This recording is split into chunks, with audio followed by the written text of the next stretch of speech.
initially the radius of the balloon is 3 units and after 5 seconds it becomes 7 units, then its radius after 9 seconds is. Friend, the problem is very simple. Here he is talking about surface area of a sphere. Let it be S, dear friends. S is equal to 4 pi r square.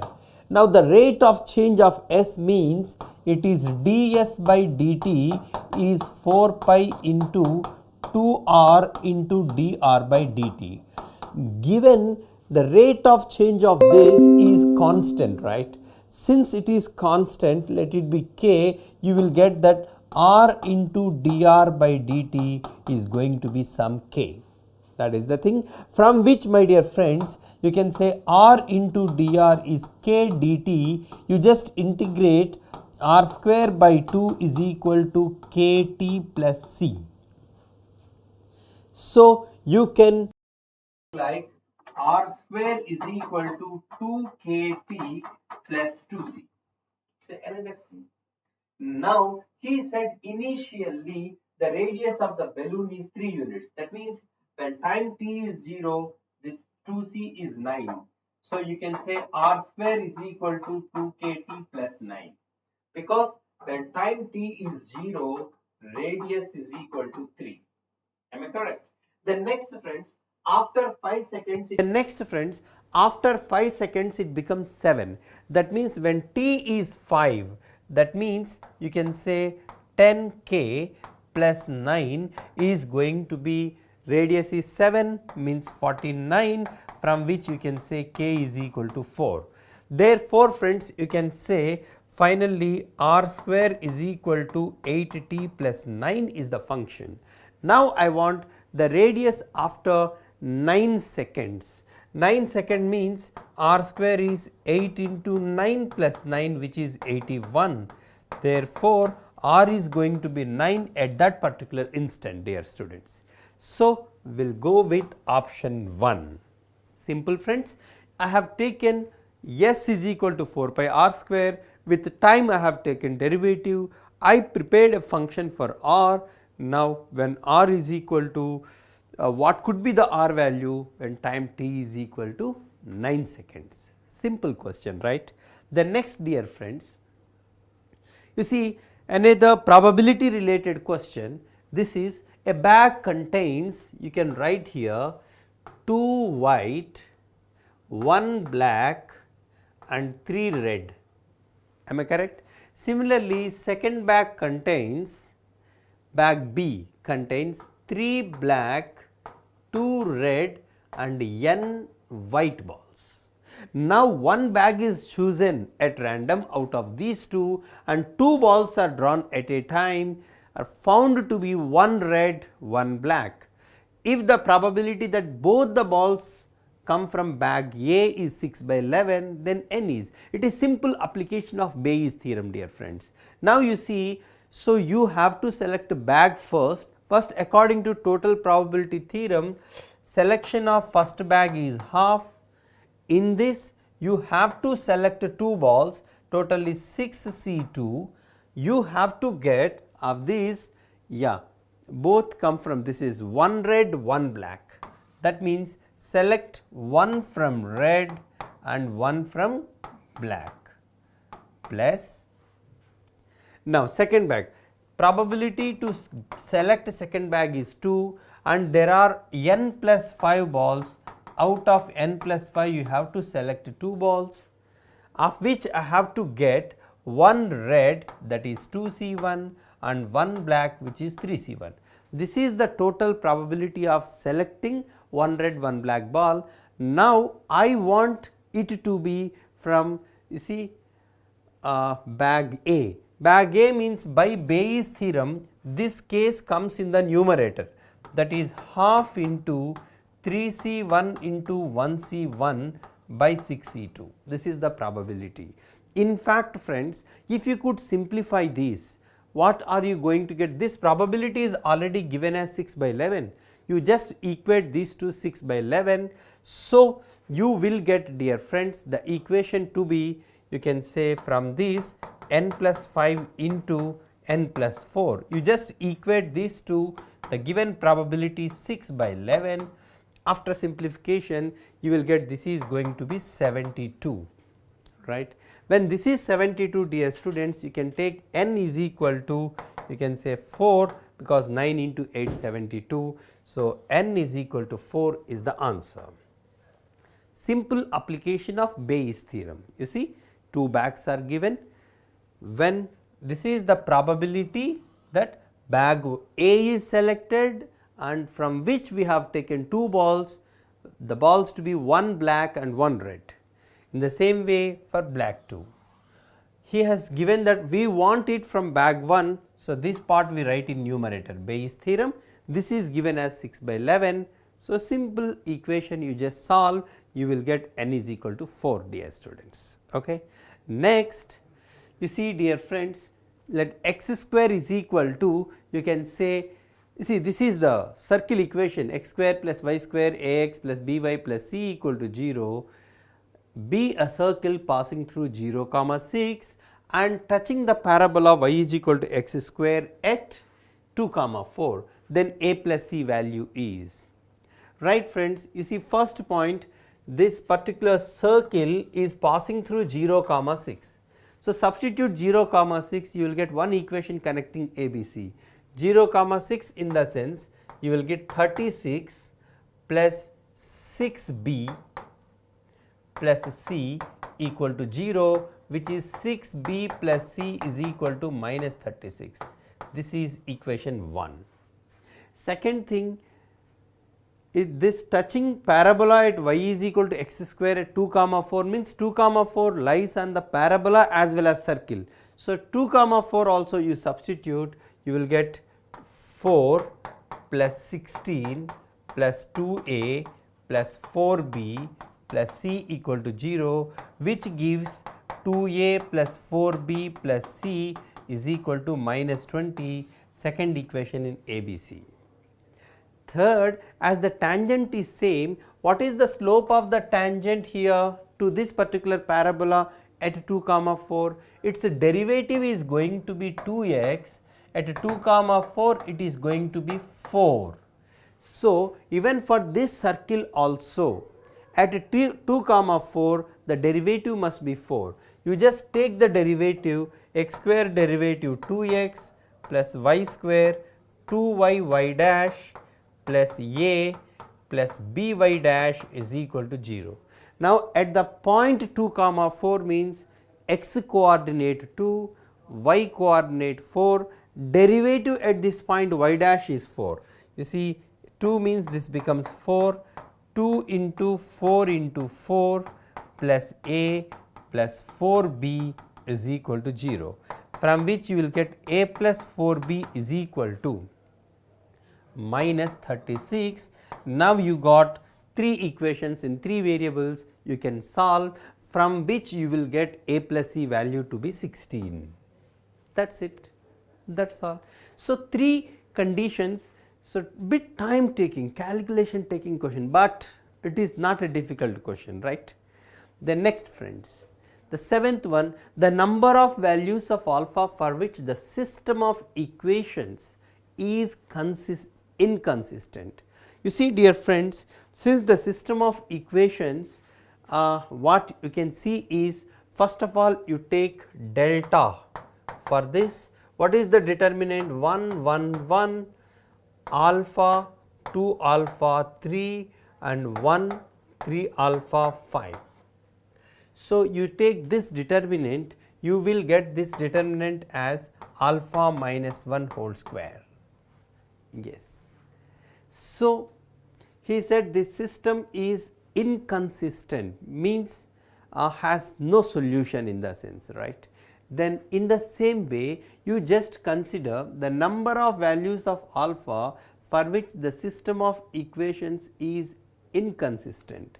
So, delta value depends on alpha. If alpha is 1, then only delta will become 0, otherwise it will have unique solution, right, because delta not equal to 0. You just consider delta 1, that means for this alpha value, you see, for inconsistent solution this must be 0, friends. So, alpha must be 1, only one possibility. We need to check for this alpha if delta 1 or delta 2 or delta 3, at least one of them is non-zero, infinitely, I mean no solution comes, right. So, you just find delta 1. So, in place of alpha, you see we need to write constants here. This is alpha is going to be 1, this is minus 1, this is 4, second is going to be 1, 2, 3, I kept already alpha is 1, 1, 3, 5. You just find this will be not equal to 0. That means x value is going to be delta 1 by 0, meaningless, that means no solution. That means the only possibility for alpha is alpha is equal to 1. So, he is also asking the number of values of alpha, only one value is possible for which the system is inconsistent. Of course, you can also handle this problem equally with the help of, I can say, rank method, that is better easy than this. Okay? Either this or that, any method can be adopted. Next, friends, you see this question, quadratic equations related, the sum of squares of reciprocals of roots alpha beta of the quadratic equation is given. So, now I need to find 6 alpha cube plus beta cube whole square. You see the given equation is 3x square plus lambda x minus 1 equal to 0, given 1 by alpha square plus 1 by beta square, yeah, is 15. So, you can say alpha square plus beta square by alpha beta whole square is equal to 15.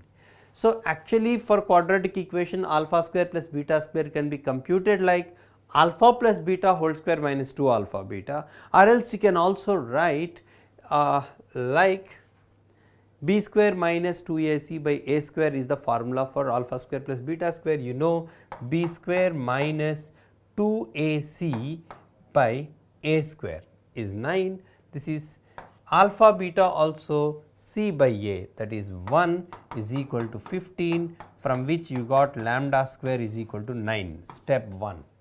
Now, friends, we want 6 into alpha cube plus beta cube whole square.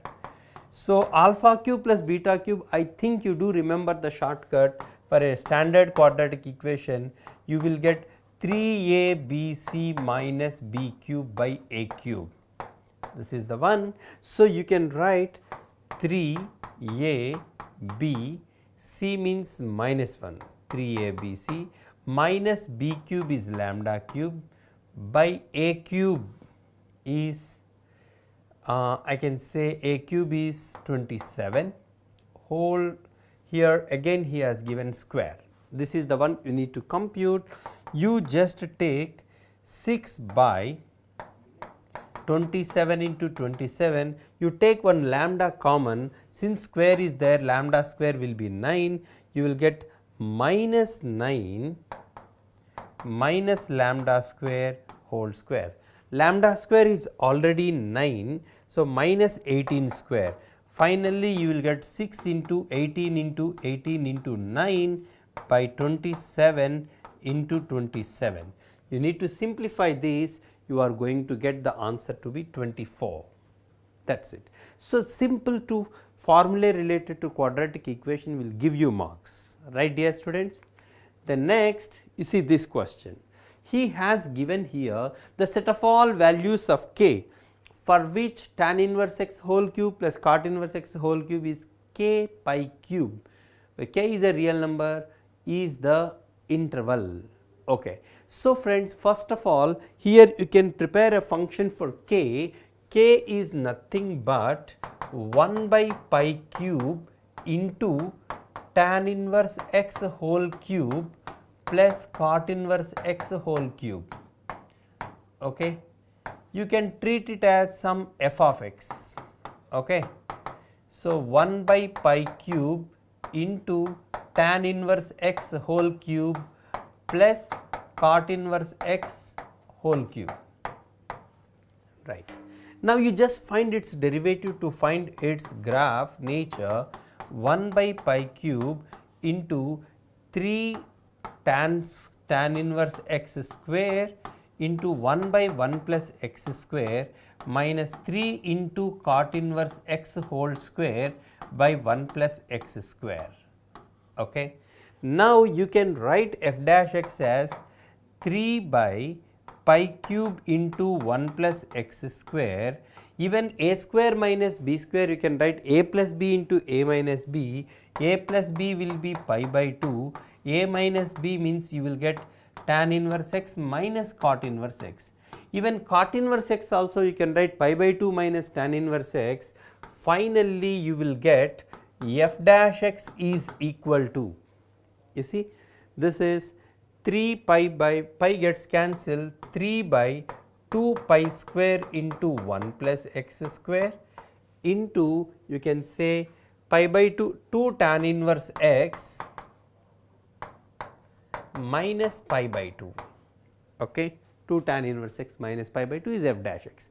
Now, you see, derivative becomes 0 when x is 1. You see, when x is 1, derivative becomes 0.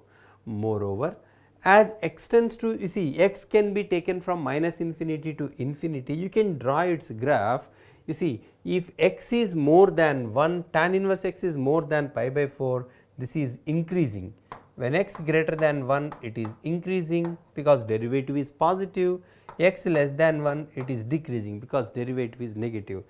But it is a continuous curve. So, as x tends to minus infinity, if you observe f of x, you can see. So, I mean to say, first of all, you see the value of this when x is equal to 1. When x is equal to 1, you see this expression, because k value we want, right. So, pi by 4 whole cube plus pi by 4 whole cube by pi cube gets cancelled, 2 by 64, which is 1 by 32. When x is equal to 1, f of x is going to be 1 by 32, because at 1 it takes, I can say, local maximum, and because left side of 1 it must be, you can say, decreasing, then it is increasing, means it takes local minimum, right. And as x tends to minus infinity, you can observe tan inverse x goes to minus pi by 2, cot inverse x goes to pi. So, pi cube gets cancelled, you will get minus 1 by 8, f of x will become minus 1 by 8 plus 1. So, which is 7 by 8 you will get, 7 by 8. Whereas, as x tends to infinity, if you take, f of x becomes, so pi by 2, right, 1 by 8 plus 0, you will get 1 by 8. So, I can say, friends, so the graph takes minimum value 1 by 32, maximum value 7 by 8, that graph is continuous, you know. So, the range will be, as it is infinity means it must be open. So, I can say 1 by 32 to 7 by 8 is the range, my dear friends. 1 by 32 to 7 by 8 is the range. Okay? That is the thing, simple. This is applications of derivative, dear friends. The next, you see this question, this is simple question. You see, root n, S contains root n. So, n from 1 to 50 means S is going to contain root 1, root 3, root 5 and so on, root 49, because n is odd. Now, you just find a. So, det a you try to find a square plus 1 you will get. Det a is going to be a square plus 1. Now, det of adjoint a, I think you know, det of adjoint a is det a to the power of n minus 1, which is a square plus 1 whole square, because order of the matrix is 3. So, now I need to apply sigma to this. So, friends, sigma 1 plus a square whole square, where a must be taken from the set S. So, when you put S is equal to root 1, you will get 2 square. When you put S is root 3, 4 square, like 6 square and so on, you will get 50 square, right. Now, this is, friends, you can take 2 square 4 common, it is 1 square plus 2 square plus 3 square plus and so on 25 square. So, you know the formula for finding sum of squares of first 25 natural numbers, which is n into n plus 1 into 2n plus 1 by 6. Yeah. So, this is 100.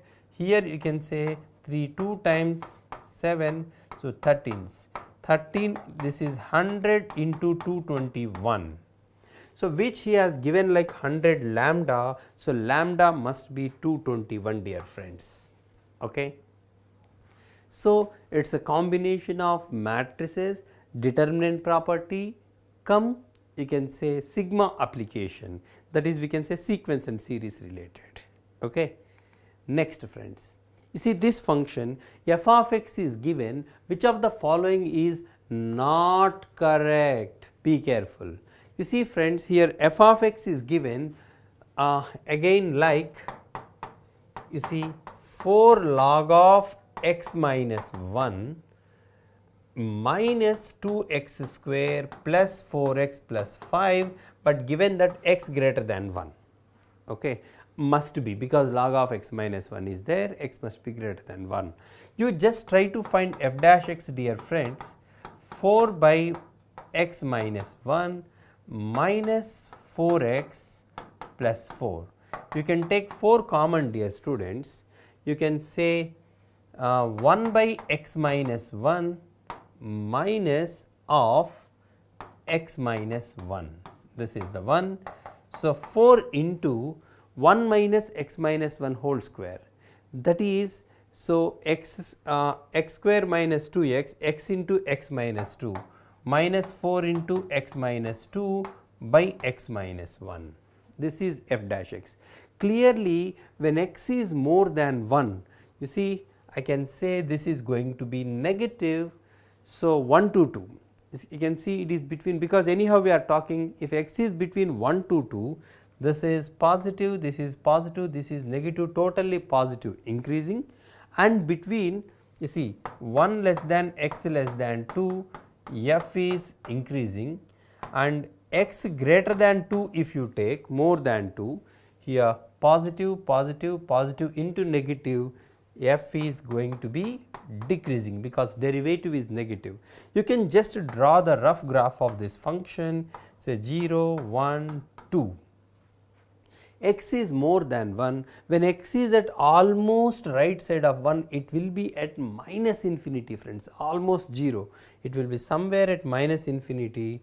At 2 you can see, if you substitute 2, log 1 is 0, you can say 4 minus 8 plus 8 got cancelled, up to 5 it will be, at 2 it is 5, and as extends to infinity you can see here when compared to this is very big number, you will get minus infinite, because log x is very small when compared to x or x square or something.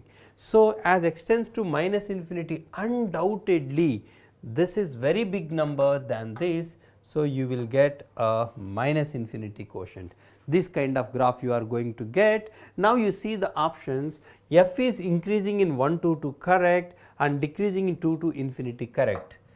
True, this statement is true. So, this is not the answer. F of x is equal to minus 1 will have 2 solutions. This statement is also true. So, this is not the answer. F of x is equal to 0 has a root in the interval e and e plus 1. Here you need to find f of e roughly, f of e into f of e plus 1. You just compute rough value, f of e you substitute, f of e plus 1 you substitute, you will get one will be positive, other will be negative. So, definitely it is having a root between e and e plus 1. Okay. Right. Then, so fourth statement is also correct. So, third statement is going to be a false statement. So, this is the answer. How can you say f dash of e? Put here, what will you get? F dash of e, you will get 4 by e minus 1 minus 4e plus 4. F double dash of 2. Double dash of 2 means f dash is already there. Second derivative is going to be minus 4 by x minus 1 whole square minus 4, that too at x is equal to 2. So, this is minus 4 minus 8, so becomes plus 8. You can just compute, friend, this is 12, 4e, this is positive, you can observe that this is going to be, I can say, positive number, but he has given negative. So, this statement is false. So, third option is the right answer, friends. So, the matter is, it takes undoubtedly little time to solve in the exam, but what you need is patience and little bit of pace you require. Okay? Right, dear students. Next, the tangent at the point x1 y1 on this curve passes through the origin, then x1 y1 does not lie on the curve. You see, friends, tangent at the point x1 y1 on the curve means this point lies on the curve, y1 is equal to x1 cube plus 3 x1 square plus 5, whereas tangent at this point means you need to find its derivative. Derivative is going to be 3x square plus 6x is the derivative. At x1 y1 the slope is going to be 3x1 square plus 6x1, right. This is the slope.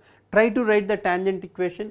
Y minus y1 is equal to, m stands for 3x1 square plus 6x1 into x minus x1 is the equation of the tangent to this curve at the point, okay, at general one, at x1 y1. Now, this tangent passes through origin, he said. So, substitute y by 0, x by 0, you will get minus y1 is equal to 3x1 square plus 6x1 into minus x1. Minus can be cancelled, but already y1 is given like x1 cube plus 3x1 square plus 5, which is 3x1 square x1 cube plus 6x1 square, dear friends. So, from this I can say 2x1 cube, yeah, plus 3x1 square minus 5 equal to 0. It is x, clearly x1 is equal to 1 is one root. You just do Horner synthetic division, you can observe that no other real roots. So, x, that point is going to be x1 is 1 in the sense what could be y1, 5, 8, 1, 9. So, x1 y1 is nothing but 1 comma 9 alone. This is the only possibility. Once 1 comma 9 is taken, you substitute in the options, A satisfies, B satisfies, C satisfies, but not D. So, this is the answer. So, the curve on which this point does not lie, D is the answer. Okay. Next, you see this question, friends, the sum of absolute, I can say absolute minimum and absolute maximum values of this particular function 12x square plus 3x minus 21, sorry, this is modulus of 2x square plus 3x minus 2 plus sin x cos x in the interval closed 0 comma 1 is, friends, you know this particular function, you see where does this become 0. Okay.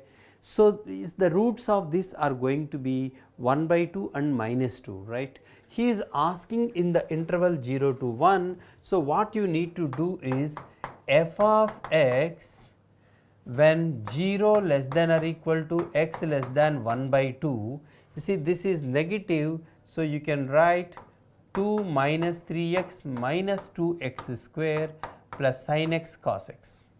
If 1 by 2 to, I can say 1 is given, right. I can say 1 by 2 to 1 greater than 1 by 2, I can say this is positive. So, this becomes 2x square plus 3x minus 2 plus sin x cos x. This is f of x, friends. You just find f dash x, what you will get is minus 3 minus 4x, sin x cos x you can write like half sin 2x, the derivative becomes half cos 2x into 2, which becomes cos 2x.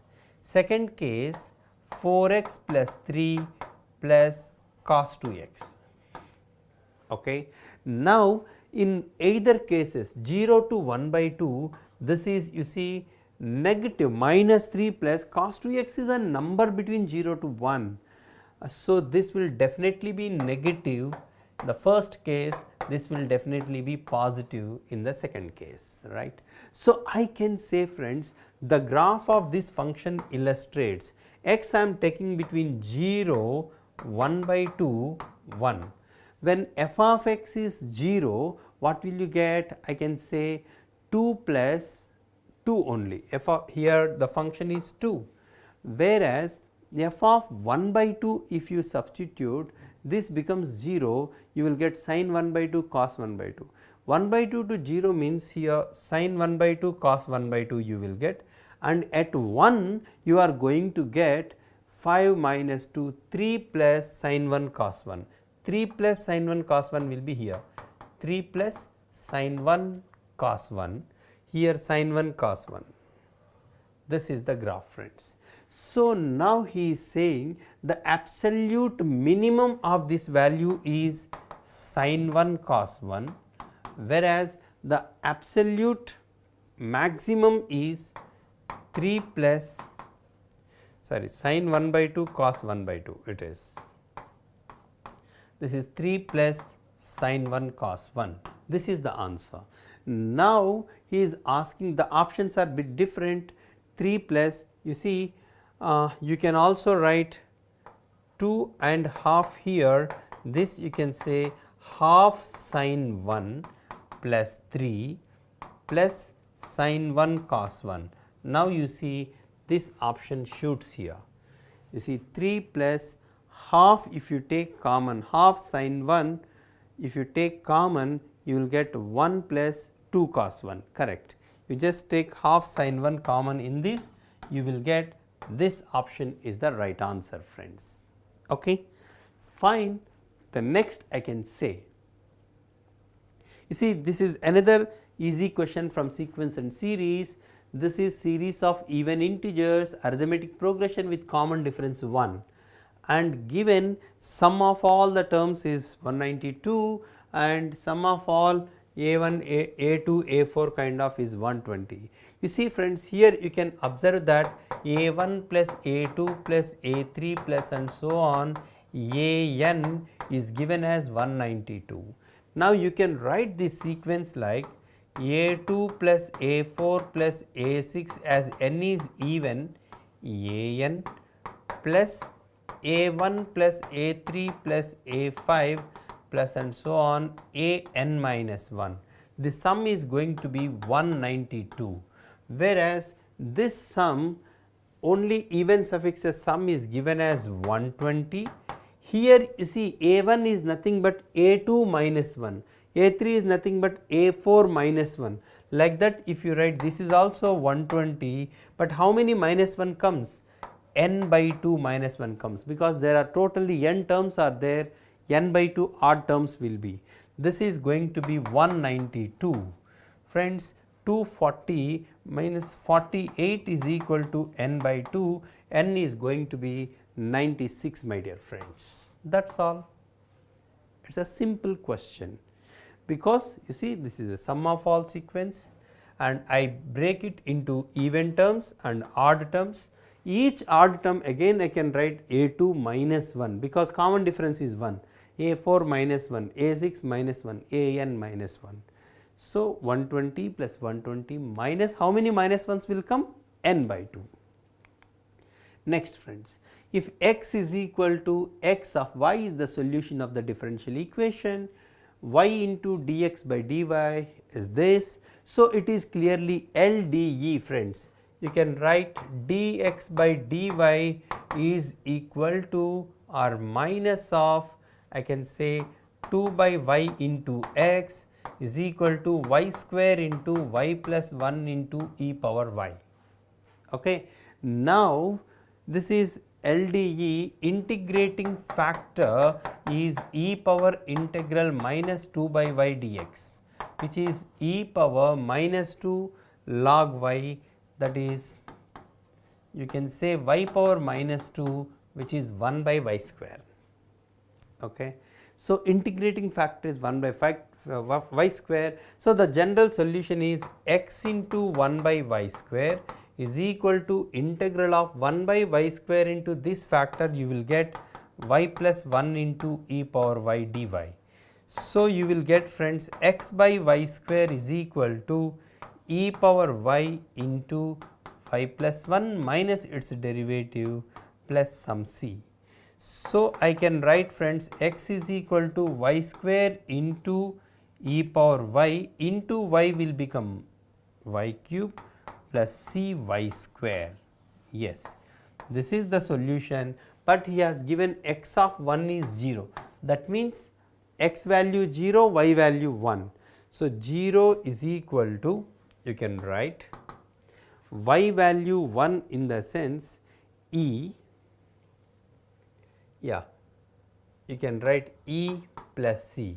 So, c is nothing but minus e. So, I can say x is equal to y cube e power y minus e into y square. Now, he is expecting x of e, that means put y is equal to e. So, x of e is nothing but e cube into e power e minus e cube.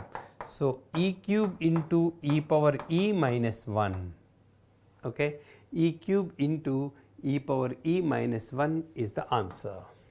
That is it, because we need to put, yeah, y is equal to e cube into e power e minus 1, that is all. It is solution of linear differential equation LDE. Okay friends, the next it is a simple question. This is a line tangent to the hyperbola, then he is asking some condition. Here first of all write the equation like equation of the line, 2y is equal to lambda x minus mu. So, y is equal to lambda by 2 into x minus mu by 2, y is equal to mx plus c, and even you can write the hyperbola like x square by b square by a square minus y square by b square is equal to 1. If the line y is equal to mx plus c is tangent to the hyperbola, what is the condition? C square, the condition is c square is equal to a square m square minus b square. You just apply this condition, c square is mu square by 4 is equal to a square is b square by a square into m square is lambda square by 4 minus b square is b square itself. I want mu square by a square, you see mu square by b square, just divide with b square, mu square by 4b square is equal to, yeah, lambda square by a square into 4 minus 1. So, you multiply with 4, mu square by b square minus lambda square by 4 is equal to, I can say, minus 4. Yes, but lambda is given first, mu is given later. So, the answer is going to be 4. That is all. A simple and direct question. Line you need to align like y is equal to mx plus c, and parabola you need to, or hyperbola you need to align like x square by a square minus y square by b square is equal to 1. So, you will get like c square is equal to a square m square minus b square. Condition you apply, you will get the answer, right.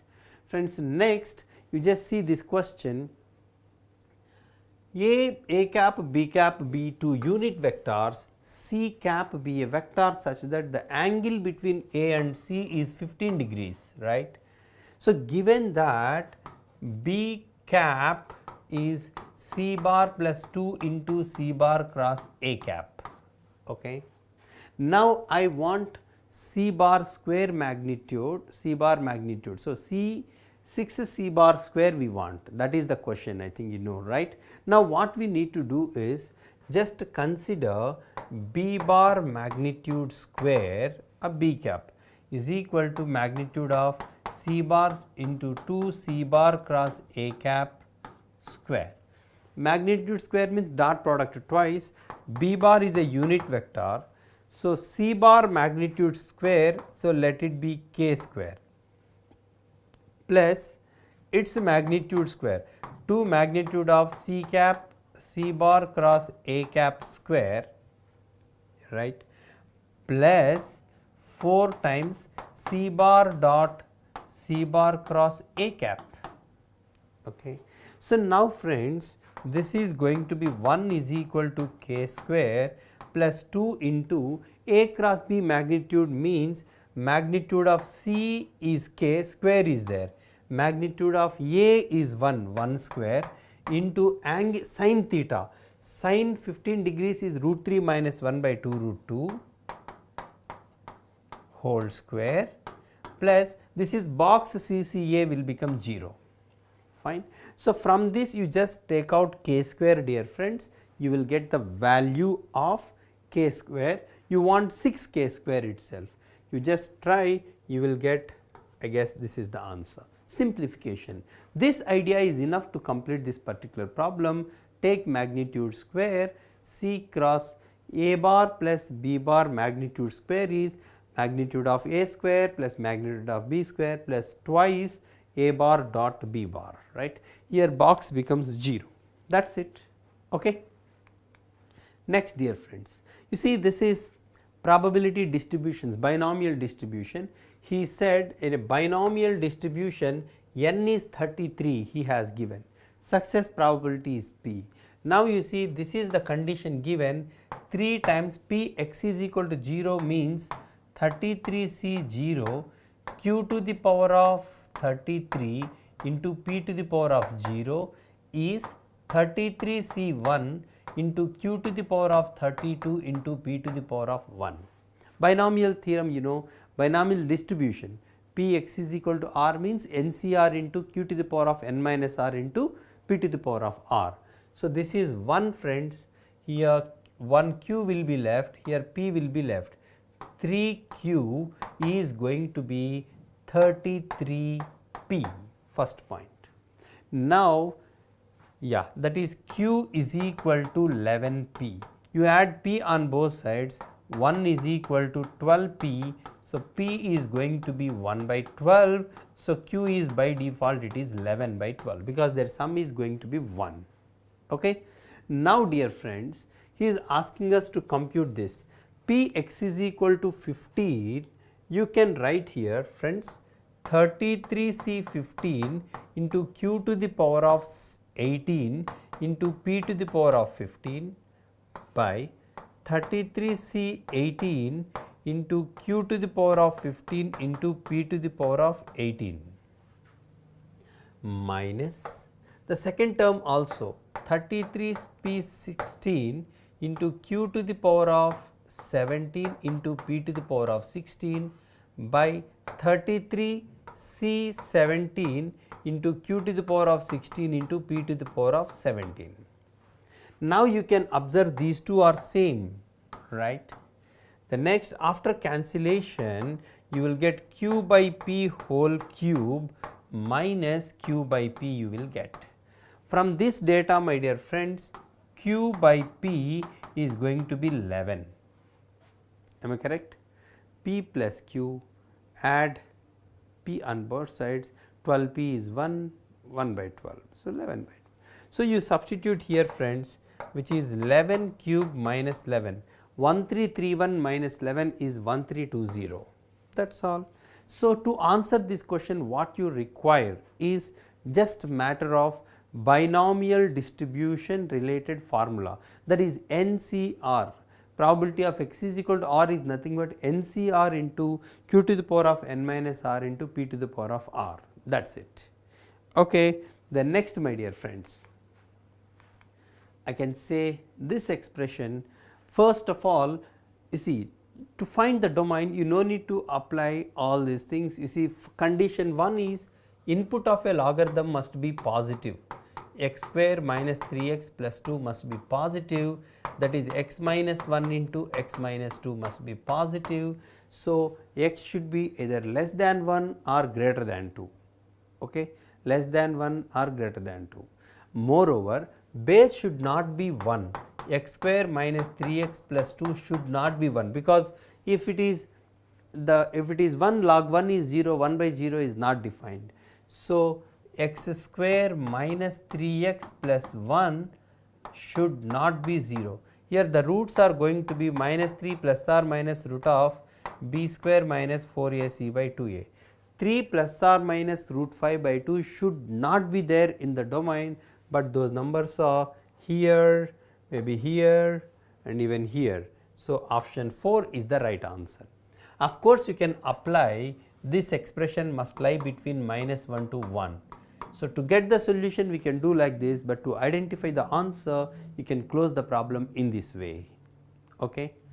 Next friends, you see this equation, I can say theta belongs to minus pi to pi other than plus or minus pi by 2. I can say this is sin theta tan theta plus tan theta is sin 2 theta.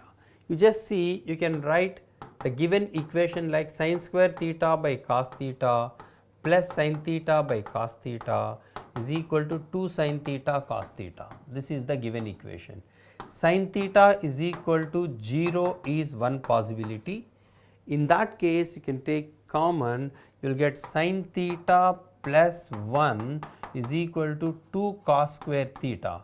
Cos square theta you can write like 1 minus sin square theta. So, you will get sin theta plus 1 equal to 0 is one possibility, second set. If not, if you cancel, you will get 1 is equal to 2 into 1 plus sin theta. So, sin theta is equal to minus 1 by 2, am I correct? Because 1 plus sin theta is going to be 1, right. Now, so whenever sin theta becomes these 3, the given solution is satisfied. Now, t is nothing but, so what are the solutions of this from minus pi to pi? You see, minus pi to pi sine graph is 0 to pi, minus pi to pi, but this number and this number are not there, plus or minus pi by 2 are removed.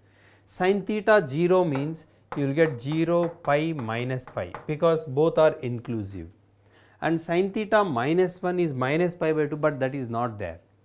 Sin theta is minus 1 by 2 in the sense, is it 1 by 2 or minus 1 by 2? You just check once.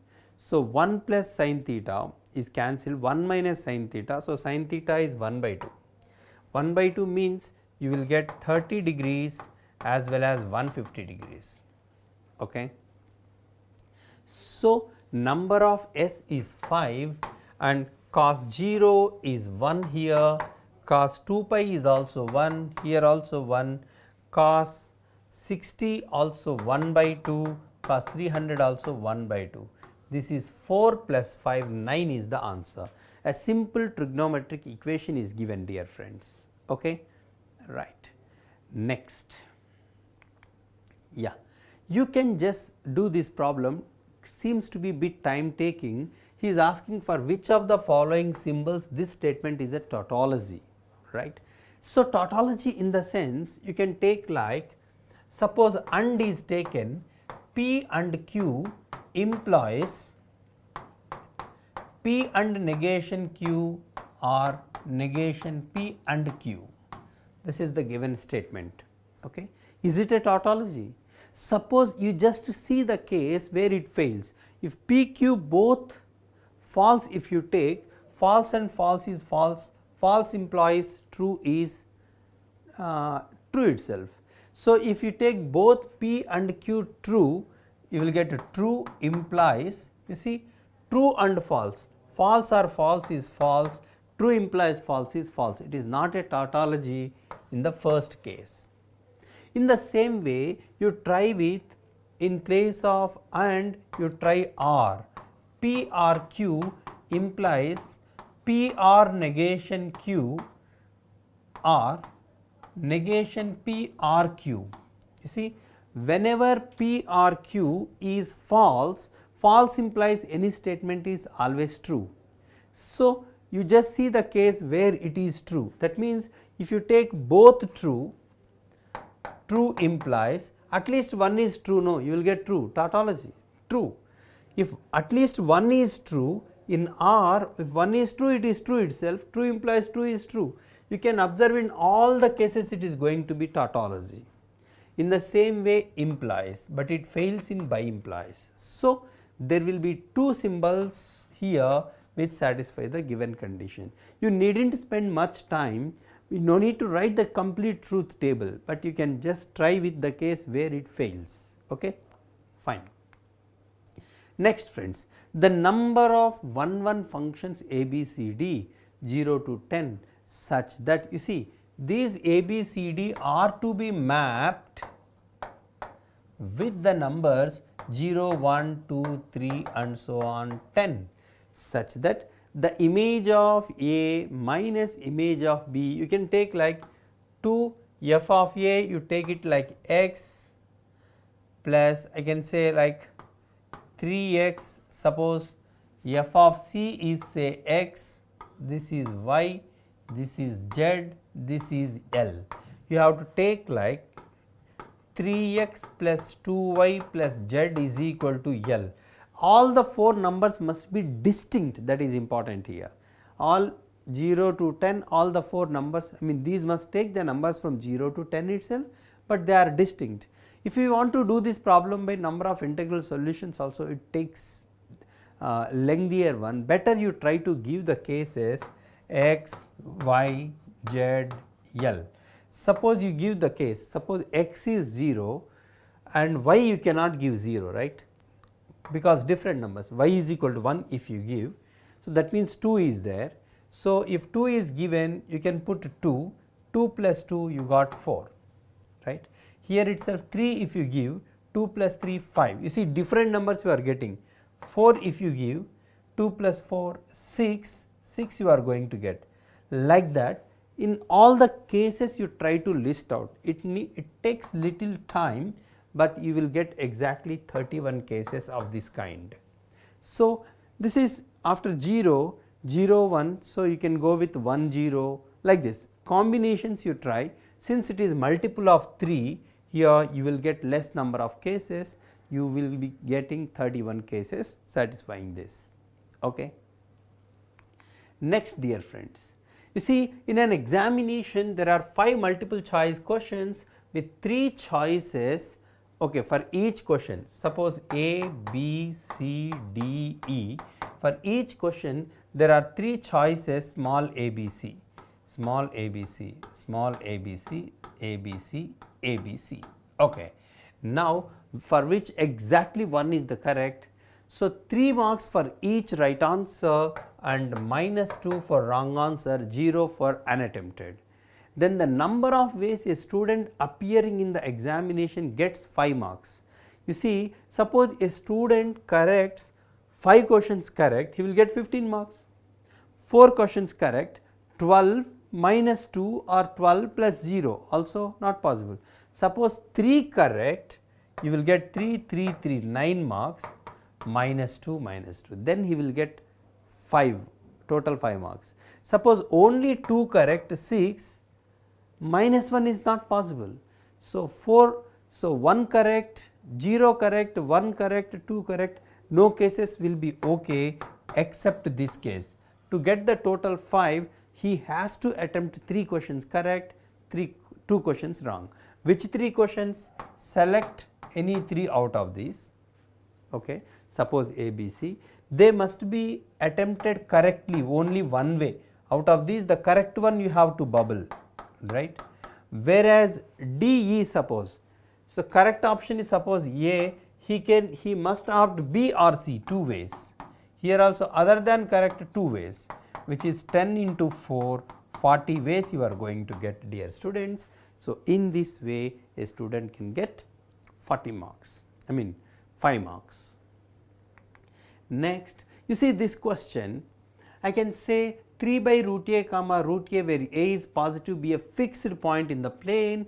Suppose friends, a is 3 by root a comma root a, b is going to be its image about y axis, so -3 by root a comma root a, c is going to be b's image about x axis, so -3 by root a comma minus root a, okay.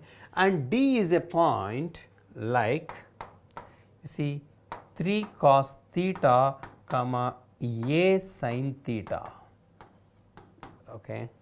Now, of course it is in fourth quadrant. He says such that maximum area of triangle ACD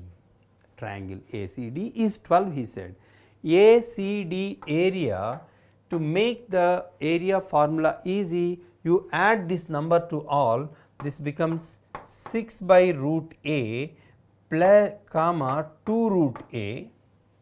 If you add this vertex to all ACD, this becomes 0 0 and this becomes 3 by root A plus 3 cos theta comma root A plus A sin theta.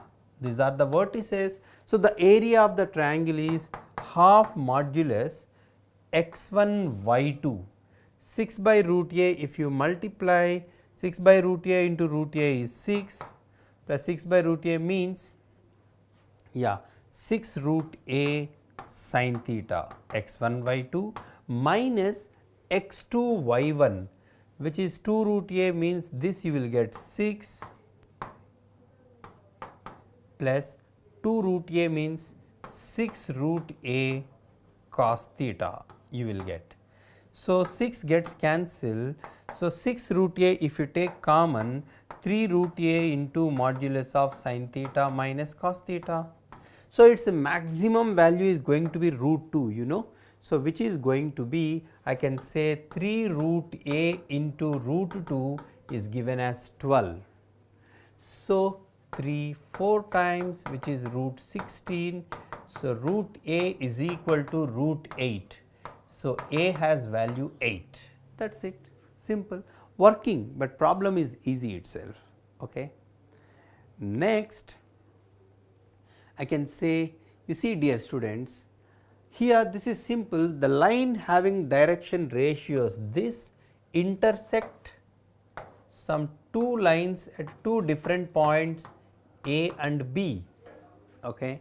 Now, we have to find AB square. It is a routine question. You take a general point on the first line is equal to t 3t plus 7 minus t plus 1 t minus 2. General point on the second is 2 lambda 3 lambda plus 7 lambda. So, what about the DRs of these 2 points? So, general point means let it be A, B, find the DRs of this 3t plus 7 minus 2 lambda, this is minus t plus 1 minus 3 lambda minus 7, t minus 2 minus lambda, these are the DRs. But DRs are given as 1 minus 4 2, this by 1 is equal to this by minus 4 is equal to this by 2. Yes. Now, you just equate these two and these two, you will get two linear equations in lambda and t. You find a lambda value, t value. Once lambda is known, you substitute here, you will get this point, t value you substitute here, you will get A and B, AB square you just find, you will get the answer. Okay, dear friends, fine. So, next, I think you got my point, right. So, find the general point on first line, second line, and find the DRs proportionate to the given one, equate these two, you will get two linear equations in two variables, solve them, you will get t value, substitute here, you will get A, you will get lambda value, substitute here, you will get B, find AB square, that is it. Next friends, you see this question, he has given the number of points where this function is discontinuous.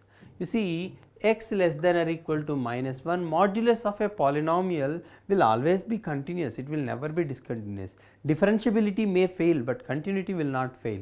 Even this also continuity will not fail. The problem is with this only 4x square minus 1. So, whenever 4x square minus 1 is integer, actually when x is between minus 1 to 1, x square is 0 to 1, 4x square is 0 to 4, which is minus 1 to 3. So, it can become minus 1, it can become 1 and all.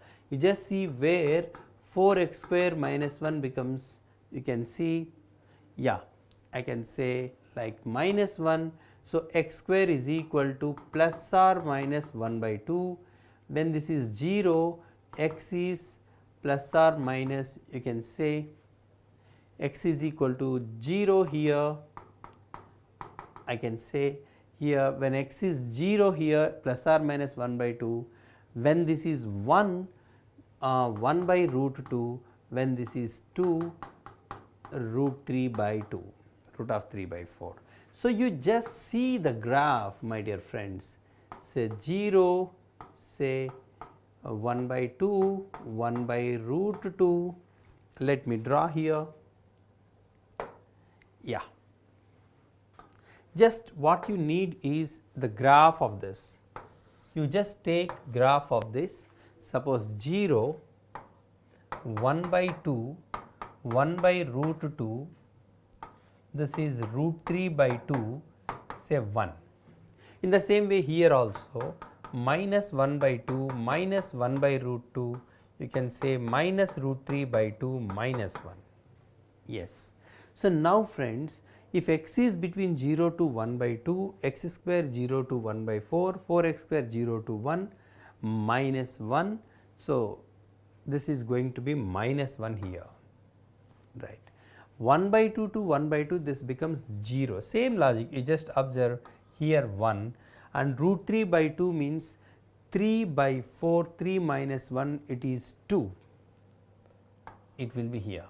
Then after 1, you can just check here, if you put x is equal to 1, you will get 2, just right side of 1 I am talking about, this is 2 plus 1, 3, whereas just left side of 1, if you just see here, almost 1 means less than 3, here 2 and here it starts from 3 here. So, similarly, this function is symmetric about, you can say x and minus x, you can also expect here like this and here like this, then this and this you can expect. And just left of minus 1, you will get 2 plus 3, 5, 5 minus 7 minus 2 modulus is 2, here connectivity will be, here connectivity will be, connectivity is there. So, you see the points of discontinuity 1, 2, you can say 3, 4, you can say 5, 6, 7, like this. You can observe the number of points of discontinuity of the curves, dear friends. Okay. So, in this way we can do, my dear students. Yeah, f of theta is, you see, sin theta plus, you see this function. This function you can do like, you see, f of theta is sin theta plus integral minus pi by 2 to pi by 2, you can write sin theta plus t cos theta into f of t dt. This is what given. So, friends, you can write here like f of theta is sin theta plus, you see dt is given, in this integral variable is t. So, you can put sin theta out, integral minus pi by 2 to pi by 2, you can write f of t dt plus cos theta into integral minus pi by 2 to pi by 2 t f of t dt, right. So, friends, you just assume for time being this is A, this is B, okay, capital A, capital B, so that you will get, friends, f of theta is, so you can write A plus 1 into sin theta plus B cos theta, okay. Now, my dear friends, what we can do is, we want, see, A is nothing but integral minus pi by 2 to pi by 2 f of t dt. Just apply both sides with integral minus pi by 2 to pi by 2 d theta. So, this becomes A, this becomes A plus 1 into, this becomes 0, this becomes 2b. So, friends, you got A is equal to 2b first of all. Okay. In the same way, here you multiply with theta, so you will get theta f of theta is equal to A plus 1 into theta sin theta plus B into theta cos theta. Now you apply integral minus pi by 2 to pi by 2, this becomes b, okay. Then this is a plus 1 into, you can do like, I have multiplied with theta, friends, yeah. Here theta sin theta, you just take integral minus pi by 2 to pi by 2. You see, this is odd function, so this becomes 0. Here you can apply by parts where you will get 2 here, right. So you will get b is equal to 2a plus 2. Now you got two equations in two variables, yeah. So with that you will get a value, b value. A value means integral minus pi by 2 to pi by 2 f of t dt value you got. Now you just want, yeah. So here you can put a value is known, means you can find f of theta d theta, this is f of theta. Now you just apply integral 0 to pi by 2 f of theta d theta, you will get the answer. The point is, friends, this is f of theta, you split like this, you take it as capital A, that is capital B. So f of theta becomes like this. Now you just apply minus pi by 2 to pi by 2, so that you will get one equation in A and B. Again you multiply with theta and apply integral minus pi by 2 to pi by 2. Here you will get 0, so you will get second equation. Find a value, b value, so that f of theta is completely known, because a is a number, b is a number. Now like you will get like some number sin theta plus some number cos theta, you just integrate 0 to pi by 2, you will get the answer, okay. Next, in the same way, dear students, I can say that here, 9 minus x square by 5 minus x, x is taken 0 to 2, we need to find its maximum value, minimum value. With the help of derivative, you can find its maximum value, minimum value. You take this function like, because 9 minus x square by 5 minus x, so f dash x is going to be v derivative of u minus u derivative of v by v square, which is, friends, yeah, this is minus 10x plus 2x square plus 9 minus x square by 5 minus x whole square. You will get, friends, x square minus 10x plus 9, x square minus 10x plus 9 by 5 minus x whole square, which you will get x minus 1 into x minus 9 by 5 minus x whole square. You see, if x is less than 1, this is decreasing, x is more than 1, it is increasing. So what you need this function from 0 to 2, when x is 0, my dear friends, you will get 9 by 5. When x is 1, you will get 8 by 4, which is 2, decreasing, you see, then it is positive, increasing. And at 2, what is its value? 9 minus 4, 5 by 5 minus 2 is 3, 5 by 3. 5 by 3 is, you can say 2 point, almost you can say 9 by 5 is, I can say 18 by 10, 1.8, 5 by 3 means 1.66, this is greater, this is smaller, okay, yeah. You see, which is greater, 9 by 5 or 5 by 3, this is important. When x is 2, 9 minus 4, 5 by 3 in the sense, okay. So 18, 25, you can say 9 by 5 is smaller, 5 by 3 is greater, okay, yeah, right. So I can say of these, you see, minimum value is going to be beta, minimum value is 2, and maximum value you need to find.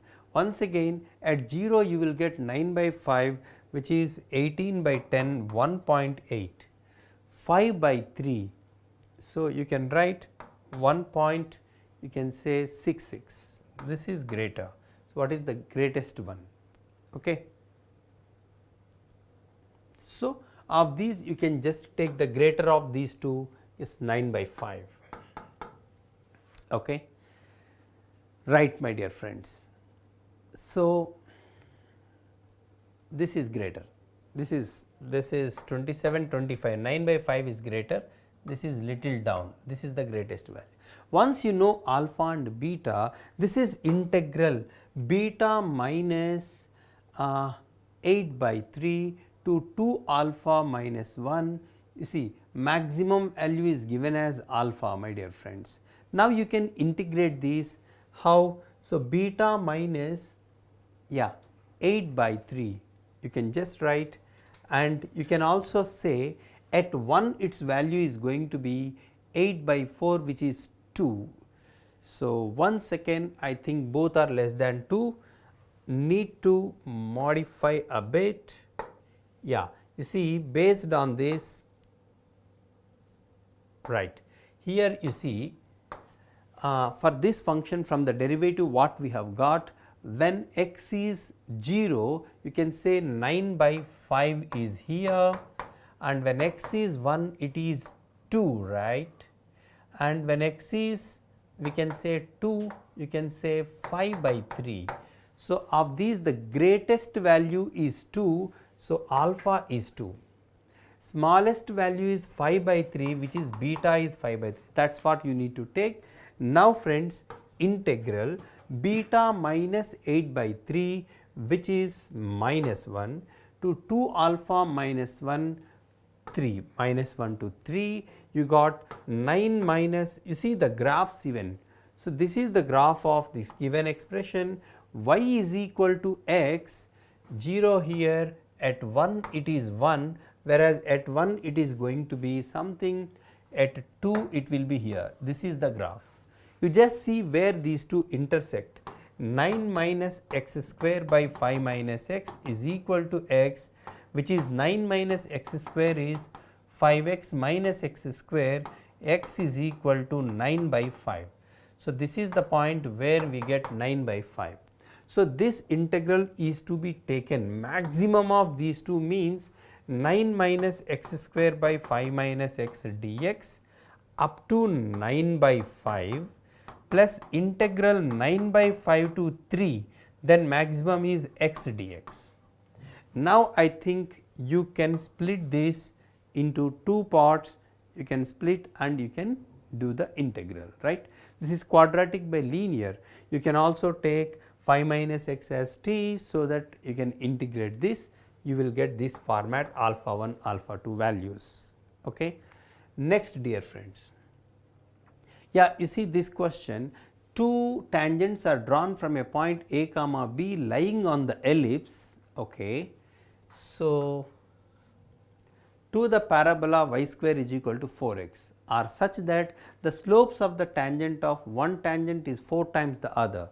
Array, how to take the tangent of this parabola? Y is equal to mx plus a is 1 by m. So, what is the point on this? You see, ellipse you can write x square by 1 by 25, y square by 1 by 4 is equal to 1. You can take this point as 1 by 5 cos theta comma 1 by 2 sin theta. Okay. Now, you substitute this point in this particular tangent, 1 by 2 sin theta is equal to m into 1 by 5 cos theta plus 1 by m here. Okay. Now, from this you try to prepare a quadratic equation in m. So, m square cos theta plus 5 by 5m is equal to sin theta by 2. So, friends, from this you will get 2 cos square theta m square plus 10 is equal to 5 sin theta m, 5 sin theta m, which is a quadratic equation in m. You see, 2 cos square theta m square minus 5 sin theta m plus 10 equal to 0. So, he said the roots of these are m1, m2, they are in the ratio 1:4, because 1 is 4 times the other. So, you can write mn b square 1:4 in the sense we have a shortcut, right.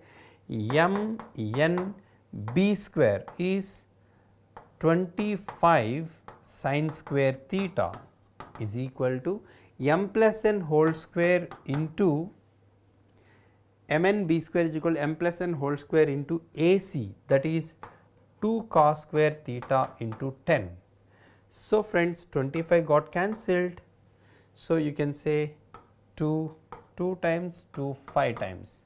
So, you will get, my dear friends, sin square theta, 5 sin square theta is equal to you can say sin square theta is equal to 5 cos theta kind of you will get. From this, friends, here this point he took this point A comma B he took, say alpha comma beta he took.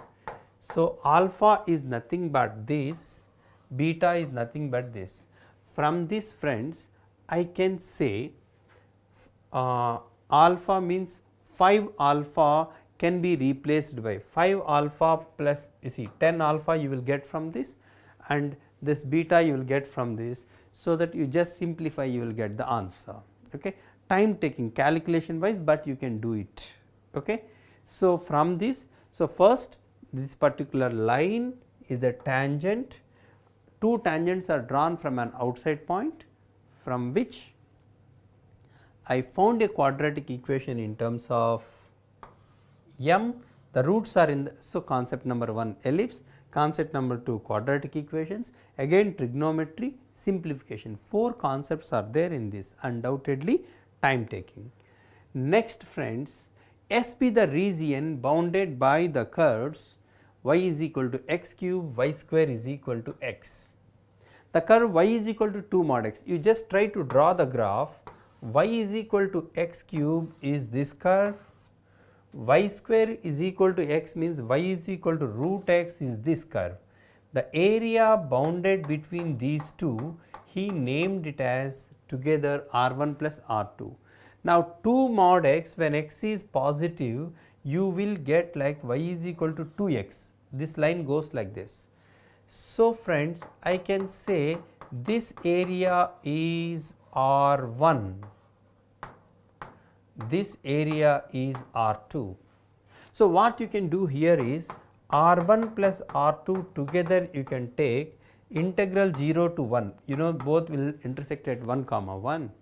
So, upper curve is root x minus lower curve is x cube dx will give you R1 plus R2, whereas this one you need to solve, friends. This is going to be root x is equal to 2x, right. So, 1 is equal to 2 root x. So, root x 1 by 2, x is 1 by 4. So, R1 is integral 0 to 1 by 4 and upper curve is root x minus lower curve is 2x dx. So, simple integrals, you just find R1, you just find R1 plus R2, from which you can find R2, R2 by R1 can be found. Okay. Then here this is the problem related to the shortest distance, this you know. So, if this point on the first line is minus 1 0 3, this vector is you can say 1 0 minus a, whereas second line this point is 0 minus 1 2, this drs are 1 minus 1 1. You know, friends, suppose this point is you say a bar, b bar, c bar, d bar. Shortest distance formula is, you can write, you see a bar, c bar, a bar minus c bar is a vector, b bar, d bar box by magnitude of b cross d is the shortest distance, right. You can also write shortest distance is modulus of determinant of a minus c is minus 1, this is 1 1, b bar is 1 0 minus a, d bar is 1 minus 1 1, this vector by you just apply magnitude of I cap, j cap, k cap, 1 0 minus a, 1 minus 1 1. Now, this determinant gives the shortest distance, but he has given the shortest distance as root of 2 by 3. Then the integral value of a, you just equate this to root of a by 3, you will get a value, you will get 2 and 1 by 2. integral value is going to be 2, dear friends. So, dear friends, undoubtedly this math paper is, you might have seen in some questions we have got 3 to 4 concepts. Earlier in all the mains paper we used to get one question, in one question 2 concepts at max. Very rarely we used to get 3 concepts. Here in some questions, along with 2-3 concepts, he has given time taking calculation. That is the specialty that we have observed in 2022 June 24th paper, morning shift attempt. Right, dear student? See you with the second paper, 24th, second shift in the afternoon. Take care. Bye bye.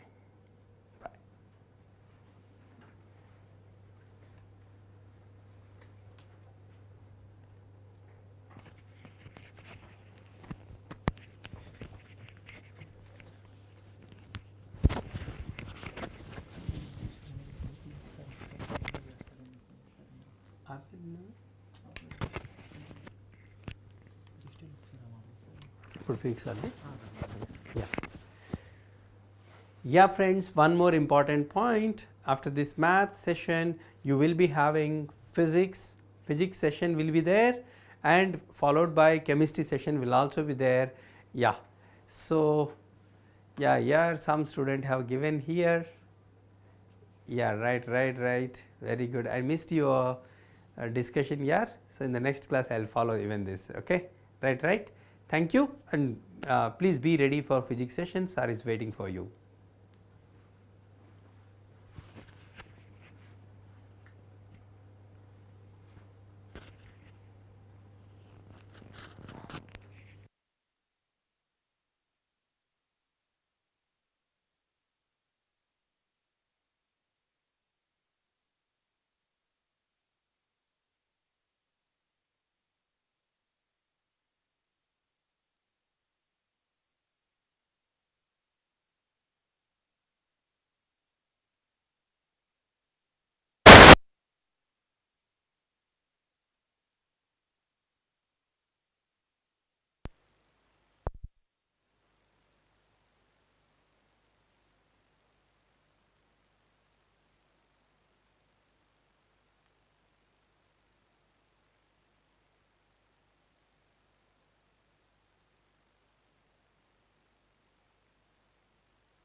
Hello and welcome everyone to Infinity Learn by Sri Chaitanya. I am Ravindram, your physics faculty.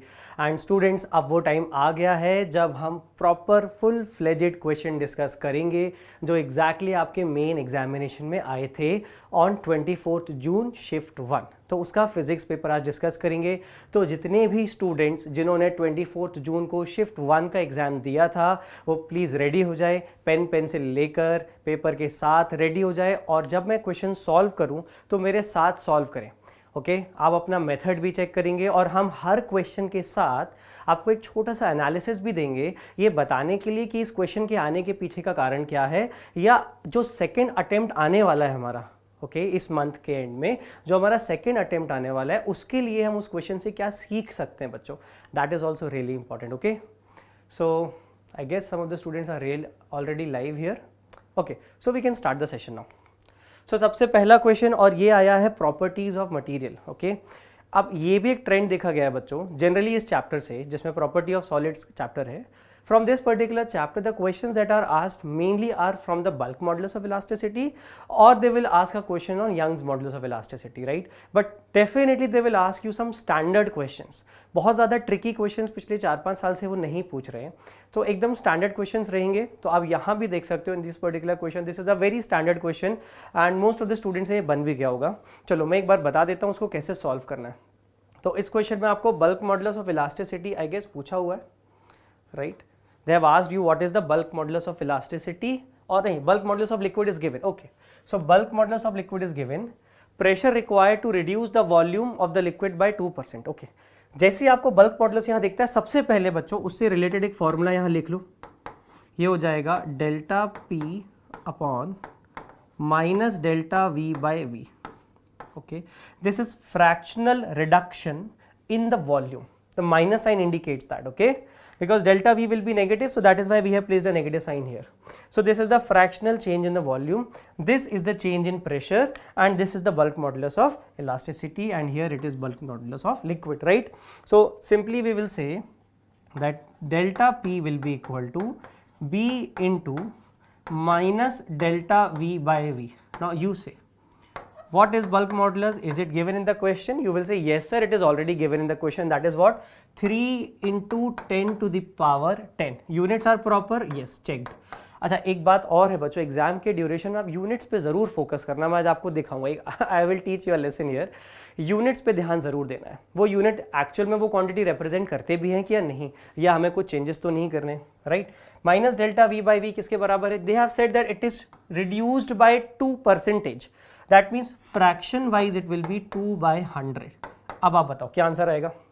यहाँ से option match कर रहा है आपका 6 into 10 to the power 8. क्या ये option match कर रहा है?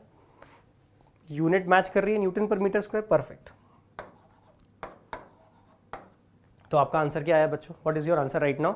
यू विल से third option is absolutely correct और आप यहाँ से आगे बढ़ सकते हैं. ठीक है, तो इसमें थर्ड ऑप्शन सही है, 6 into 10 to the power 8. Okay students, so let's move ahead and discuss this. Now given below are two statements. अब यहाँ पर ये assertion reason, जनरली ये होता क्या है, assertion reason वाले क्वेश्चंस देखकर हम थोड़ा सा बैक फुट पे चले जाते हैं, ये सोच के यार ये क्वेश्चन बनेगा नहीं बनेगा.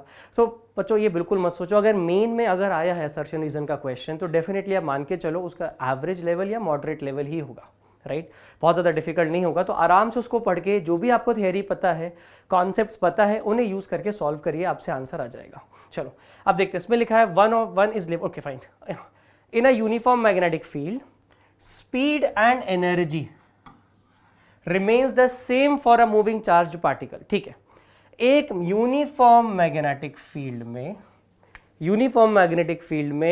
चार्ज की स्पीड और एनर्जी सेम रहते हैं, ऐसा वो बोल रहा है. ठीक है, और उसका रीजन क्या दे रहा है? Moving charge particle experiences magnetic force perpendicular to its direction of motion. ठीक है, अब हमको ये बताना है क्या असर्शन और रीजन दोनों सही है या कुछ गलत है, और अगर सही है तो क्या रीजन सही एक्सप्लेनेशन है असर्शन का, ये बातों को हमें क्लियरिफाई करना. Okay, so we need to clarify this thing. अब this is really easy. Why?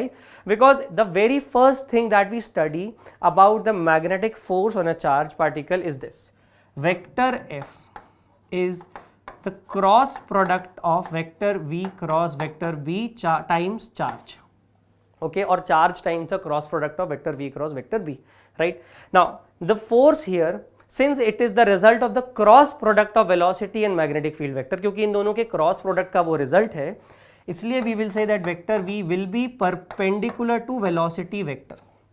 और अगर फोर्स वेलोसिटी के परपेंडिकुलर है तो फोर्स डिस्प्लेसमेंट के भी परपेंडिकुलर है, एंड अगर if force is perpendicular to displacement, so surely we will say that work done will be zero.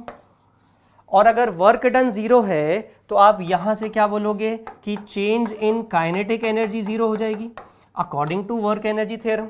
अगर change in kinetic energy zero है तो आप बोल सकते हो स्पीड जो है वो कांस्टेंट है. स्पीड, मैं वेलोसिटी की बात नहीं कर रहा हूं, स्पीड की बात. तो ये सारे के सारे हम कंक्लूजन्स यहां से ड्रॉ कर सकते हैं सिर्फ ये फॉर्मूला देखकर. ठीक है बच्चों, तो अब आप जरा ध्यान से अगर स्टेटमेंट पढ़ेंगे तो आप बोलेंगे moving charge particle experiences magnetic force perpendicular to its direction of motion, right? Perpendicular, इसने बोल दिया, मतलब रीजन बिल्कुल करेक्ट है. तो जो भी असर्शन है, असर्शन पहली बात सही है, रीजन भी सही है, और reason is also the correct explanation for the assertion, right students? So इसलिए हम यहां से बोलेंगे both A and R are true and R is the correct explanation of A. Okay students, so this is understood, I guess, well understood. Okay, so let's understand this thing now. This is a good question because it involves the concept of equivalent cells and equivalent resistances both. So यहाँ पर बोला गया two identical cells हैं, दोनों की EMF 1.5 volts दी हुई है, are connected in parallel across a parallel combination of two resistors. अब parallel combination में already दो resistor भी इस question में दिए हुए हैं और उनका रेजिस्टेंस भी दिया हुआ है. Okay, a voltmeter connected in the circuit measures 1.2 volt, the internal resistance of the each cell is. ठीक है, बढ़िया. अब इसमें कंफ्यूज बिल्कुल भी नहीं होना इस क्वेश्चन में, बहुत सिंपल क्वेश्चन है ये और इसको हम बहुत ही सिंपली सॉल्व करेंगे. सबसे पहले इसका डायग्राम बनाते हैं. ठीक है बच्चों, तो डायग्राम कुछ ऐसा आएगा कि हमारे पास एक सेल है, उसके साथ उसका इंटरनल रेजिस्टेंस अटैच्ड है, एक और सेल है सेम आइडेंटिकल, उसके साथ भी उसका इंटरनल रेजिस्टेंस अटैच्ड है, और ये दोनों पैरेलल कॉम्बिनेशन में लगे हुए हैं. फिर उसके बाद एक लोड रेजिस्टेंस है, फिर उसके बाद एक और लोड रेजिस्टेंस है. ठीक है, so this is capital R, this is capital R, this is small r, this is small r, this is EMF E, right? अब इनके साथ पैरेलल में एक वोल्टमीटर भी लगा दिया है, और ये तो हम जानते हैं कि वोल्टमीटर पैरेलल कनेक्शन में ही लगता है, right? Now what we will do? Now the thing is, first of all we will try to find out what is the equivalent resistance of these two load resistances. So since both of them are in parallel, so their equivalent will be what?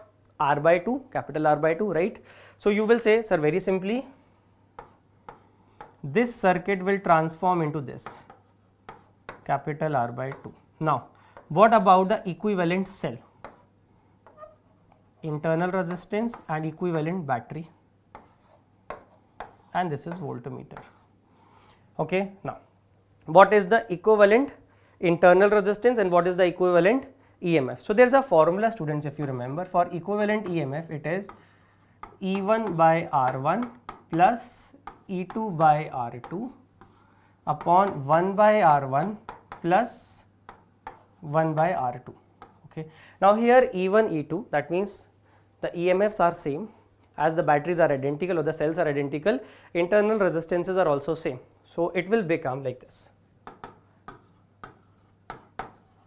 upon, so after cancelling, equivalent EMF will become equal to this 1.5 volts only. Okay, अच्छा, आप चाहो तो यहाँ से एक conclusion हमेशा के लिए ड्रॉ करके याद रख सकते हो कि जो इक्विवेलेंट EMF का कॉन्सेप्ट है, राइट? अगर सेल्स जो है आइडेंटिकल हैं, if the cells are identical, okay, तो इक्विवेलेंट EMF जो है ना वो इंडिविजुअल EMF के ही बराबर आएगी. जैसे मैं अगर आपसे बोल दूं 1.5 वोल्ट, 1.5 वोल्ट, 1.5 वोल्ट, ऐसे सारे सेम पोलैरिटी में आइडेंटिकल सेल्स लगा दिए हैं, तो जो इक्विवेलेंट EMF आएगा इन सारे सेल्स का वो इंडिविजुअल EMF के बराबर होगा, जो कि यहाँ पर आया भी. ठीक है, अब बात करते हैं आर इक्विवेलेंट की, तो ये बड़ा सिंपल है. 1 by R equivalent will be what? 1 by R1 plus 1 by R2. अब आप इसको सॉल्व करेंगे तो 1 by R plus 1 by R कितना हो जाएगा? 2 बाय स्मॉल आर. तो यहाँ से आप बोल सकते हैं कि R equivalent small r by 2 के बराबर हो जाएगा। I hope this is understood. So ये था इक्विवेलेंट का कॉन्सेप्ट, तो मैं यहाँ पर ही लिख देता हूँ, ये हो जाएगा EMF के बराबर और ये हो जाएगा R बाय 2 के बराबर। ठीक है बच्चों, अब इस क्वेश्चन में थोड़ा ध्यान से चीज़ों को समझते हैं। अगर मैं बोलूँ ये है पॉइंट A और ये है पॉइंट B, तो जो पोटेंशियल पॉइंट A का है वही पोटेंशियल यहाँ पर भी आ जाएगा, जो पोटेंशियल यहाँ है वही यहाँ पर भी आ जाएगा और सेम पोटेंशियल यहाँ पर भी आ जाएगा। ओके, तो आप किसी भी एक ब्रांच के अक्रॉस पोटेंशियल ड्रॉप निकालेंगे, वही इस वोल्टमीटर का मेजरमेंट होगा। ठीक है, वही इस वोल्टमीटर की रीडिंग भी होगी बच्चों। इज दिस क्लियर और नॉट? ओके, अच्छा बच्चों, मैं एक बात आपको अभी बता दूं कि आप ये मत सोचिएगा कि हम ये पेपर डिस्कस कर रहे हैं तो हम ऑलरेडी दे चुके हैं तो उससे क्या फायदा होगा। नहीं, जब आप ये पेपर सॉल्व करोगे और जब आप टीचर के साथ लाइव ये पेपर जब सॉल्व करोगे ना, तो आपका नॉलेज और बढ़ेगा, बहुत सारी चीज़ें क्लियर होंगी आपके माइंड में। हो सकता है आपका मेथड थोड़ा सा लॉन्गर हो सकता है टीचर कोई नई ट्रिक बता दे, तो ज़रूर आप ये वीडियोज़ देखें जिसमें कि सारे टीचर्स जो हैं आपको पेपर सॉल्व करके बता रहे हो, ये भी बता रहे हैं कि कैसे एग्जाम में आपको इसको सॉल्व करना है। Right, so it is, don't think it is useless, it is absolutely precious for you right now, and what else you can do, right? So अभी जितना ज़्यादा हम ये डिस्कशन करके सॉल्व करेंगे खुद से, उतना हमारा प्रिपरेशन स्ट्रांग होगा फॉर द सेकेंड अटेम्प्ट। ठीक है, अब यहाँ तक तो हम कहानी हो गई क्लियर। ये r बाई 2 हो गया, ये स्मॉल r बाई 2। अब मुझे स्मॉल r की वैल्यू चाहिए, बाकी सब तो दिया हुआ है। तो एक काम करते हैं, हम यहाँ से अब मैं रीड्रॉ करता हूँ उसको, सर्किट को। तो ये रहा अपना R बाई 2 बोले तो 10 ohms। ओके, ये स्मॉल r बाई 2 है जिसकी वैल्यू हमको नहीं पता है। ठीक है बच्चों, और ये जो EMF है ये है आपका 1.5 वोल्ट्स। राइट, चलिए, तो अब अगर हम यहाँ पे किरचॉफ्स लूप लॉ लगाएंगे तो मान लेते हैं करंट कुछ ऐसा फ्लो हो रहा है, करंट है I, तो यहाँ पोटेंशियल ड्रॉप होगा, तो हम बोलेंगे 10I drop is taken negative. फिर यहाँ पे ड्रॉप होगा minus IR by 2, again drop is taken negative. यहाँ पोटेंशियल राइज होगा तो plus 1.5, this will be 0। Okay, so from here you can say 1.5 minus 10I is equals to I into R by 2। ये हो गई आपकी equation number 1। Right, अब हम आते हैं सेकेंड इक्वेशन पे। अब सेकेंड इक्वेशन भी बहुत आसान है, उसमें ज़्यादा दिमाग लगाने की ज़रूरत नहीं है। आप बोलोगे सर जो भी पोटेंशियल ड्रॉप इस रेजिस्टेंस के अक्रॉस है वही तो वोल्टमीटर की रीडिंग है, यस और नो? तो जो भी पोटेंशियल ड्रॉप इस रेजिस्टेंस के अक्रॉस है वही वोल्टमीटर की रीडिंग है। तो आप बोलोगे सर 10I जो है ये वोल्टमीटर की रीडिंग है जो कि क्वेश्चन में 1.2 वोल्ट्स दी हुई है। आप देख रहे हो, this reading 1.2 volts is already given in the question that the reading of the voltmeter is this. That means this is the drop across this equivalent load resistance. So from here you can say I is 0.12 ampere. Now if you put this equation back in equation 1, I'm pretty sure you will get the value of small r from there. So you can say 1.5 minus 10I. So 10I can be written as 1.2 volts. Okay, that will be equal to 0.12 into small r by 2. Now solve it, it will be 0.3 into 2 upon 0.12, which is equal to internal resistance. Now if you solve it, you will get your answer as 5 ohms. That means third option will be correct. So from here you will say internal resistance is 5 ohms. So मैं कह सकता हूँ कि इस paper में या इस exam में फर्स्ट क्वेश्चन बहुत ईजी था। Right, first was very easy, second was also very easy, third question was little tricky. I will not say that it was difficult, it was little tricky। तो अगर आपको ये equivalent EMF वाला concept याद होगा, right, और Kirchhoff's loop law आपके अच्छे से बनता होगा आपको, तो ही आप इस क्वेश्चन को प्रॉपर्ली अटेम्प्ट कर पाएंगे, वरना क्वेश्चन एग्जामिनेशन प्रेशर में इसको सॉल्व करना थोड़ा डिफिकल्ट हो जाएगा। ठीक है, चलिए तो आगे बढ़ते हैं। Now identify the pair of physical quantities which have different dimensions. Okay, अब डायमेंशंस डिफरेंट किस किस के हैं ये बताना है। इस क्वेश्चन में जनरली हम क्या करते हैं, सीधे उठा के फर्स्ट ऑप्शन से सॉल्व करना शुरू कर देते हैं। ओके, तो हम थोड़ा सा लॉजिक इस्तेमाल करेंगे और पहले इसमें से ईजीएस्ट वन ढूंढने की कोशिश करेंगे। अब वेव नंबर और रेडबर्ग कांस्टेंट, ये इजी है, क्यों? क्योंकि वेव नंबर क्या होता है, वेव नंबर होता है 2 पाई अपॉन लैम्डा, जिसकी यूनिट क्या हो जाएगी, पर मीटर। राइट, रेडबर्ग कांस्टेंट भी जो है वो भी डायरेक्टली प्रोपोर्शनल टू 1/λ आएगा, राइट। रिडबर्ग कांस्टेंट भी 1/λ के प्रोपोर्शनल होगा। अगर देखें तो इसकी यूनिट भी पर मीटर होगी, तो ये तो सेम है, ठीक है। अब देखो stress and coefficient of elasticity, ये भी बिल्कुल सेम है। क्यों सेम है? क्योंकि sigma is equals to Young's modulus of elasticity y into strain. अब स्ट्रेन का तो कोई डायमेंशन होता नहीं है, तो इसकी भी यूनिट न्यूटन पर मीटर स्क्वायर हो जाएगी, और यंग्स मॉडुलस ऑफ इलास्टिसिटी या कोफिशिएंट ऑफ इलास्टिसिटी की भी यूनिट सेम हो जाएगी। तो ये तो गया, ठीक है। अब देखो इसमें और आसान, अब कोएर्सिविटी और मैग्नेटाइजेशन हो सकता है आपको उस वक्त क्लिक ना करे, तो ठीक है छोड़ दो अभी। अब फोर्थ ऑप्शन पर आ जाओ। मैं एक बिल्कुल नॉर्मल स्टूडेंट की नजर से देख के बता रहा हूं आपको। Suppose I am a student, I am sitting and giving this examination, so I am solving this paper from that POV, okay. So I am saying in my examination, during my examination pressure, how will I handle this question? First I will go with this, it looks easy, then I will go with this, it looks easy, and both are sorted. That means both these options doesn't match with the right answer, okay. Now coercivity, magnetization, I don't know what it is right now. Suppose in examination time I get confused, so I go with option 4. What is option 4? Specific heat capacity and latent heat, they are two different quantities that we know for sure. Specific heat capacity is what? C. It is delta Q upon mass per unit temperature difference, right? But latent heat is delta Q upon only mass. So definitely they are dimensionally not matching with each other. So option 4 is correct. Now if you really want to find out what was this, so you know that coercivity is actually the value of magnetization only, right? When you go for this graph, if you remember, hysteresis loop, okay.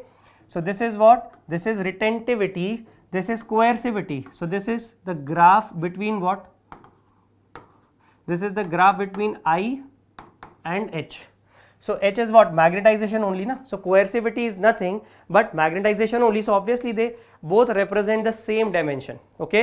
So इसीलिए 1, 2 और 3 में तो dimension same है, fourth case में, in the fourth case the dimensions are not same, okay. So in examination what you can do is whichever looks the easiest for you, go for that. And if you are sure that your answer is correct, don't even read 1, 2 and 3, just take the fourth option, move ahead, don't waste your time, okay.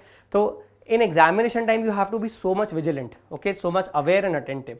Now this question seems very easy, so ये वो variety है question की जो examination में आपका time ज़रूर waste कराएगी. And most of the people or most of the students, those who I am teaching, I can 100% say that they wasted like 2-3 minutes in this question. I know this, they wasted and they said, oh sir, I am not able to solve, okay, right. But few of them who are really paying attention, they knew that this is a question that is going to waste time. They immediately found out the right method to solve it, otherwise they will leave it and move ahead and they will do this question later on, okay. क्यों? क्योंकि आप इसमें इस question में ऐसा क्या है जो टाइम वेस्ट करा सकता है? आप देखोगे सिंपल क्वेश्चन है, u दिया हुआ है, u 25 मीटर पर सेकेंड है, बट इसको कहीं यूज ही नहीं करा क्वेश्चन में, थीटा दिया हुआ है, after t seconds the inclination with the horizontal become 0. तो इसका मतलब ये जो t सेकेंड्स आपको दिए हैं ना, ये आपको टोटल टाइम का हाफ दिया हुआ है, क्योंकि ये बात कर रहा है टॉप मोस्ट पॉइंट की, ओके. अभी इंक्लिनेशन हॉरिजॉन्टल के साथ थीटा है, ये ऐसे पहुंचेगा टॉप मोस्ट पॉइंट में, इसकी वेलोसिटी जैसे अगर यहाँ u है तो यहाँ कितनी हो जाएगी u cos थीटा. क्या ये बात समझ आ रही है आपको? तो ये हो गया इंक्लिनेशन यहाँ पर 0. तो वो उसने ना हमको ये टाइम दे रखा है, तो ऑब्वियसली हमको पता है भाई ये टाइम t जो है वो क्या है, कैपिटल T/2, राइट. और साफ साफ उन्होंने रेंज दे रखी है और वो बोलते हैं कि what is the value of theta. चलो अब यहाँ से दिमाग लगाना शुरू करेंगे. From here will start using our brain. Options are either in terms of sin inverse, tan inverse or cot inverse. Options are not in terms of cos inverse. The very first logic that you will say, sir half यहाँ दिख रहा है, मतलब sin 2 theta वाला formula use हुआ है. So if you say what is range, you will say sir u square sin 2 theta by g. If you go with this logic, so it will be gr upon u square sin inverse 1/2. This will be your theta. Can you see any option like this? gr upon 625. or r upon 62.5? You will say no sir, because the options are containing t square. Now a smart student will immediately identify this common thing, that the option is containing t square, right? Option is containing t square, that means we don't have to use only one formula, we have to use the formula of time also. And one more smart move that you can take from here is that there are tan inverse and cot inverse. That means surely sine by cos or cos by sine is also happening. Okay, so this is how you have to move in the question, right? So let me start with this question once again for you all. So I will say like this, simple. First of all, write down the range. What is range? It is u square sine 2 theta by g, and range will be u square by g into 2 sine theta dot cos theta, right? Now let's talk about capital T. It is what? 2u sine theta by g. So small t is what? Capital T by 2, that is u sine theta by g. Now in the options you can see that there is no u square, plus there is nothing like 625, because if u square is directly used it will be 625. So the number will be huge, right? So we will say that since t square is coming in every option, so let's square this. Okay, so it will become how much? T square is equals to u square sine square theta upon g square, right? Now you see, this is your equation number 1 and this is your equation number 2. Equation number 1 contains u square and equation number 2 contains t square. Do you understand? So if you take the ratio of equation 1 and equation 2, see what you are getting, my dear students. You will say r by t square. So u square and u square are going to get cancelled, right? Is equal to g, okay, sine theta 1 will be get cancelled, 2g, in fact 2g into cos theta by sine theta. Do you understand? So now what is 2g? Is 20. So you will say r by 20 t square is equals to cot theta. Now the option will be matching cot inverse r by 20 t square. Okay, now which option is correct? Obviously you will say, sir, fourth option is correct, right, my dear students? Is it easy? Come on, if you're live here, then respond in the chat box. Okay, I'm going to read your chat, and in case you want to solve it with me right now, you want to give answers right now, kindly do that. Okay, fine, fantastic. I hope this is absolutely clear, and why I spoke that it is time consuming, because to think like this in the examination might be little tricky. You can do that only if you have a good practice of such questions. Okay, so this question was absolutely useless. It was just checking whether you know the formula or not, whether you know this concept that at the topmost point the speed becomes velocity becomes horizontal. You know these things or not, and can you see the options and say that every option is containing t square, not u square. So how we can proceed with the question. Okay, तो ये समझ आ गया है. I hope. अब आगे बढ़ते हैं. अब ये क्वेश्चन देखते हैं. अब ये बहुत ही कॉमन और बहुत ही स्टैंडर्ड क्वेश्चन है फ्रिक्शन चैप्टर का. तो अगर फ्रिक्शन से अगर मैं बोलूं कि फ्रिक्शन चैप्टर से कुछ ईजीएस्ट सा क्वेश्चन बना के दे दो, तो वो तो यही होगा. सबसे इजी क्वेश्चन है. अगर आपने प्रैक्टिस अच्छे से की है तो आपको याद होगा सीधे concept. So a block of mass 10 kg, they are saying that this is a block of mass. Some mass is given.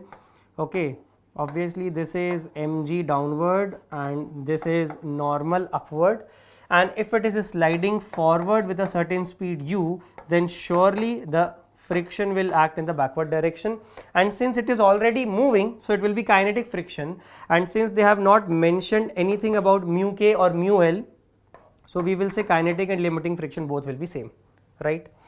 So now what they want us to do is this, that at a certain distance, let's say x, this block finally stops. So obviously this particular force, this little frictional force, is gonna provide the necessary retardation to this, right? So it is gonna be retarded and finally it is gonna stop here, right? And we have to find out just this value x. Now you will say, sir, mass is given. Even if they didn't give you the mass of the object, you can still find out the answer to this question, right? It's very easy. You will say, sir, frictional force Fk is gonna be equal to Fl, which is gonna be equal to mu into normal, which is gonna be equal to mu into mg. Now, this frictional force is gonna provide you the necessary retardation, right? So you will say Fl is actually equal to ma. अभी मैं सिर्फ magnitude wise ही deal कर रहा हूँ. सो ma किसके बराबर हो जाएगा, म्यू mg, और a कितना आ जाएगा, mu g, magnitude wise, right. But if you put this acceleration in the formula of Newton's equation, then surely you have to put acceleration as minus mu g because it's retardation, right? Now Newton's third equation we can use here, absolutely fine. We will say, sir, v square is equals to u square plus 2ax. So it will be 0 is equals to u square minus 2 mu g into x. From here x will be what? U square by 2 mu g. U square by 2 mu g, just put the values and you'll get your answer, right? What is u? U is 9.8 whole square upon 2, mu is 0.5. Okay, so answer will be 9.8 meters. Second option will be correct. Okay, solve it. 9.8 whole square upon 2 into 0.5 into 9.8, right? So if you solve it, your answer will be 9.8 meters. I hope you are understanding this very well. Okay, students?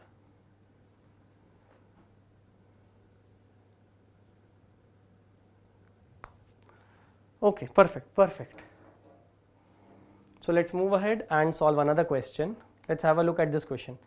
Now this is again one standard question from circular motion. So आप देखो यहाँ से कुछ चीजें सीखते जाओ बच्चों आप लोग, कि उन्होंने स्टैंडर्ड क्वेश्चन पूछा किसका, प्रॉपर्टीज ऑफ सॉलिड का. स्टैंडर्ड क्वेश्चन पूछा फ्रिक्शन का. बिल्कुल स्टैंडर्ड क्वेश्चन पूछ रहे हैं सर्कुलर मोशन का, right, dynamics of circular motion.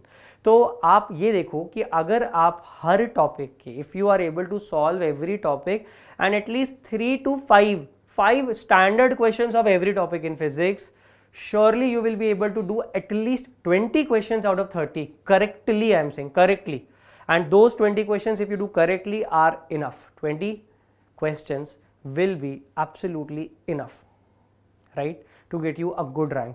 So हम बहुत ही स्ट्रैटेजिकली अगर इसको सॉल्व करेंगे पेपर को, या स्ट्रैटेजिकली तैयारी करेंगे ना, सो हम आराम से बहुत अच्छे मार्क्स कैप्चर कर सकते हैं. चलो अब इस क्वेश्चन को देखते हैं. A boy ties a stone of mass 100 grams. मास दिया हुआ है, right, very good. At the end of a 2 meter long string, so string is how many meters long? 2 meters long. So that is the radius given, and whirls it around in a horizontal plane. अच्छा, अब ये पूरा का पूरा जो circular motion हो रहा है, ये कहाँ हो रहा है? It is happening in the circular horizontal plane, right? The string can withstand a maximum tension of 80 Newton. So this string is going to withstand a maximum tension of 80 Newton. That means this is the maximum tension that string can have. And if the maximum speed with which the stone can revolve is k by pi revolutions per minute, that's not radians per second, you need to convert it, my dear, right? The value of k is, okay, it's very simple, very extremely simple. You will say, sir,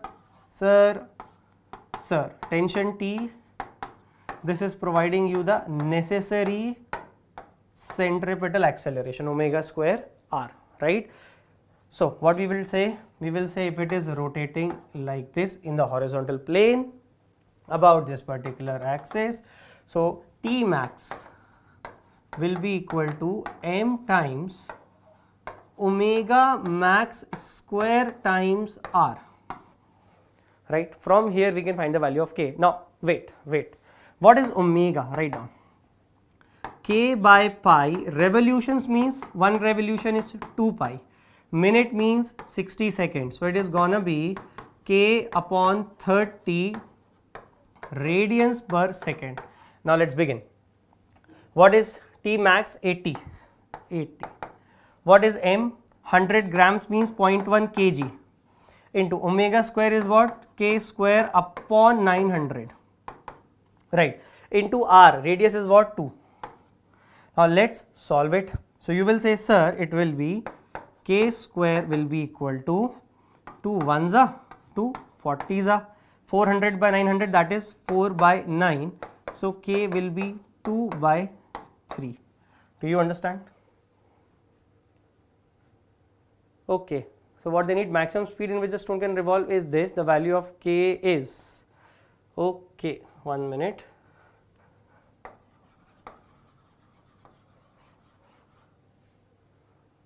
Omega square r, okay, sorry, k square will be 800 into 900 by 2, sorry.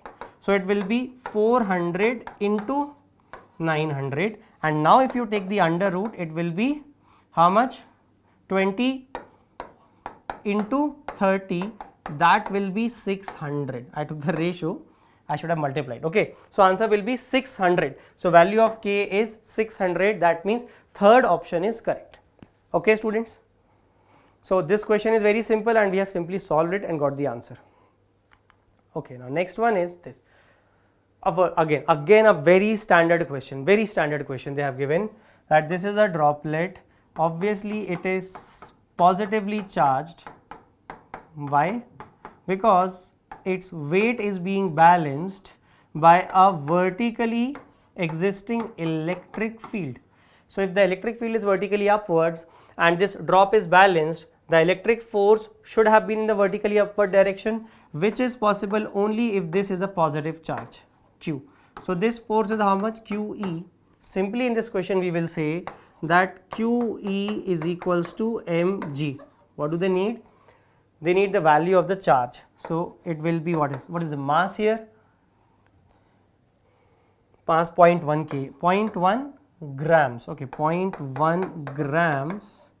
G is 9.8 upon electric field is 4.9. Absolutely correct. 4.9 into 10 to the power 5. Now students, if you solve this, you will get the right answer, and that will be how much? Let's solve it. Okay, so we can say that, okay, 0.2 into 10 to the power minus 8. So it will be 2 into 10 to the power minus 9 coulombs or 2 nanocoulombs, right? So which option is matching? Second option is perfectly matching here. बच्चों समझ आ रहा है, मज़ा आ रहा है solve करके? अच्छा, ये भी सोच लो, अब ये मत सोचना सर ये तो वीडियो रिकॉर्ड हो जाएगा, हम बाद में देख लेंगे. देखो, टुमारो नेवर कम्स, बाद में कभी नहीं आता, राइट? आप ये करिए, जो इस पूरे हफ्ते हम लोग ये पेपर को सॉल्व कर रहे हैं, आप बिल्कुल ऐसा शेड्यूल बनाइए कि आप हमारे साथ बैठे और पूरा दिन दोनों के दोनों शिफ्ट के पेपर्स एक साथ सॉल्व करें. And believe me students, this will give you immense knowledge about the paper solving and everything, okay, which is really important for you. क्योंकि अगर आप देखो, किताब खोल के आप वापस से रिविजन स्टार्ट कर दोगे तो आप बार बार वही चीज़ें पढ़ोगे जो आपको ऑलरेडी आती है. You will not learn anything new, and this is the time जब आप अपने जो एक पैटर्न सेट हो गया उस पैटर्न को ब्रेक करके चीज़ें सीखें. वरना ये आप टाइम वेस्ट कर दोगे, आप 2-2 घंटे किताब लेके बैठे रहोगे और आप रिवाइज से 5 या 6 पन्ने ही कर पाओगे, राइट? कुछ ज़्यादा कॉन्सेप्ट रिवाइज नहीं कर पाओगे. इसलिए बेटर है कि आप यहाँ लाइव आए, फैकल्टी के साथ क्वेश्चंस को सॉल्व करें और बिल्कुल कमेंट सेक्शन में डिस्कस करें, चैट बॉक्स में बिल्कुल डिस्कस करें जो भी आपके डाउट्स हैं उन क्वेश्चन से रिलेटेड. अगर आप ऐसे लाइव पढ़ेंगे इस पूरे week, I can assure you will be at a very good level in all the 3 subjects. चलिए अब इस क्वेश्चन पर आते हैं. Again a standard question of variable force, again an extreme standard question. So what is this? The force, and they have already mentioned it's a variable force in a horizontal xy plane. Fantastic. Assume the distance in meters and force in Newton if the particle moves from this point to this point, right? What is the work done? What they are asking? Okay, so what is the work done on the particle? Or they were asking, actually in the paper they have asked that what is the final kinetic energy or what is the change in kinetic energy of the particle, right? So simply if they ask you the change in kinetic energy of the particle or the work done by the particle, what will you do? You will say, sir, work done by the particle is change in kinetic energy according to which theorem? According to work energy theorem, right? Now what is this work done, students? You will say, sir, it is vector F dot vector dr integration, okay, because it's a variable force. Now you tell me, what is vector dr?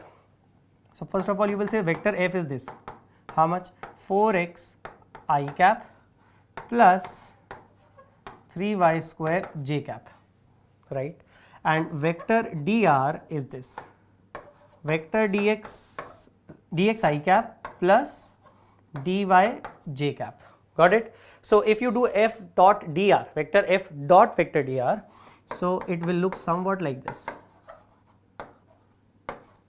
It will be 4x dx, integrating it from 1 to 2, x1 to x2, 1 to 2 plus 3y square dy, from which point, from y1 that is 2 to y2 that is 3, 2 to 3. Got it? Now integrate, put the limits, and you will surely get your answer, and that is going to be 25 joules. Okay, this is what you get after solving it. I'll solve it for you.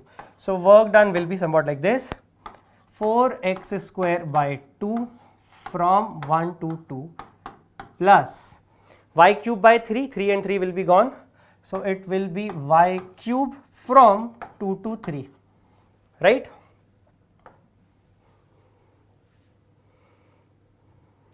So your answer will be what? Tell me. See, it will be 2 into x square from 1 to 2 plus y cube from 2 to 3.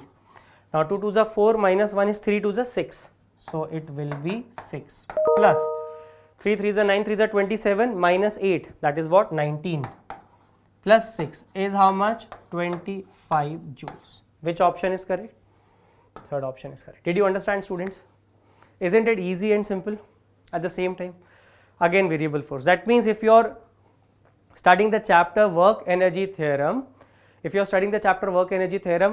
don't forget to revise this concept of variable forces. Okay, students? So now we are going to take a just 1 minute break before I move on to the next part of the paper. Okay, thank you so much.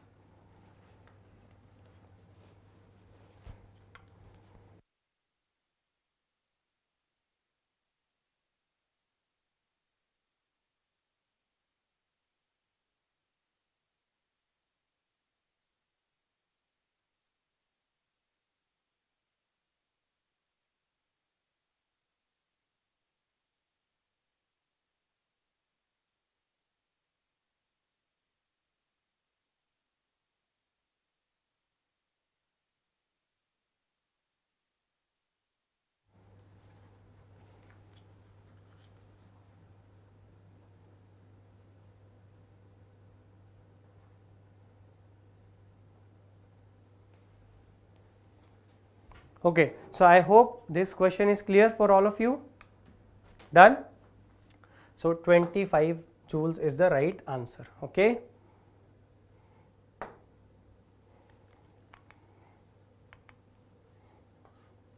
Perfect.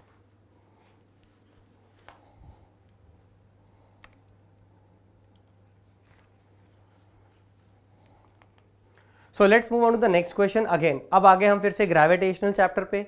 Now in this chapter also the most important part, there are two things that can come from this particular chapter. First, एक तो आपको variation in G with height या depth या rotation से पूछा जाएगा, या आपको अगर कोई सवाल आएगा तो वो आएगा केपलर के थर्ड लॉ से, law of time period, right? आप खुद देखना इस एग्जाम में दो क्वेश्चंस है, या तो इस सेट में एक क्वेश्चन है, दूसरे सेट में केपलर्स के थर्ड लॉ पर दिया हुआ है, ठीक है? तो चलो इस क्वेश्चन को अटेम्प्ट करते हैं. Very simple, you know that G dash is equals to G with height I am saying upon 1 plus h by r whole square, right? Now what they have given in the question already, they say that the weight is, at what height the weight of the body becomes 1/3 of its weight on the surface.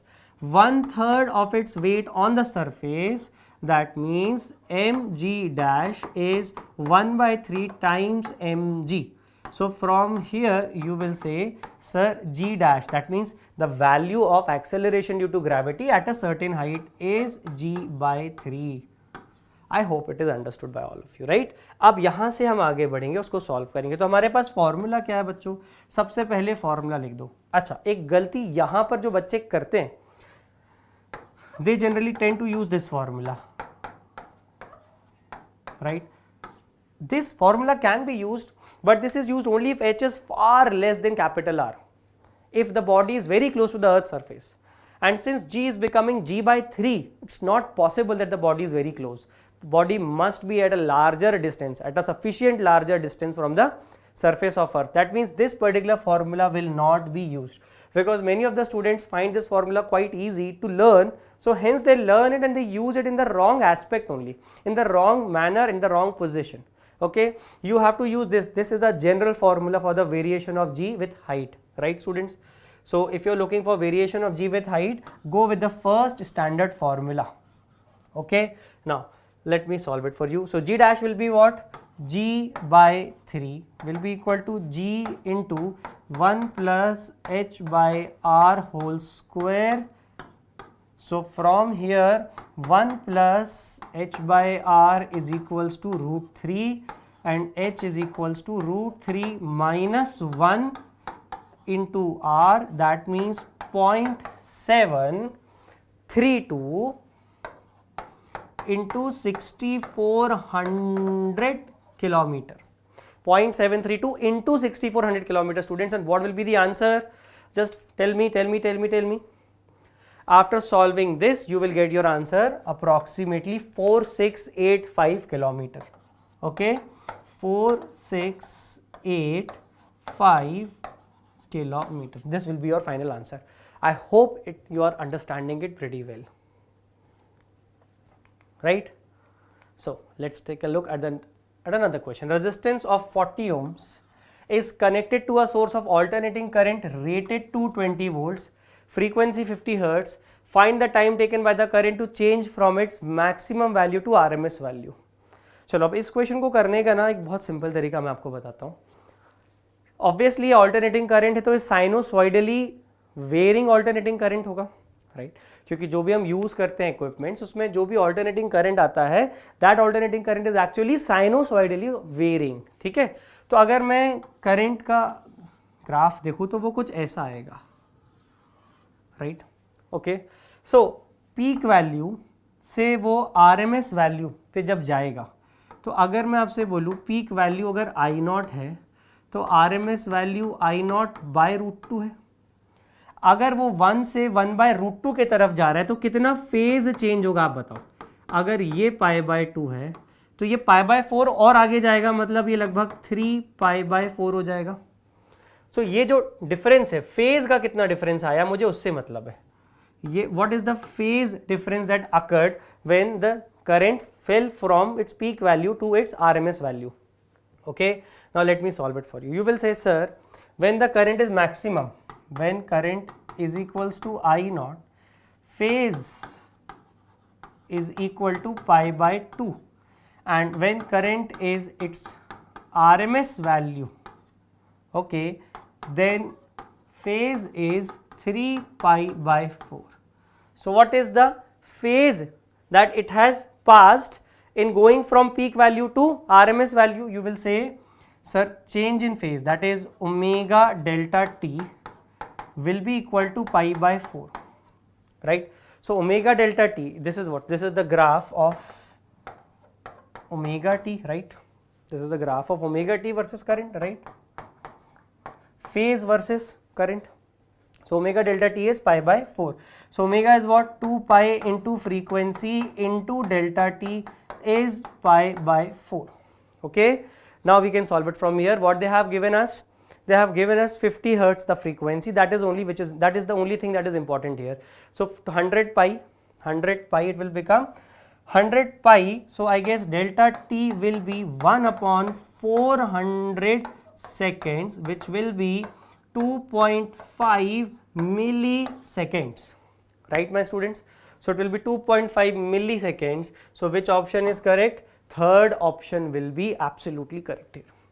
Did you understand the method? So if they are asking this kind of question, if they ask that how much time will it take, so first of all try to find out how much phase it will pass, how much phase the current will pass in order to come from its peak to RMS value. You will say, sir, in a sinusoidal curve from 1 to 1 by root 2 it takes pi by 4 degrees, or pi by 4 radians. From 1 to 1 by root 2 the angle moved is pi by 4 radians. Okay, so this is pi by 4 radians. So in terms of this alternating current, you will say pi by 4 radians is actually the phase that this current has passed. So omega delta t will be pi by 4. From here you will say the time that is required will be 2.5 milliseconds. Okay students, I hope it is perfectly understood by all of you. So let's move ahead, and now this is another one good question. Now this question might take a lot of time, you might waste a lot of time, like 3-4 minutes in this question in solving it, because you will immediately jump to the conclusion that there is superimposition, two waves are given, A1 A2 are given. You will immediately write, sir A1 तो दिया हुआ है हमको 5 units, A2 दिया हुआ है 3 centimetre में दिया है, ठीक है, सेंटीमीटर. सो A निकालने का तो तरीका बिल्कुल सिंपल है, A1 square plus A2 square plus 2A1 A2 cos of delta 5 whole to the power 1/2. आप बोलोगे सर इमीडिएटली ये फॉर्मूला यूज करो, and you will end up wasting little bit of time which I don't want you to waste, right? Just read the question first of all carefully. आप बिल्कुल तसल्ली से एक बार question पढ़ लो, okay? आप आराम से क्वेश्चन को पढ़िए एंड फिर डिसाइड करिए अपना कोर्स ऑफ एक्शन. तो यहाँ पर ये 5 दिया है, ये 3 दिया है, बट फेज डिफरेंस कितना दिया है? अगर आप इस इक्वेशन को देखेंगे तो y2 जो है वो कितना हो जाएगा, 3 साइन ऑफ 2 पाई एक्स. भाई ये 2 पाई को अंदर जरूर भेज देना, minus 2 pi we T plus 3 pi centimetre. Can you see this? तो जो फेज डिफरेंस दोनों में आ रहा है वो कितना आ रहा है आप बताइए. ये अंदर कितना हो जाएगा 2 पाई x minus 2 pi we T, और यहाँ पर कुछ एक्स्ट्रा फेज तो है नहीं. तो फेज डिफरेंस जो आएगा, आप बोलोगे सर φ1 तो 0 है, φ2 जो एक्स्ट्रा फेज है वो है 3 पाई, तो फेज डिफरेंस आ रहा है 3 पाई. अब 3 पाई को बच्चों यहाँ पुट मत कर देना. आपको पता है जब भी ऑड मल्टीपल्स ऑफ पाई अगर फेज डिफरेंस होता है तो इंटरफेरेंस डिस्ट्रक्टिव हो जाता है. ये आपको अगर याद है तो आप ये क्वेश्चन देखते ही साथ बिना अपना पेन या पेंसिल उठाए देखते ही साथ बोलोगे इस ये डिस्ट्रक्टिव इंटरफेरेंस है, और आंसर A1 माइनस A2 होगा जो कि 5 माइनस 3 2 सेंटीमीटर होगा. तो बिल्कुल बिना टाइम वेस्ट करे आप आंसर बता दोगे. तो आप बोलोगे सर ये तो डिस्ट्रक्टिव इंटरफेरेंस हो रहा है. क्यों? क्योंकि फेज डिफरेंस जो है वो क्या है, 2n माइनस 1 पाई, मतलब ऑड मल्टीपल ऑफ पाई. तो वो तो 3 पाई है.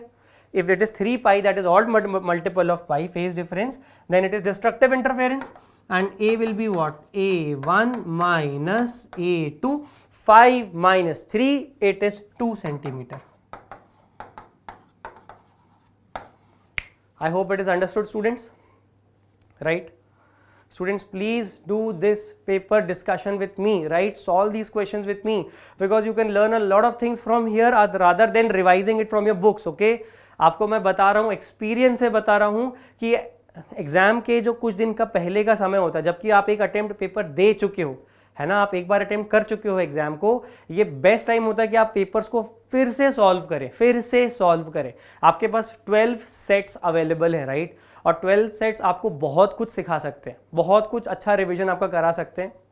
अब ये हो सकता है आपने डायरेक्टली ये मेथड यूज करा हो, आपने इस बारे में सोचा भी ना हो कि डिस्ट्रक्टिव हो, तो आपको ये नई चीज सीखने मिली ना कि हम देखकर भी तो बता सकते हैं यहाँ डिस्ट्रक्टिव हो रहा है, या हो सकता है there might be a possibility during examination you just forgot to take this 2 pi into consideration. You must have taken 1.5 as the phase difference, and then you were confused what is cos of 1.5, right?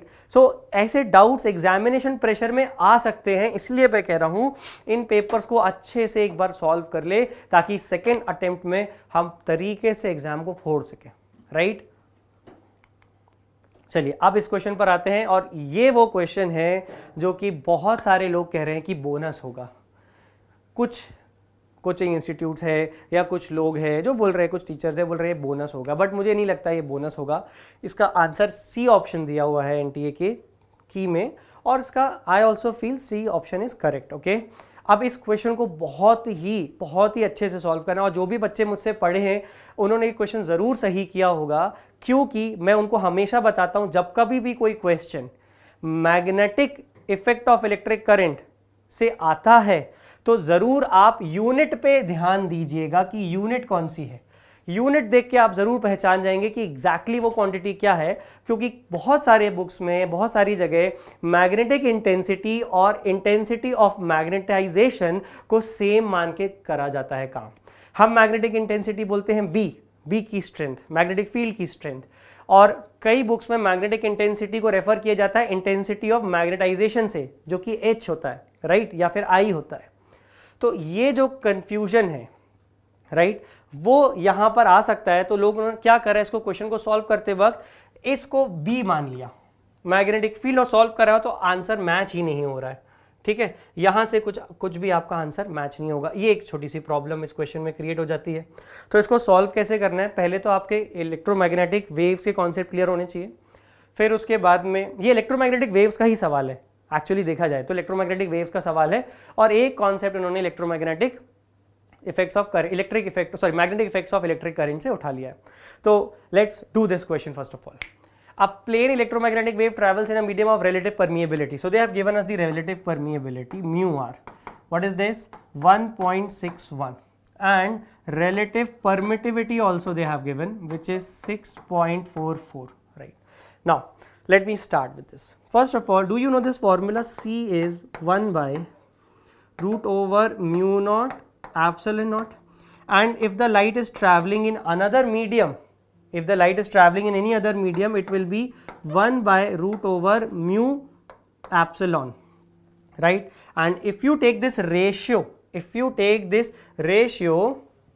C by V, you will get root over relative permeability into relative permittivity, okay?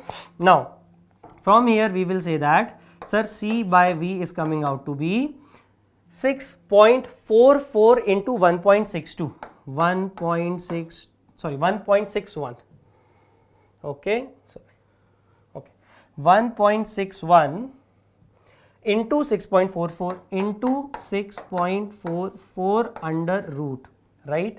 So this is going to be 3.22. If you solve it, you will say, sir, V will be equal to C upon 3.22. And everybody knows what is C, 3 into 10 to the power 8 meter per second.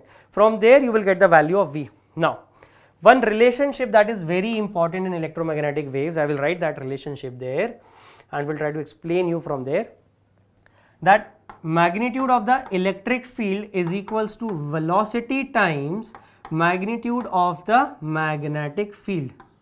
So we will use this formula here, but the only problem is this is not B naught, okay? ये B naught नहीं है, ये in fact B naught upon mu दिया हुआ है, which is H, right? ये B naught upon mu की value दी हुई है, ना कि B naught की. That is the most important thing here.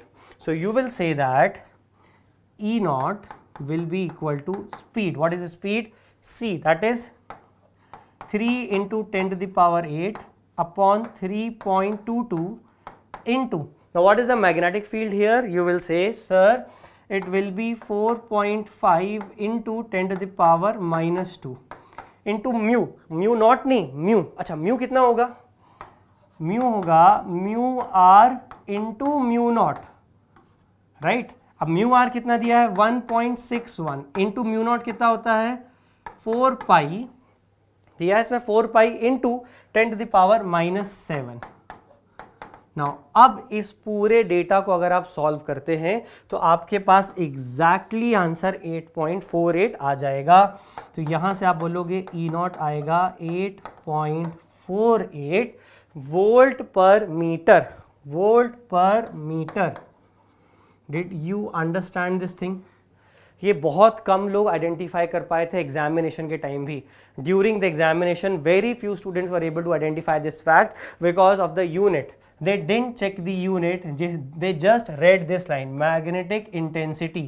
So they thought this is B naught, right? But it is not, it is B naught by mu that is given in the question here. And I hope you are understanding these things, students. In case you have any doubt, you want to ask anything about this particular question, feel free to ask, okay? So question, मैं clarity दे दे रहा हूँ बच्चों, ये कोई bonus question नहीं है, okay? हाँ, language के basis पर अगर उन्हें bonus बनाना होगा तो बना सकते हैं, but this is not a bonus question. इसमें मस्ट ऑप्शन सी आपका करेक्ट आ रहा है। इलेक्ट्रिक फील्ड की वैल्यू 8.48 वोल्ट पर मीटर आती है और मैंने आपको ये सॉल्व करके दिखा भी दिया है, ठीक है बच्चों. So let's move ahead and take another question in this one. In this question, this is a classic example of theoretical question in which you can easily spot the incorrect statement or the correct. Choose the correct option from the following options given below. Okay, correct option. First, second, third. As the moment you read the third option, a classical atom based on Rutherford's model. Rutherford क्या बोलता है कि जो electron है वो कोई stable orbit में नहीं घूम रहा है, इलेक्ट्रॉन बस रोटेट कर रहा है, और जैसे जैसे वो रोटेट करता है न्यूक्लियस के around, it is losing its energy because of the centripetal acceleration that it is experiencing, and because of the loss in energy that it is experiencing, it is slowly coming close to the nucleus and finally it goes and collapses inside it. So Rutherford का जो model है ना वो unstable है. Unstable मतलब क्या, वो incomplete है, वो एटम की स्टेबिलिटी को डिसाइड नहीं कर पा रहा है. अगर मान लो रदरफोर्ड का मॉडल सही होता तो हम सब तो कब के कब कोलैप्स हो चुके होते, राइट. सिर्फ न्यूक्लियस ही रह जाता, और वो भी न्यूट्रल, इस वर्ल्ड में कुछ रहता ही नहीं, राइट. सो इसलिए थर्ड ऑप्शन यहाँ पे सही है. चलिए अब आते हैं फोर्थ ऑप्शन पे. ये भी बड़ा सिंपल है. इसमें इन्होंने पूछा है, they have asked that what is the Q energy Q released पर फिजन. पर फिजन, तो एक फिजन में कितनी एनर्जी इन्वॉल्व है वो पता कर लेते हैं. बड़ा सिंपल सा टास्क है. तो आप बोलोगे सर क्यू यहाँ से आराम से निकाल सकते हैं आप. देखो बी और सी जो दो प्रोडक्ट्स बने हैं, देखो ए स्प्लिट होता है और ये बी और सी देता है, ठीक है, और एनर्जी रिलीज होती है, मान लेते हैं. सो बी प्लस सी, तो इसमें आप क्या बोलोगे, दोनों की पर न्यूक्लियन कितनी बाइंडिंग एनर्जी 6.4, और जो ओरिजिनल न्यूक्लियस है ए उसकी पर न्यूक्लियन कितनी है 5.6. तो आप बोलोगे ओवरऑल एनर्जी, ठीक है, ओवरऑल एनर्जी कितनी है, बाद में आप बोलोगे sir 6.4 into 105 plus 115 which is 220 I guess, right. Minus आप बोलोगे सर 5.6 इंटू 220. अब 220 यहाँ से कॉमन ले लीजिए आप, तो आ जाएगा 220 into 6.4 minus 5.6 which is 0.8 mega electron volt. So 220 into 0.8 mega electron volts. अब जब आप इसको सॉल्व करोगे तो आपको एनर्जी ऑफ द रिएक्शन मिल जाएगा. अब बता दो भाई 220 इंटू 0.8 क्या होगा, ये 220 से तो कम ही होगा. तो आई गेस आंसर कितना आ जाएगा आपका, फोर्थ ऑप्शन आ जाएगा. ठीक है बच्चों. सो 0.8 नहीं होगा, डेफिनेटली 0.8 नहीं होगा. 0.8 तो तब होगा जब वो क्यू एनर्जी पर फिजन नहीं पर न्यूक्लियन पूछता. ओके, क्यू एनर्जी पर फिजन पर न्यूक्लियन, तो फिर आंसर आपका 0.8 होता, पर ये गलत है. उससे पर फिजन की बात की है, तो एक फिजन की बात हो रही, मतलब हमें एटलीस्ट एक कंप्लीट रिएक्शन तो लेनी ही पड़ेगी ना, सारे न्यूक्लियंस को इन्वॉल्व करके. तो 220 इंटू 0.8 अगर हो रहा है, राइट, तो 220 से बड़ी क्वांटिटीज तो पॉसिबल नहीं है, ये तो एटलीस्ट श्योर हो गए हम, राइट. तो हमारे पास जो ऑप्शन आएगा 176 मेगा इलेक्ट्रॉन वोल्ट्स आ जाएगा. Okay, clear. चलो अब आते हैं हम इस क्वेश्चन पे. ये भी बड़ा सिंपल क्वेश्चन है. अब इसके बारे में कुछ मैं ये बोलना चाहूँगा. आई जस्ट वांट टू से one thing students. What happens generally, students leave this chapter, हम एंड में चैप्टर छोड़ देते हैं कि कम्युनिकेशन से क्या ही आएगा. बट प्लीज स्टूडेंट्स, कम्युनिकेशन से हर साल हर सेट में एक क्वेश्चन वो ज़रूर देते हैं आप, और वो भी क्वेश्चन मोस्टली बेस्ड होता है या तो कॉस्मिक रेडिएशंस पर, मतलब that means electromagnetic wave spectrum पर, या फिर वो क्वेश्चन बेस्ड होता है एम्पलीट्यूड मॉड्यूलेशन पर. एम्पलीट्यूड मॉड्यूलेशन, ये टावर ऑफ द हाइट बताना, ये सारे. अब इन्होंने इस बार क्या करा, एम्पलीट्यूड मॉड्यूलेशन को और minimum height of the antenna को कंबाइन कर दिया. ठीक है. अब देखो, सबसे पहले तो एक बेस बैंड सिग्नल लिया है और उस पर क्या करा गया, उसमें मॉड्यूलेशन किया गया है. कौन सा, एम्पलीट्यूड मॉड्यूलेशन, और एक कैरियर फ्रीक्वेंसी, एक कैरियर सिग्नल जो है उस पर सुपर इम्पोज कर दिया है. अब कैरियर सिग्नल सुपर इम्पोज कर देते हो तो जो फ्रीक्वेंसी की रेंज है ना वो क्या हो जाती है, देखो बताता हूँ. आपकी फ्रीक्वेंसी की रेंज हो जाती है फ्रॉम एफ मॉड्यूलेटेड, सॉरी,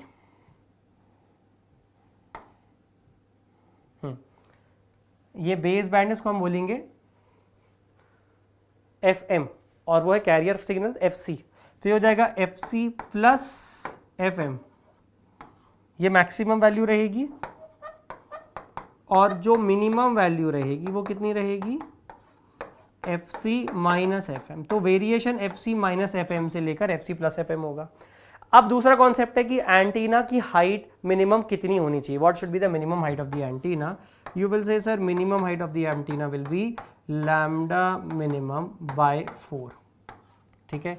अब लैम्डा मिनिमम क्या होगा, देखो पहली बात तो लैम्डा क्या होगा, आप बोलोगे सर लैम्डा होगा C/F, और अब F की जगह आप क्या लिखोगे, C/FC plus minus FM, right.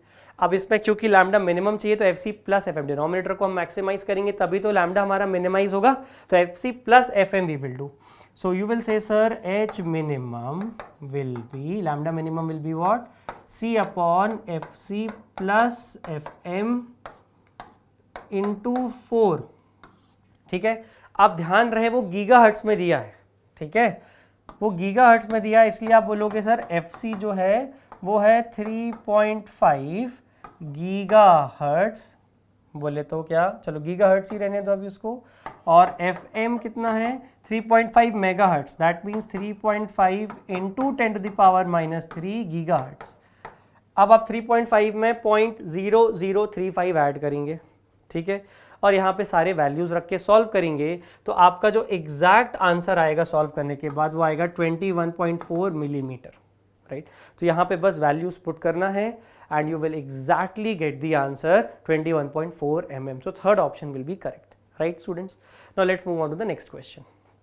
Now this is a very easy, but the language, now again one more thing, Carnot engine, they love it, I don't know why, but the NTA guys, they definitely love this thing, Carnot engine. Surely they will give you one question on either Carnot engine or refrigeration, COP, that is coefficient of performance, or the efficiency of Carnot engine or the COP of a refrigerator.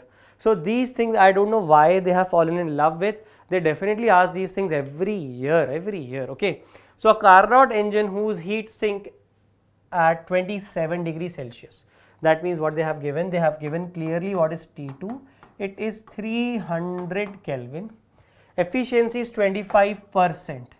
So efficiency first case is 25%, means 25 by 100, that is 1/4. Have they given T1? T1 they have not given, so let's find out T1. So you know this is what, 1 minus T2 upon T1, so it will be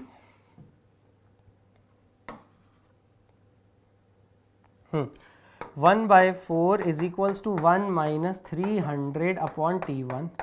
So it will be 300 upon T1 is equals to 3/4. So on solving it, you will get T1 as 400 Kelvin, right? 400 Kelvin. Done. So this is initially the temperature of the source. Now they are asking by what, by how many degrees or how many kelvins we should change the temperature of the source so that the efficiency increases by 100%. Efficiency increases by 100% means if initially the efficiency is eta, now the efficiency becomes 2 eta, right? So we will say that indirectly they have said that find T1 dash so that eta 2 is 2 times eta 1, that is 2 into 1/4, that is half. Got it? That is half. Now we will say eta 2 will be 1 minus T2 upon T1 dash, right? Now this is 1/2 is equals to 1 minus 300 upon T1 dash. So solving you will say T1 dash is 300 into 2, right? 300 into 2, that is 600 Kelvin. Okay, so what is the temperature difference? You will say the temperature difference will be T1 dash minus T1, that is 600 minus 400 Kelvin. Answer will be 200 Kelvin. Now they have done one trick here, and what is that trick? They have given you the options in degree Celsius. Now don't do this mistake of converting 200 Kelvin into degree Celsius, because they have not asked you the exact temperature, they have asked you the change in temperature. And whenever we talk about the change in temperature, then 1 Kelvin change is equal to 1 degree Celsius change, there is no problem, right? So 200 Kelvin change in temperature will be equal to 200 degrees Celsius change in temperature, and from that note we can say with 100% confidence second option is absolutely correct. Do you understand, students? Are you following this or not? Let me know. Okay, please students, come in the chat box, come in the comment section, talk to me about the questions.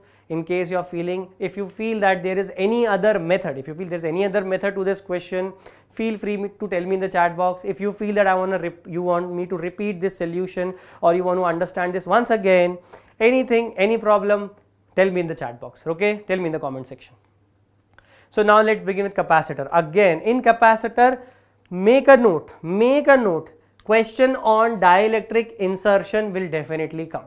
Definitely there will be a question in which a dielectric will be inserted between the plates of the parallel plate capacitor. So these are certain things which I can write on my tips and say, okay, these questions will definitely come. Okay, so let's begin with this thing. Na, na, na, na, na, na, na, na, na, na, na, na. A parallel plate capacitor is formed by two plates of area. So area is given to us. How much is the area? You will say, sir, 30 pi centimeter square, which is 30 pi into 10 to the power minus 4 meter square. Separated by d is 1 mm, which is 10 to the power minus 3 meter. Okay, a material of dielectric strength, that means, no, dielectric constant nahi, dielectric strength, that means the value of the electric field that it can withstand is given. So dielectric strength is nothing but the amount of electric field that this dielectric material can allow to pass through it without breaking or without showing any breakdown. Okay, so from here हम कहेंगे भाई electric field की जितनी आवश्यकता है अंदर कितनी हो सकती है maximum 3.6 into 10 to the power 7 volt per metre. बच्चों समझ रहे हैं आप लोग ये बात? बड़ा सिंपल है. Yes, it's a very easy thing. Okay, now what else you need? If the maximum charge that can be stored on the capacitor without causing any dielectric breakdown is, okay, so the maximum amount of charge that can be given to that capacitor is this, then what is the value of the dielectric constant? Pretty easy. So we will say, okay, there's a very easy formula for this. Electric field in between the plates of the capacitor is Q by A into K epsilon naught. This is the net electric field, right? This will be equal to E naught. So it is 3.6 into 10 to the power 7. Charge is 7 into 10 to the power minus 6 upon area is 30 pi into 10 to the power minus 4 into K. What is K, my dear students? K is dielectric constant into last thing is epsilon naught. Now they have mentioned here how to find out or figure out the value of epsilon naught. Epsilon naught. What is epsilon naught? Epsilon naught is 1 upon 4 pi into 9 to the power 9 into 10 to the power 9. So 1 upon 4 pi into 9 into 10 to the power 9. Now all these values are given. You solve it and you will get your answer. Probably the answer to this question comes out to be 7 by 3, which is 2.33. Okay, just solve it. See, I can solve it. It's very easy. How we can solve? We will say 4 9s are 36, so it is 0.1, right? Now pi and pi are gone. Okay, now 10 to the power minus 6, 10 to the power minus 4 will be what? 10 to the power minus 10. 10 to the power minus 10 into 10 to the power 9 is 10 to the power minus 1. So this all is going to get cancelled. So what will remain? Sorry. Okay. So this is also going to get cancelled, right? So K will come out to be, okay, K will come out to be how much? After solving it will be nearly 7 by 3, which is 2.33. Okay.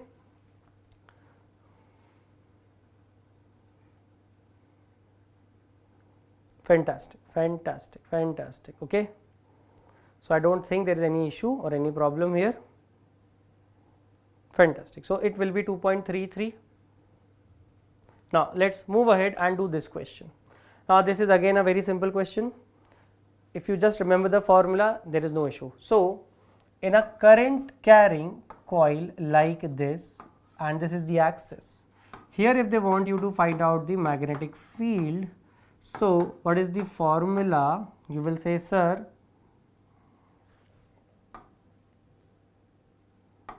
the formula for magnetic field is mu naught n I r square upon 2 into r square plus x square to the power 3 by 2. Now this question is important in a way because I have seen most of the students, they generally skip this formula. Most of the students just skip this formula, they don't memorize it, they don't learn it, or they just ignore it. They feel that this question will not come in mains, and that is the biggest mistake they have ever made in this particular preparation, at least because this question directly came with the formula. And whenever you find a complex formula, believe me students, the question that is going to be asked from that complex formula will be a very easy one. तो आप यहाँ देख सकते हो formula जितना tough बनाएंगे उसका question उतना आसान होगा, ठीक है। तो अब इसको सॉल्व करते हैं। बहुत सिंपल सी कुछ चीज़ें दी रखी है उन्होंने।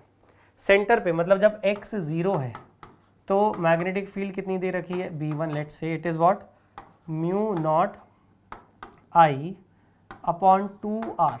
So this thing is given how much? This thing is given B, right? Now B2 will be what? N is 1 given, so mu naught I r square by 2 into r square plus x is r by 2, so r square by 4 to the power 3 by 2, right? So if you take the ratio now, if you take the ratio and solve it, your answer will be this. B2 will be equal to 2 by root 5, 2 by root 5 whole to the power 3 times B. This will be your answer after solving. After just take the ratio, solve it, you will get this answer. I hope this is clear. So third option is correct. Okay, my dear students. I hope you are understanding this properly. Now again from conduction, a standard question, and this time they have asked it such an easy question. They have not even asked for you to find out the temperature at this junction. They have given that. They are simply asking if conductivity, if coefficient of conductivity or thermal conductivity of this particular rod is given, what is the thermal conductivity of this particular rod? Are you getting it? Yes or no?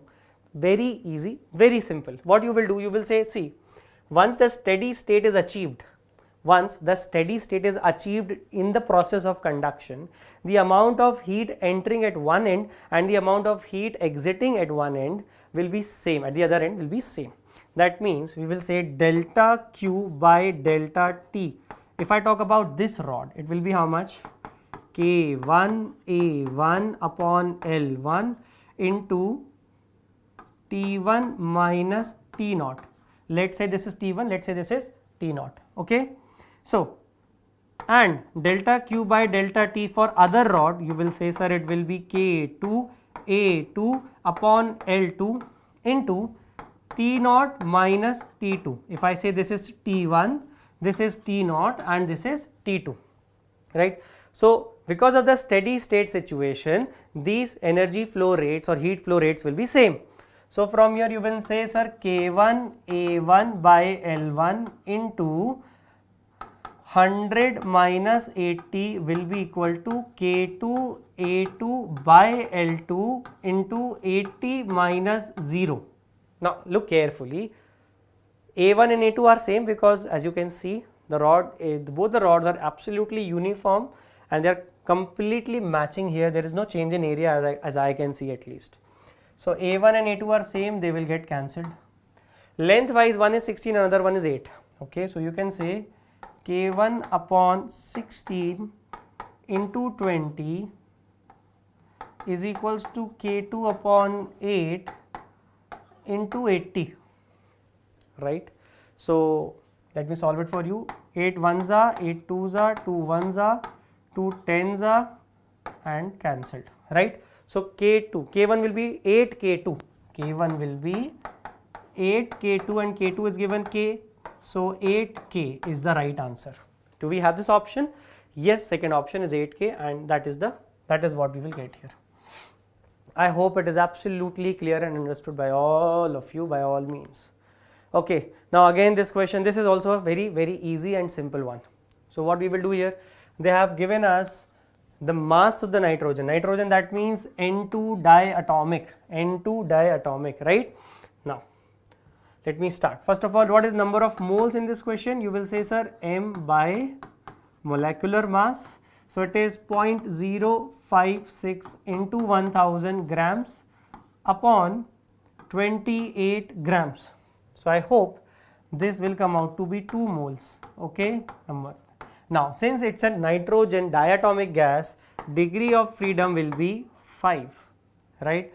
Okay, now what is the temperature? Okay, enclosed in a vessel of temperature 127 degrees Celsius. So what is the temperature here? 127 plus 273, which is gonna be how much? 400 Kelvin. Fantastic. So what is the energy of the molecules initially? You will say energy initially will be F by 2 nRT. This must be equal to kinetic energy overall, right? Now this energy initially is directly proportional to kinetic energy or directly proportional to V square. Now they are saying how much amount of heat has to be transferred. अब कितनी heat आप यहाँ दोगे ताकि speed of the molecules double हो जाए. अब देखो यहाँ से आपको directly करना है, आप हर बात को लेके solve नहीं करोगे. आप बोलोगे सर speed double करिए, ठीक है. Speed double करते ही kinetic energy 4 times हो जाएगी, है ना. अभी kinetic energy half m v square है, आपने speed double कर दी तो kinetic energy कितनी होगी? half m into 2v whole square. तो आप ऐसे बोलोगे सर इनिशियली काइनेटिक एनर्जी कितनी थी? Half m v square, right. और आपने स्पीड जैसे ही डबल करी, ये कितनी हो गई? Half m into 2v whole square. तो आप बोल सकते हो सर सेकेंड टाइम जो काइनेटिक एनर्जी थी वो 4 टाइम्स फर्स्ट हो गई. सो डेल्टा के ई जो काइनेटिक एनर्जी में चेंज आया वो 3 टाइम्स के ई 1 हो जाएगा, राइट. और के ई 1 या के ई कितनी इनिशियली कितनी? F by 2 nRT के बराबर है. तो आप बोलोगे सर एक्स्ट्रा एनर्जी जो हमको देनी पड़ी है वो 3 इंटू F by 2 nRT के बराबर है. 3 by 2 F nRT, ठीक है. बस अब वैल्यूज पुट करें, आंसर आ जाएगा. सो जो आपने हीट सप्लाई की है extra, that will be 3 by 2 into 5 into 2 into 2 into 400. सो 2 तो गया, है ना. तो आंसर कितना आएगा? 5 2 ज़ा 10, 4 3 ज़ा 12. So answer will be 12 into 1000 calories. So you can से 12, 1 minute, yes, 12 किलो कैलोरीज. यहाँ कुछ मिस हुआ? नहीं. nRT, T is 400, 5 2 ज़ा 10, so it will become 4000. 4000 into 3 is what? 4000 into 3 is 12,000, right? Divided by 1000 will become kilocalories, so it will be what? 12 kilocalories. I hope this is clear. So answer आ गया यहाँ से, आप बोलोगे sir 12. Done. Okay, सो आगे बढ़ते हैं बच्चों. एंड अब ये क्वेश्चन देखते हैं. नाउ दिस इज अगेन, अब ये भी बात है बहुत कॉमन है. अगर आप ऑप्टिक्स की बात करें तो ऑप्टिक्स में 2 पॉसिबिलिटीज होती हैं ज़्यादातर पूछे जाने की. सबसे पहली चीज़ वो पूछ सकते हैं या तो टोटल इंटरनल रिफ्लेक्शन का कोई क्वेश्चन होगा, राइट, या फिर अपेरेंट डेप्थ अपेरेंट हाइट का क्वेश्चन होगा, या फिर 70% चांसेस है कि कॉम्बिनेशन ऑफ लेंस का क्वेश्चन होगा जिसमें इक्विवेलेंट फोकल लेंथ बतानी होगी. समहाउ आपको लेंस मेकर फॉर्मूला भी यूज करना है और इक्विवेलेंट लेंथ भी बताना है.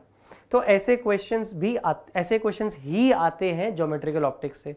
तो अगर आप अभी भी रिवीजन कर रहे हैं सेकंड अटेम्प्ट के लिए तो my advice, please practice the concept of combination of thin lens thoroughly, right. चलो तो अब आगे बढ़ते हैं, इसको सॉल्व करते हैं बच्चों. This is also very easy. उन्होंने हमसे बोल रखा है कि 2 बाई कॉन्वेक्स लेंसेज हैं जो कि काफ़ी करीब रखे हुए हैं और इनके बीच का जो स्पेस है, जो कि एक बाई कॉन्केव लेंस बन जाएगा, it is filled with some liquid like this. Okay, I don't care about it. Let's just start solving it. So you will say, sir, if this is R, so this is also R, this is also R and this is also R. That is radius of curvature. सबके magnitude same है क्योंकि ये biconvex इसमें लिखा है, two thin biconvex lenses. Okay, तो उसके बारे में कुछ भी बात नहीं करी, तो हम उसको बाय इक्वी कॉन्वेक्स मान लेते हैं. Since they have not mentioned anything that whether it's in by equiconvex or just biconvex, what is the value of radii of curvature of both the curvatures, they haven't mentioned anything, so I will assume it all are R. ठीक है, कोई बात नहीं. अब यहाँ से आगे बढ़ते हैं. इसकी रिफ्रैक्टिव इंडेक्स दी हुई है 1.5 एंड इस लिक्विड की रिफ्रैक्टिव इंडेक्स दी हुई है 1.25 I guess, right, absolutely right. And radius, अच्छा, फोकल लेंथ हमको 15 सेंटीमीटर दी हुई है. तो चलो अब हम सबसे पहले शुरू करते हैं focal length of the biconvex lens. Biconvex lens में अगर हम बात करेंगे फोकल लेंथ की, तो आप बोलोगे sir 1/f is equals to mu l, mu of the lens upon mu of the medium. Medium हमेशा आप एयर लोगे, आप हर एक लेंस को इंडिविजुअली एयर में रख के उसका फोकल लेंथ निकालते हो. ओके, सो 1/r1. नाउ अगर आप बायकॉन्वेक्स लेंस की बात करते हो बच्चों, तो ये अगर मैं बोलूँ इंसिडेंट रेज है, तो इसका सेंटर ऑफ कर्वेचर C1 इधर होगा, तो जो R1 है ना वो इस डायरेक्शन में मेजर होगा और जो C2 है वो इधर कहीं होगा, तो R2 जो है वो ऑपोजिट डायरेक्शन में मेजर होगा. इसलिए बाय कॉन्वेक्स लेंस में R1 जो है वो हमेशा पॉजिटिव और R2 हमेशा नेगेटिव होता है. तो R1 is plus R minus R. ठीक है, तो ये कितना हो जाएगा 1.5 minus 1 is what 0.5. 0.5 into 2/r, 0.5 into 2/r, तो ये कितना आ जाएगा 1/r which is 1/15 centimeter. So from here you can say that focal length is 15 centimeter. Yes or no?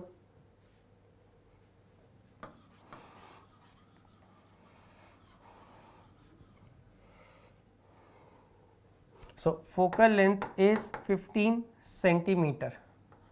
Sorry, it is given. Sorry, focal length is 15 centimeter. That is already given. So from here you can say that R will be 15 centimeter only. Okay, this is the first thing that you got from this information. तो जो आपको बायकॉन्वेक्स lens की focal length दी हुई है, from that particular information what you can get is the focal length or the radius of curvature of this surface, बायकॉन्वेक्स surface. Okay, अब यहाँ से आगे बढ़ते हैं. अब हम बात करेंगे ये बीच वाले बायकॉन्केव लेंस की. अब देखो बच्चों, अगर बायकॉन्केव लेंस की बात करें तो अब इसमें C1 इधर है और C2 इधर है, तो R1 नेगेटिव होगा और R2 पॉजिटिव होगा. पहले ही लिख दो, R1 होगा माइनस R और R2 होगा प्लस R. इसमें म्यू ऑफ द लेंस है 1.25. अब यहाँ से हम शुरू करते हैं. Will start from here and will say 1/f dash. It will be equal to 1.25 upon 1 minus 1 into 1/r1 minus 1/r2, which will be 1 minus r minus 1/r. So 1.25 minus 1 is what? 0.25 into 2 will be 0.5. So it is minus 1/2r, which will be minus 1/30. Minus 1/30. So from here you will say that f dash is equals to minus 30 centimeter. Now what you need is equivalent focal length. So for equivalent focal length, which formula you will use? Surely the easy thing is this. Now you will say, sir, we will say 1/f equivalent is equals to 1/15 minus 1/30 plus 1/15. So 1/f plus 1/f dash plus 1/f, again 1/f, 1/f dash, 1/f. Three lenses are here. Answer will be 1/10 and f equivalent will be equals to plus 10 centimeter. So यहाँ answer कितना आएगा? plus 10 centimeter. This is the equivalent focal length of this particular combination. I hope it is absolutely understood by all of you. Let's move ahead and take a look in this question again. Transistor. From semiconductors, there are two possibilities. One is the transistor, second is the Zener diode. So there is a very high possibility that the question will be asked from Zener diode or transistor. They will ask you what is the power gain, what is the current gain, what is the voltage gain, and they'll give you different kind of informations. But as far as I can see, this is one of the easiest question that can come from transistors or semiconductors. Okay, so let's begin with this thing. What they have mentioned is common emitter mode. Common emitter mode means input will be on the base current and output will be on the collector current. Okay, now when a signal of 10 millivolts, so delta V input, they have mentioned already 10 millivolts, and they have given what base current changes by, that means delta I input will be 10 milliampere. So this is given, and the collector current, that means delta I output, they have given 1.5 milliampere. The load resistance is 5 kilowatts, that means our output is given 5 kilowatts. The load resistance 5 kilo ohms, it should be 5 kilo ohms. Okay, so this is our output. The voltage gain of the transistor will be, what they need is voltage gain, that means they are asking for delta V out. Delta V out, is it okay? Delta V out, voltage gain they are asking now. So voltage gain will be delta V out upon delta V in. Now what we will do? What information they have given to us in this particular question, given us delta V in is already known to us. So delta I out into R out, that means change in current at the output multiplied by the resistance at the output will give you the voltage change at the output, right? So 1.5 into 5, 1.5 milliampere, 5 milliampere into 5 kilo ohms upon delta V in is 10 millivolts, okay, 10 millivolts.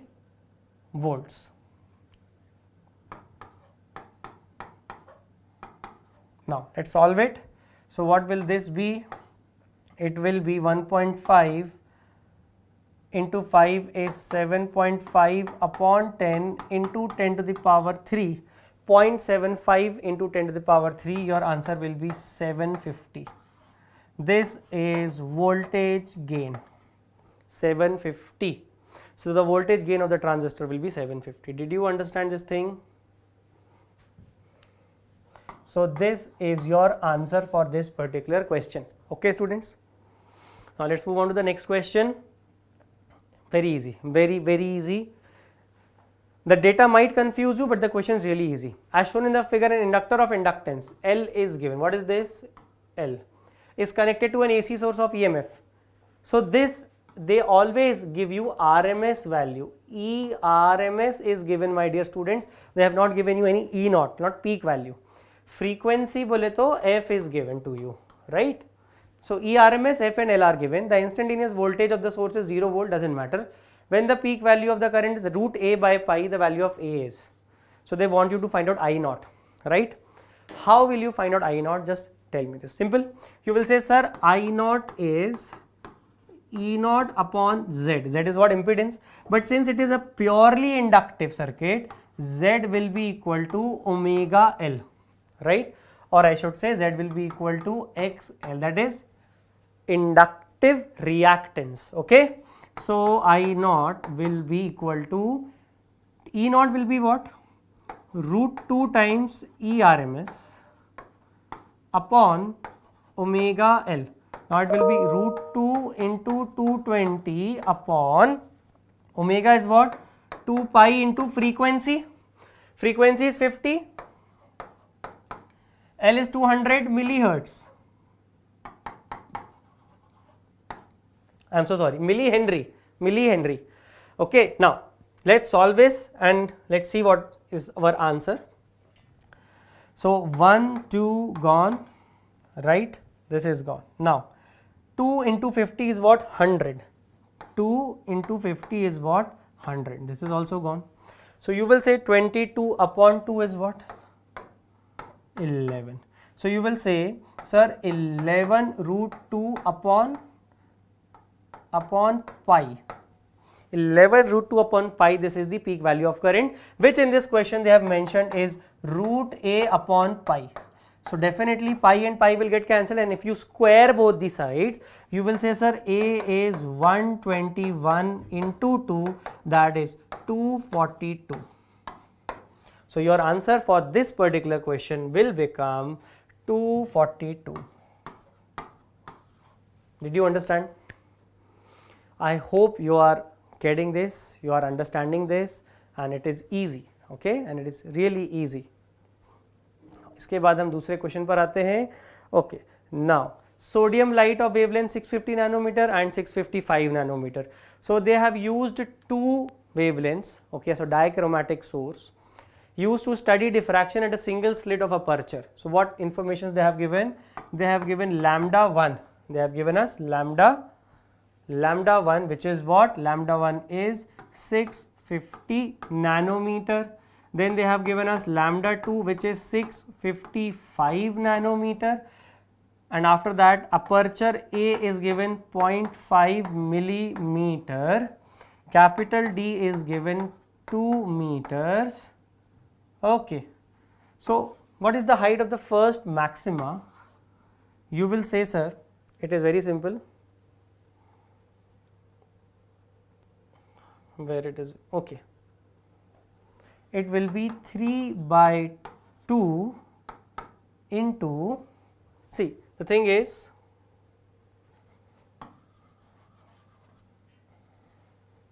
you say, sir, A sin theta is 3 lambda by 2, okay.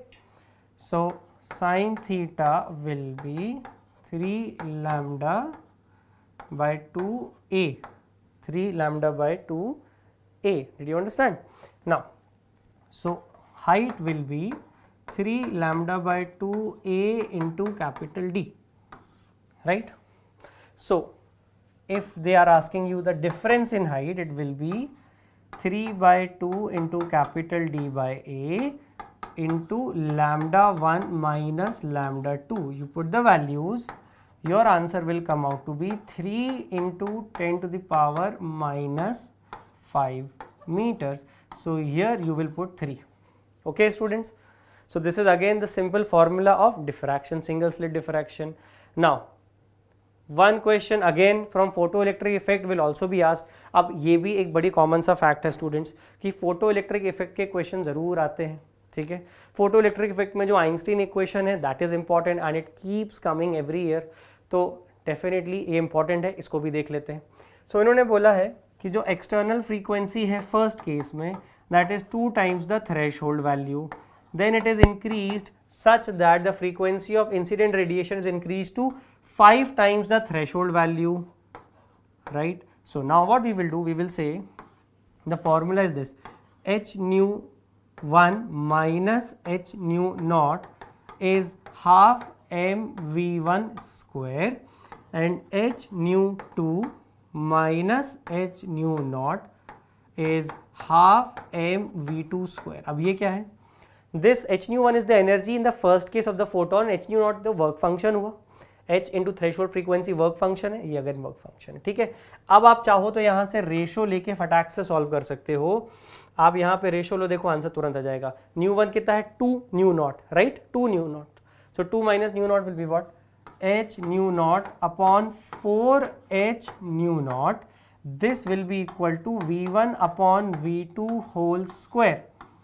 सो ये cancel कर देंगे हम, 1/4 तो under root हो जाएगा 1/2. सो v1 will be equals to, sorry, v2 will be equals to 2v1.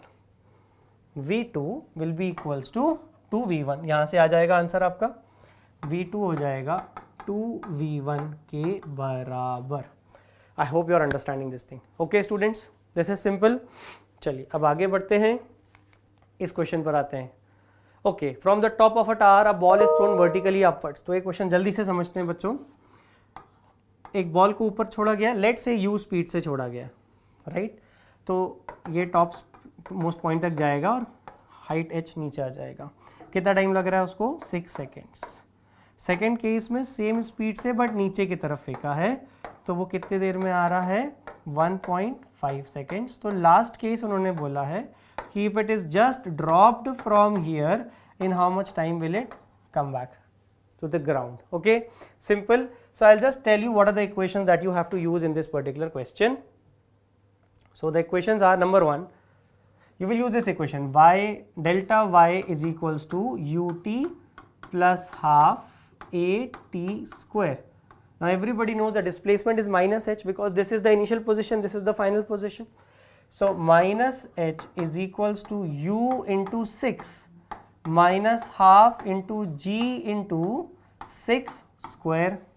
Another equation will be minus h is equals to minus u into 1.5. Why I have taken minus u? Because the next time it is thrown vertically downwards, so it will be minus u minus half into g into 1.5 whole square. Now what you do, you multiply 4 here in this equation and add both of them. So what will happen? U will be eliminated and only height you will get from here. Once you get the value of height, okay, once you get the value of height, probably it comes out to be 45 meters. Once you get the value of height, then you can easily get the value of time. So from here find out h, okay, then time will be what? Root over 2h by g. अगर किसी object को आप किसी height से just drop करते हो तो कितने टाइम में नीचे आएगा? Root over 2h by G. Okay, so इसको सॉल्व करके आप u को एलिमिनेट करिए और हाइट पता करिए. Right, are you understanding this? Height आती है आपकी यहाँ से 45 मीटर्स. वैसे आप सॉल्व करेंगे तो हाइट लगभग 45 मीटर्स आएगी और फिर अब यहाँ पुट कर देंगे अगर आप 45 इंटू 2 90 बाई 10 9 हो जाएगा, अंडर रूट करके आंसर आ जाएगा 3 सेकेंड्स. ओके, सो इस क्वेश्चन का आंसर होगा 3 सेकेंड्स. ठीक है, आगे बढ़ते हैं, एक और क्वेश्चन देखते हैं. Now this is a very very common question क्योंकि जब यहाँ से आएगा तो ये स्प्रिंग काफ़ी कंप्रेस हो जाएगा. राइट, तो जो कंप्रेशन है वो क्या है? h/2 दिया हुआ उन्होंने कि वो h/2 बॉल और नीचे आ गई है. सो h/2 है वो आपका x दिया हुआ है. तो हम बोलेंगे कि work done by all the forces is equal to change in kinetic energy. Right, या आप बोल सकते हो कि पूरी की पूरी ग्रेविटेशनल पोटेंशियल एनर्जी का जो लॉस हुआ है वो काइनेटिक पोटेंशियल एनर्जी में कन्वर्ट हो गई है. So the loss in gravitational potential energy that is mg into h plus h/2 that is equal to gain in the potential energy of the spring.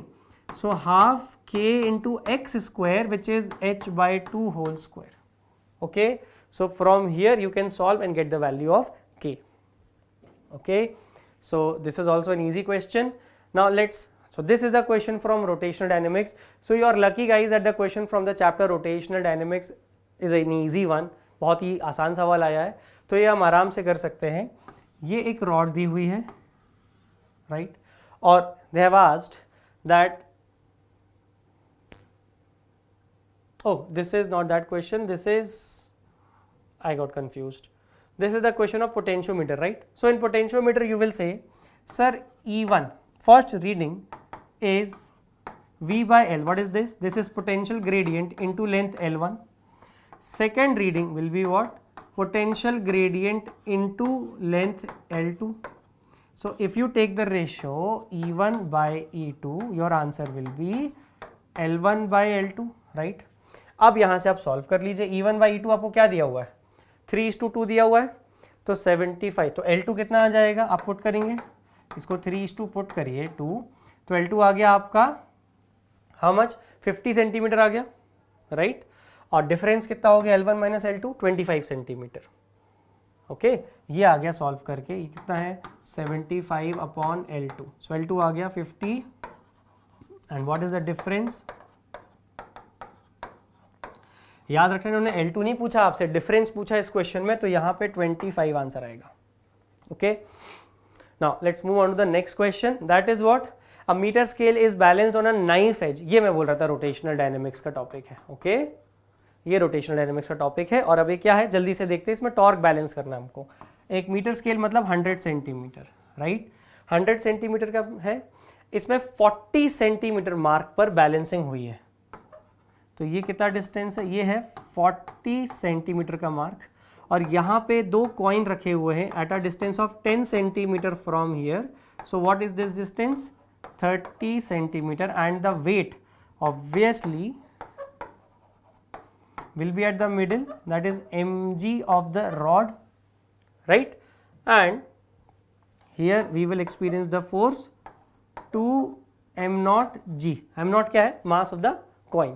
Okay, so अब हमको करना क्या है, इस पॉइंट के अबाउट, ये नाइफ के about torque को बैलेंस करना है. तो बहुत ही सिंपल डायग्राम बना दो इसमें. ये आपकी एक्सिस ऑफ रोटेशन है. यहां से आप बोलोगे 2 m naught g. What is this distance? 30 centimeter. And what is this distance? 10 centimeter. And this is mg, that is weight of the rod. Okay, rod or scale. So obviously you will say, sir, 2 into m naught g into 30 must be equal to mg into 10, right? अब यहाँ से फटाफट आप चीज़ें cancel करके answer निकाल सकते हैं. आप बोलेंगे सर g गया, 0 गया, 0 गया, g गया. ठीक है, m नॉट कितना दिया है, where it is given 10 grams. m naught मतलब पॉइंट का मास दिया है 10 ग्राम, तो ये 10 इंटू 3 हो जाएगा. ओके, तो आपका आंसर यहाँ से कितना हो जाएगा, 10 ग्राम्स दिया हुआ है, आपका आंसर यहाँ से आ जाएगा 60 ग्राम्स. तो कितना हो गया ये 60 ग्राम्स, ये हो गया m. अब अगर आप इसको kg में कन्वर्ट करना चाहते हैं तो कितना हो जाएगा, ये डिवाइड बाय 1000 करेंगे तो ये आ जाएगा 6 into 10 to the power -2 kg. सो अगर हम इसके हिसाब से चलें तो यहाँ जो x की वैल्यू है वो हो जाएगी 6. तो इसका करेक्ट आंसर रहेगा 6. Did you understand this? Okay students, so these are all the questions so far that came in the examination, and I hope you must have enjoyed solving these questions. Students, if you are not live and watching the recording, please solve these questions on your own. Okay, so now the chemistry teacher will be coming and solving the chemistry portion for you. Thank you so much. Book yourself for this complete week. We are going to solve every paper, every slot we are going to solve here, right? And you're going to learn a lot from us. Subscribe to our channel, like this video, share this video with your friends, and try to study from us as much as possible in this complete week. Thank you so much.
One, two, three, four.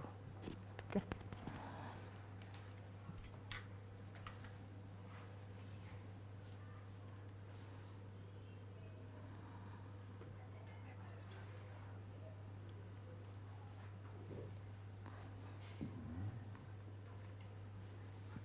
वो अपना पूछ रहा है. Done.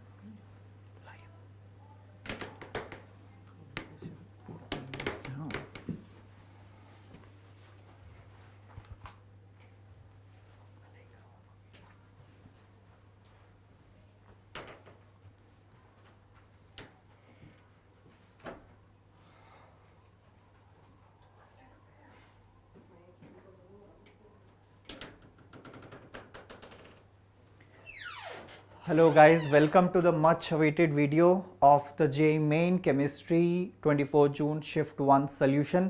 आज की class में हम लोग डिस्कस करेंगे 21 जून का session 1, right, that is the Shift-1 का डिटेल्ड सोल्यूशन आज की क्लास में हम लोग डिस्कस करेंगे. तो जल्दी से, क्या तुम्हें याद है कि जो क्वेश्चंस थे कौन कौन से तुमने अटेम्प्ट किए थे, कौन कौन से तुमने आंसर टिक किए थे, राइट? तो अभी ये टाइम है क्रॉस चेक करने का, ठीक है? Is that clear guys? तो आज हम शुरू करेंगे आज हम सारी क्वेश्चन डिस्कस करेंगे जो भी शिफ्ट 1 के थे 30 क्वेश्चंस, राइट। तो स्टार्ट करते हैं पहले क्वेश्चन के साथ बिना ज़्यादा टाइम वेस्ट किए हुए। तो a rocket runs on a fuel C15H30 and liquid oxygen, the weight of oxygen required and carbon dioxide released for every litre of fuel respectively are. ठीक है, तो इस क्वेश्चन में उसने पूछा क्या है गाइस कि हम 1 लीटर फ्यूल ले रहे हैं, ठीक है, और जिसकी डेंसिटी है 0.756 ग्राम पर ml। तो सबसे पहले क्या निकाल लेंगे, मास कितना हो जाएगा, volume into density. Is that clear guys? Volume हमें दे रखा है 1 लीटर विच इज 1000 ml, और जो डेंसिटी है वो है 0.756 ग्राम पर ml।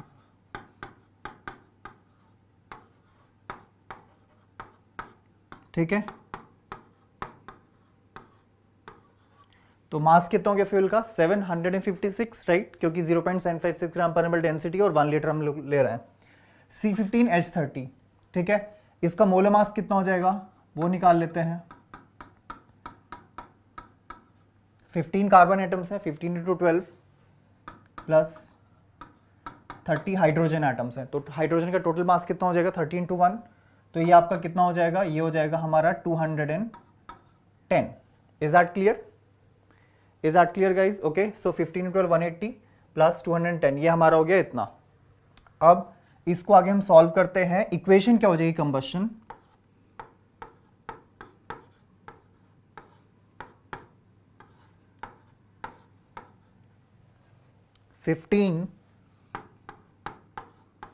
CO2, right, there are 15 carbon atoms, तो 15 हमारा CO2 हो जाएगा एंड H30 है हमारा, तो हमारा वाटर कितना हो जाएगा इसमें 15H2O। Is that clear, right? तो 15 कार्बन है हमारे और 30 हाइड्रोजन है, तो ये हमारा हाइड्रोजन हो गया। अब इसमें हम बैलेंस कर लेते हैं ऑक्सीजन के लिए, ऑलराइट। तो यहाँ पे हमारे कितना हुआ 15 × 30 ऑक्सीजन और यहाँ पे 45, तो 45/2 हो गया हमारे यहाँ पे। ठीक, तो इसका मतलब 1 मोल ऑफ द फ्यूल को चाहिए 45/2 मोल ऑफ ऑक्सीजन एंड उससे रिलीज होगा हमारा 15 टाइम्स ऑफ CO2। ठीक है, ऑलराइट। तो अब यहां पर जो हमारा मास है वो है 756 gram of the fuel, alright, और उसका मोलर मास कितना हो गया 210। तो जो नंबर ऑफ मोल्स हो गए गाइस वो कितना हो जाएगा 756 which is mass divided by molar mass which is 210। ठीक है, 756 हमारा मास हो गया, 210 हमारा मोलर मास हो गया, टोटल नंबर ऑफ मोल्स हमारे फ्यूल के हो गए, mass divided by molar mass. अब सिंपल रिएक्शन स्टोइकियोमेट्री लगाओ। For 1 mole of the compound how much of oxygen will be required, of course 45/2 times. तो हमारा ऑक्सीजन का जो मोल है वो कितना रिक्वायर्ड होगा 45/2 मल्टीप्लाइड बाय दिस अमाउंट। ठीक है, तो कैलकुलेशन आप लोग यहां खुद कर लेंगे, उसमें कोई रॉकेट साइंस नहीं है। मेनली हमारे यहां पर क्या पर्पस है करना क्वेश्चन सॉल्व, कि लॉजिक क्या लगा, कॉन्सेप्ट क्या लगा उस क्वेश्चन को करने में। ठीक है, ताकि आप लोग क्रॉस चेक कर सके कि आपका आंसर वो सही था या नहीं। CO2 अगर देखते हैं, CO2 बनता है 15 टाइम्स, ठीक है, और हमारा जो फ्यूल है वो है 756 डिवाइडेड बाय 210 मोल। तो जो CO2 का बनेगा हमारा नंबर ऑफ मोल्स वो बनेगा 15 × 756 divided by 210। Is that clear guys? ठीक है, क्वेश्चन में पूछा गया है कि मास ऑफ ऑक्सीजन क्या होगा और मास ऑफ CO2 क्या होगा। तो गाइस ये है आपका नंबर ऑफ मोल्स, और मास निकालने के लिए आप क्या करेंगे, मोलर मास से मल्टीप्लाई कर देंगे। ठीक है, तो जो मास ऑफ ऑक्सीजन होगा, राइट, वो कितना हो जाएगा, देखो मास ऑफ ऑक्सीजन आपका हो जाएगा, इसको मैं 32 से मल्टीप्लाई कर दूं गाइस। ठीक है, this is the number of moles of fuel, this is the number of moles of oxygen required, और अगर इसको 32 से मल्टीप्लाई कर दूं which is the molar mass of oxygen, then you will get the mass of oxygen itself. ठीक है, तो ये हमारा हो जाएगा 45/2 multiplied by 756 divided by 210 multiplied by 32, ये आपका हो गया मास ऑफ ऑक्सीजन। ठीक है, तो ये आप लोग सॉल्व कर लीजिएगा। एंड मास ऑफ CO2 कितना हो जाएगा, ये हमारा नंबर ऑफ मोल्स हो गया, इसको हम 44 से मल्टीप्लाई कर देंगे तो मोलर मास ऑफ CO2, तो हमें पता चल जाएगा CO2 का मास कितना है। तो ये आपका हो जाएगा 15 × 756 divided by 210 multiplied bye 44 gram. Is that clear guys? ठीक है, तो you will gate I think 2592 and 2376 gram will be the answer. The rest is easy, simple calculation, easy PG है। ठीक है ना, अब तो बिल्कुल आसान है। सिंपल स्टोइकियोमेट्री लगी थी, राइट, एंड ये क्वेश्चन हमारा हो गया। ठीक है गाइज, ऑल राइट। कोई भी डाउट हो तो चैट बॉक्स में बता सकते हो, ठीक है, कि तुमने क्या एरर की थी, राइट, और तुम्हें इस कॉन्सेप्ट में क्या अच्छा लगा कि हाँ ये काफी शॉर्ट तरीके से कर दिया सर ने, लाइक दैट, ठीक है। जो भी कुछ हो तुम शेयर कर सकते हो चैट बॉक्स में अपना पॉइंट, ठीक है, ऑल राइट। अगला चेक करते हैं। इस क्वेश्चन में हमें बताना था कि pair of electrons in degenerate orbitals. Guys degenerate orbitals क्या होते हैं? हैविंग सेम एनर्जी, ठीक है। अगर आपको याद हो तो इलेक्ट्रॉन्स की एनर्जी हम लोग बताते हैं n+l वैल्यू से, इलेक्ट्रॉन्स की एनर्जी बताते हैं n+l वैल्यू से। तो इट्स वेरी सिंपल, अगर n+l वैल्यू सेम है, ठीक है, और n और l दोनों सेम है इस केस में, तो electrons will be in degenerate orbitals. तो it's very simple, this is 3 + 1 4, this is 3 + 2 5, ठीक है, दिस इज 3 + 2 5। तो गाइज ये तो डीजेनरेट नहीं हुआ क्योंकि एक n+l वैल्यू 4 है, एक का 5 है। सेकंड में चेक कर लेते हैं, 3 + 2 5 एंड 3 + 2 5, ठीक है। तो बेसिकली थर्ड शेल और 0 1 2, right, third sub shell, so they would be, we are talking about which sub shell guys? 3D sub shell, right, right, because n की वैल्यू 3 हो गई और हम जानते हैं 0 1 2 sp d, 3D sub shell की बात कर रहे हैं। तो दोनों इलेक्ट्रॉन्स हमारे 3D सब शेल को बिलोंग करते हैं, of course they are degenerate, ठीक है। यहां पर n+l की वैल्यू हुई 6 और यहां पर n+ वैल्यू हुई 5, तो भाई ये भी रूल आउट हो गया, ये भी रूल आउट हो गया। तो हमारा कौन सा है? Only b. कौन सा करेक्ट आंसर हो गया गाइज? ओनली बी, क्योंकि 3 + 2 5, 3 + 2 5, n+l value same, orbitals are degenerate, electrons will have same energy. Clear? चलो बढ़ते हैं अगले क्वेश्चन की तरफ। लिस्ट मैच करनी है गाइज। तो अब यहाँ पे बहुत अच्छा कॉन्सेप्ट लगा है, there are 4 complexes, 4 compounds given and you have to find out the hybridisation in each case, alright. So PtCl4 2-, please remember that as we move down the group, the crystal field splitting energy increases, right? 3D से ज्यादा होती है 4D में, 4D से ज्यादा होती है 5D में। तो as a result, the 4 coordinate complexes, what are the possibilities? Square planar and tetrahedral, right? 4 coordinate complexes में हमारी 2 possibilities हैं, या तो square planar हो सकता है या फिर tetrahedral। But because of the greater CFSE value of square planar over the tetrahedral complexes, जो हैवी ट्रांजिशन एलिमेंट्स हैं 4D एंड 5D, उनकी हमारे जो 4 कोऑर्डिनेट कॉम्प्लेक्सेस हैं वो स्क्वायर प्लेनर होंगे irrespective of the strength of ligand, ठीक है। एंड प्लीज याद रखना गाइज, जो 4 कोऑर्डिनेट कॉम्प्लेक्सेस का हाइब्रिडाइजेशन होगा वो कितना होगा? स्क्वायर प्लेनर का कितना होगा? टेट्राहेड्रल का sp3 होता है, बहुत आसान है, सब लोग जानते हैं, और स्क्वायर प्लेनर का कितना होता है? dsp2। Is that clear? dsp2। तो एक जो है वो ऑप्शन 3 से मैच कर रहा है। तो देखो एलिमिनेशन यूज करते हैं, तो first and fourth can not be the correct answer, ठीक है। सेकंड पता लगाते हैं, सेकंड इज BrF5।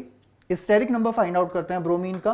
तो ब्रोमीन का स्टेरिक नंबर गाइस, ब्रोमीन है 7 valence electrons, 5 of them will be distributed with 5 fluorine atoms. So how many bond pairs?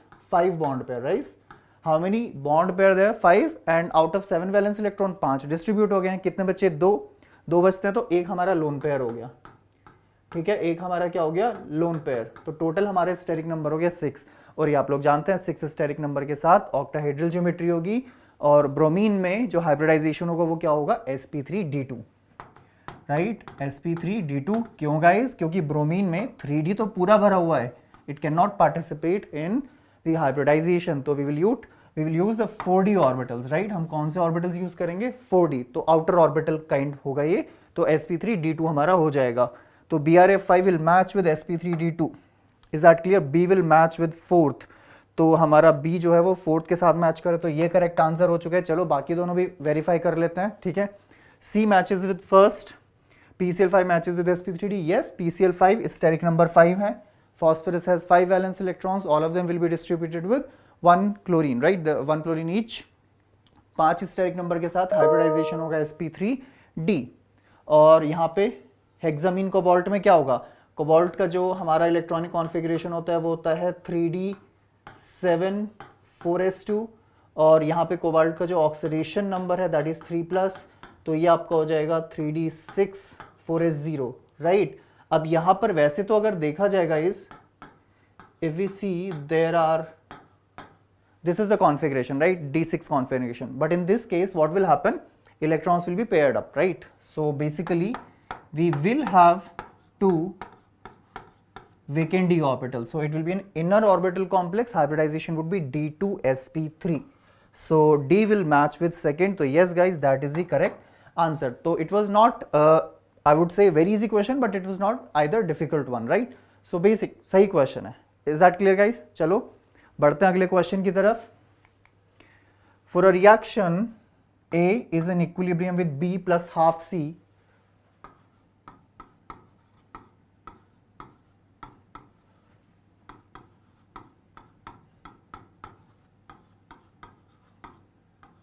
all right, the relation between dissociation constant, equilibrium constant, degree of dissociation alpha and equilibrium pressure P. ठीक है guys, तो यहाँ पे हम लोग क्या करेंगे, ice method use करते हैं, है ना.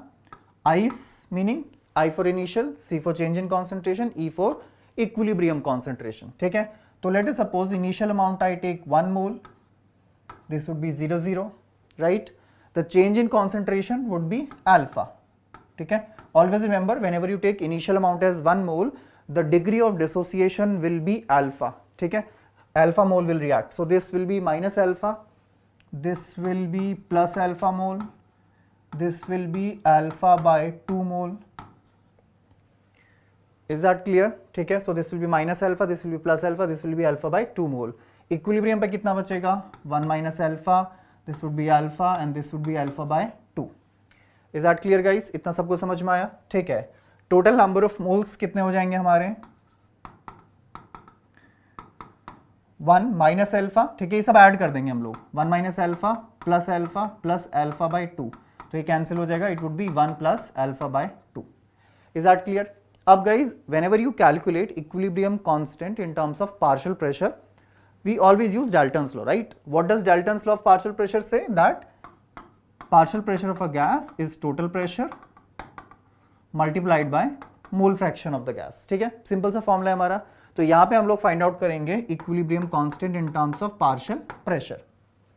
Formula is very simple. The partial pressure of B, the partial pressure of C का square root, right, because the stoichiometric coefficient is half, divided by partial pressure of A. तो याद रखना formula क्या होगा, partial pressure of each component is total pressure multiplied by mole fraction. ठीक है, total pressure का उसने सिंबल दे रखा है small p, very good, and multiplied by the mole fraction. Mole fraction आप लोग जानते हैं, तो जैसे b का मोल फ्रैक्शन कैसे निकालेंगे, alpha divided by 1 plus alpha by 2, number of moles divided by total number of moles. तो ये आपका हो जाएगा alpha divided by 1 plus alpha by 2 into P, right. ये तो हमारा हो गया पार्शियल प्रेशर ऑफ बी. अब देखते हैं partial pressure of C. It will be alpha by 2 1 plus alpha by 2 P, right. And क्योंकि कोएफिशिएंट हाफ है तो पावर भी कितनी हो जाएगी, हाफ, राइट.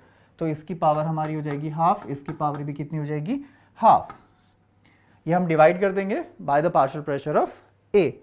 ए का पार्शियल प्रेशर होगा mole fraction which is 1 minus alpha divided by 1 plus alpha by 2 and the total pressure is P. इतनी बात आई सबको समझ में गाइस? ठीक है, चलो अब यहाँ पे हम कैंसिल करना शुरू करते हैं. पी से पी कैंसिल हो जाएगा, डिनोमिनेटर में 1 प्लस अल्फा बाय 2 से 1 प्लस अल्फा बाय 2 हो जाएगा. ठीक है, इज दैट क्लियर? ओके, अब यहाँ पे क्या होगा, इधर आपका बचेगा अल्फा. ठीक है, अब इसको हम थोड़ा सा रीअरेंज कर लेते हैं. कैसे रीअरेंज करेंगे, देखो ये है अल्फा बाई 2. ठीक है, यहाँ पे हम 2 से मल्टीप्लाई कर देते हैं, तो ये आपका हो जाएगा 2 प्लस अल्फा बाई 2. ठीक है, ये कितना हो जाएगा आपका, 1 प्लस अल्फा बाई 2 है, एलसीएम ले लो, it will be 2 plus alpha by 2, 2 से 2 कैंसिल हो जाएगा, तो ये आपका बचेगा alpha upon 2 plus alpha square root. ठीक है, तो ये आपका हो जाएगा अल्फा स्क्वायर रूट, और डिनोमिनेटर में ले जाओ मैं इसको 2 प्लस अल्फा स्क्वायर रूट. ठीक है, प्रेशर का ऑलरेडी पावर हाफ है, प्रेशर ऑलरेडी पावर हाफ है. अच्छा, डिनोमिनेटर में क्या बचा, P's cancel, denominators cancel, and we get only 1 minus alpha. ठीक है, क्या बचा, सिर्फ 1 माइनस अल्फा. तो गाइज यहाँ पे इक्विलिब्रियम कांस्टेंट का एक्सप्रेशन क्या हुआ, तो this would be alpha raise to the power 3/2, है ना, राइट. यहाँ से अल्फा, यहाँ से अल्फा हाफ, तो alpha raise to power 3/2, pressure raise to the power half divided by 2 plus alpha half and 1 minus alpha. तो देखो जरा कौन से ऑप्शन से मैच हुआ, alpha 3/2, pressure 1/2, 2 plus alpha half and 1 minus alpha. There is your correct answer. So the question is not really difficult, but the point is you need to be a little focused in this question. ठीक है, अगर आप लोगों ने ionic equilibrium solve किया है, if you guys have solved chemical equilibrium in detail, I am sure you would have solved some question of this sort, right? Because over the past few years JEE has asked questions like this. ठीक है, चलो बढ़ते हैं अगले question की तरफ. Given below are two statements. Emulsions of oil in water are unstable. Yes, correct. They separate into two layers on standing. Perfectly correct. For stabilization of an emulsion, excess of electrolyte is added. No, excess of electrolyte actually coagulates a colloid. Instead, we will add emulsifying agent, which could be proteins, gum, and natural and artificial soaps. तो guys, ये वाला statement incorrect हो गया. Statement 2 is incorrect. Statement 1 is correct. ठीक है, तो statement 1 is correct because these are unstable and they separate into layers and standing. But for the stabilization, we add an emulsifying agent, not an excess of an electrolyte. So statement 1 is correct, but statement 2 is incorrect. ठीक है, बाकी तो खुद देख लोगे ना, right? तो ये है guys. अब you see what is particular about this question, that this question has been taken as it is verbatim from NCERT book. ठीक है, बिल्कुल डिट्टो उन्होंने वर्ड्स उठा लिए.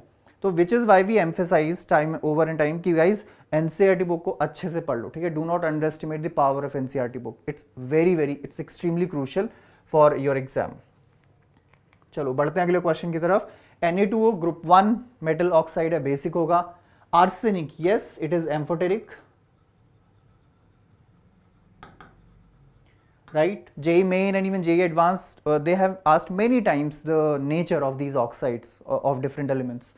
N2O, NO, these are neutral, right? And Cl2O7, of course it gives us HClO4 on addition with water, so it is highly acidic. So the only amphoteric oxide in this list is As2O3, so the answer is option 2. That is only one amphoteric oxide. Is that clear guys? ठीक है? Okay, चलो बढ़ते हैं अगले question की तरफ. Again, if you go through the previous year question papers, you will find that many times such a simple question, they have just asked what are the common names of these ores, right? I don't think there can be a simpler question, right? So sphalerite, we know it is zinc sulfide, woodsite, sphalerite, zinc sulfide. Calamine, zinc carbonate. Galena is PBS and siderite is iron carbonate. So now I leave it up to you to find out which one is the correct option here. Is that clear guys? ठीक है, ये सब लोगों को समझ में आ गया. तो बिल्कुल सही है, बिल्कुल सिंपल सा क्वेश्चन है हमारा. चलो बढ़ते हैं अगले क्वेश्चन की तरफ. The highest industrial consumption of molecular hydrogen is in the production of ammonia, which is used in the manufacturing of nitric acid and fertilizers. So fertilizers तो आप लोग जानते हैं, millions and millions of tons of fertilizers are used every year in order to increase the crop yield. ठीक है, तो ये तो भाई सिंपल सा क्वेश्चन है. नाइट्रोजन के प्रोडक्शन में हम यूज करते हैं अमोनिया का सबसे ज्यादा amount. Again a question which has directly been picked up from the lines in the NCERT book, right? Part 2 से है. एस ब्लॉक एलिमेंट्स है. LiCl एंड MgCl2 दोनों सोल्यूबल है इथेनॉल में. Yes, because of the polarising power they have some amount of covalent character. They do not combine with excess of oxygen to give superoxide. That is incorrect. ठीक है. LiF is less soluble in water. Yes, very famous है ना, due to high lattice enthalpy. Anion is very small, cation is very small, lattice enthalpy will be high. It will not be easy to separate the two ions in water. So this statement is correct. Li2 is more soluble in water than other alkali metal oxides. No, again Li2 lithium is a small cation, so its oxide will not be more soluble. तो ये भी गलत हो गया भाई. वो पूछ कह रहा है choose the most appropriate and which statements are correct. So A and C they are correct. ठीक है. It does not combine with oxygen to form superoxide and Li2O is less soluble in water than other alkali metal oxides. I hope you guys understood this. ठीक है, इतना समझ में आया सब लोगों को. चलो बढ़ते हैं अगले क्वेश्चन की तरफ. B2H6 diborane. Okay, the first हमारा ही जो मॉलिक्यूल है, it's very very important guys. बहुत सारे क्वेश्चन आते हैं डाइबोरेन से, प्लीज याद रखना है इसको, अच्छे से डिटेल में पढ़ना है इसको. So it is not a planar molecule. In fact, the 4 terminal hydrogen atoms and the 2 boron atoms lie in one molecular plane, and one bridging hydrogen is like this, okay, and another bridging hydrogen is like this, okay. So it's not a planar molecule. So in B2H6 all BH bonds are equivalent. No, there are 2 types of bonds. These are normal 2 center 2 electron bonds, and these are banana bonds, you can say bridging bonds, 3 center 2 electron bonds. In B2H6 there are 4. No, some students mistake that, okay, 1, 2, 3, 4, there are 4 such bonds. No, there are 2 bonds, right? This complete is 1 bond. This complete is 1 bond. So there are 2, 3 center, 2 electron bonds, not 4. ठीक है? So ये वाला हमारा statement incorrect हो गया. Not all bonds are equivalent. There are not 4 but 2 bonds. B2H6 is the Lewis acid. Yes, there is electron deficiency. If you see overall, भाई electrons तो हमारे पास उतने ही है, तो ये इलेक्ट्रॉन डेफिशिएंट है, लेविस एसिड की तरह एक्ट करेगा. B2H6 can be synthesised from both BF3 and NaBH4. Okay, so BF3, yes, you can react it with lithium aluminum hydride, it gives diborane. NaBH4, you can react it with iodine, right? So it will give you yes, NaI and B2H6. B2H6, so this statement is correct. B2H6 is a planar molecule. I told you it is not a planar molecule. So the correct statements are, yes, identify the correct statement. So C and D. Is that clear, right? So this is incorrect, this is incorrect, this is correct, and this is correct. So C and D are correct and the rest of them are incorrect. Is that clear guys? ठीक है, ये समझ में आया आप लोगों को? तो बिल्कुल सिंपल क्वेश्चन है, कुछ उन्होंने ज़्यादा लॉजिकल पूछा नहीं है. जस्ट अगर आप लोगों ने डाइबोरेन ब्रीफली पढ़ा हुआ है, if you guys have gone through diborane, even from NCERT book, you can answer this question, right? It's so easy. It's so easy. The most stable trihalide of nitrogen is of course NF3 because of strong nitrogen fluorine bond. NCl3 is explosive and NBr3 and Ni3 do not exist in their pure form. You might have studied they exist as ammoniates. ठीक है, तो the most stable trihalide is NF3. Is that clear guys? ठीक है, चलो बढ़ते हैं next question की तरफ. Which of the following elemental forms is not present in the enamel of the teeth? So when we brush our teeth, there is fluoride in the toothpaste. You must have heard in some commercials that they have some fluoride which hardens and therefore makes your enamel more protective. Okay, so what is there in your enamel? We have hydroxyapatite and fluorapatite. Okay, so basically we have this. When you brush your teeth, some of the hydroxide ions are replaced by fluoride ions, right? So it gets converted to this. So now you can check, there is calcium, there is not P3 plus because in phosphate the oxidation number of phosphorus is +5. So this is there and fluoride is there. So which is not present? P3 plus. So not present, it's our correct answer. Is that clear guys? ठीक है, बढ़ते हैं अगले question की तरफ. In the given reaction sequence, the major product C is, बताना इसमें कौन सा प्रोडक्ट है? C8H10. Look at it carefully. What is the degree of unsaturation? For 8 carbons, we need 18 hydrogens for complete saturation, right? But we have 10, that means the degree of unsaturation is 4, right? You guys know na, that 1 hydrogen is equivalent to 1 degree of unsaturation. So we have lack of 8 hydrogens, so 4 degree of unsaturation, which clearly indicates that there is a benzene ring. Okay, so I am hypothesizing that my molecule is this, right? It fits the degree of unsaturation value 4, it fits the molecular formula C8 and 1, 2, 3, 4, 5 and 5, 10, right? Let's see, when you carry out the nitration, the major product of this molecule would be this paranitro, right, ethyl benzene. So this would be A. When you carry out the bromination, of course, this is the benzyl position. So यहाँ पे bromination होगा, check कर लेते हैं, right? I'll write here only. So this would be your Br, right? Benzylic position पे, because benzyl radical is very stable. And when you carry out alcoholic KOH, right, reaction with alcoholic KOH, it is beta elimination. So this is alpha position, this is beta position. So there is a double bond in between, HBr is eliminated. So the product would be NO2 and then this would be CH double bond CH2. So now you can match your answer, whichever it is. Yes, so this would be this one, okay, right? The ethyl, this vinyl group and the nitro groups, they are para with respect to each other. So this is the correct answer, all right. Next question. The melting point of monocarboxylic acid with even number of carbon atoms is higher than that of with odd number of carbon atoms immediately above and below. So what this basically saying that, let us consider a few carboxylic acids.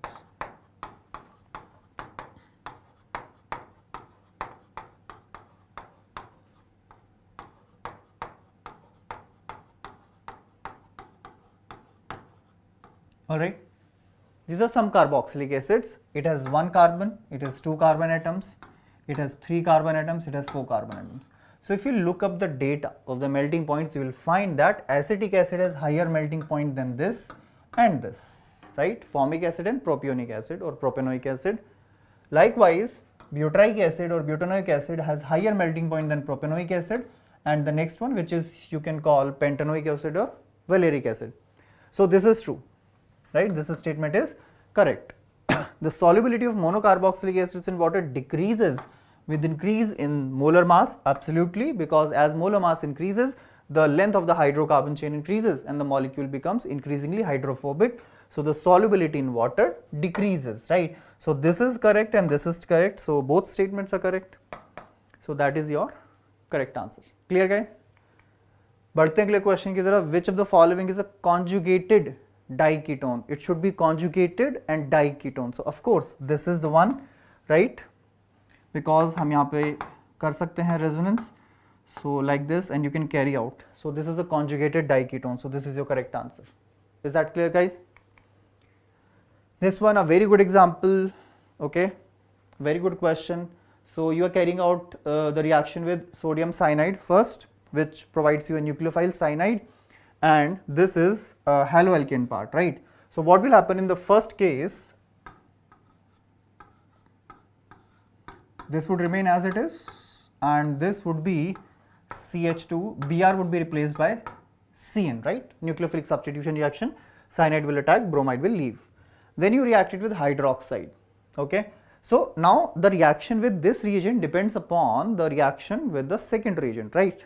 You might think that we are using hydroxide, so hydrolysis may occur, right? Yes, indeed, cyanide can be hydrolyzed, okay? But then the next reagent is cyclohexanone, which is a ketone. So another possibility is that when it reacts with hydroxide, it acts as a base and not as a nucleophile. It takes away one alpha hydrogen atom because cyanide has a strong minus I effect, ठीक है? तो यहाँ पे ये हमारा base जो है hydrox H plus ion ले जाएगा. It will provide a carbon ion, a nucleophile, which will attack cyclohexanone. So what is actually happening here? And you can sit relaxed. OCH3 ethers will not undergo cleavage in alkaline medium. तो हमारे यहाँ पे क्या हो जाएगा? CH negative and cyanide, it will attack cyclohexanone, right? ये इस पर अटैक कर देगा और ये बॉन्ड टूट जाएगा. What will get?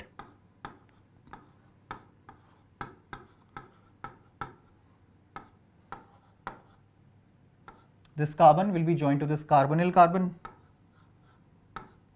okay, and you know that O minus will take H plus from solution, so it would be OH, and this would be cyanide. And then you are carrying out the reduction with hydrogen nickel, because all the products have one benzene ring, so we'll assume that the nitrile is reduced to the primary amine CH2 NH2. So which option matches? Yes, this one, right? Because there is benzene with a methoxy group, there is a cyclohexyl group, there is OH, and then there is CH and then CH2 NH2. CH and then CH2 NH2. So this is the correct answer. Alright guys, so this you can say like was one of the difficult questions, ठीक है? If it doesn't click कि यहाँ पे aldol reaction हो रहा है, then you lost your marks in this question.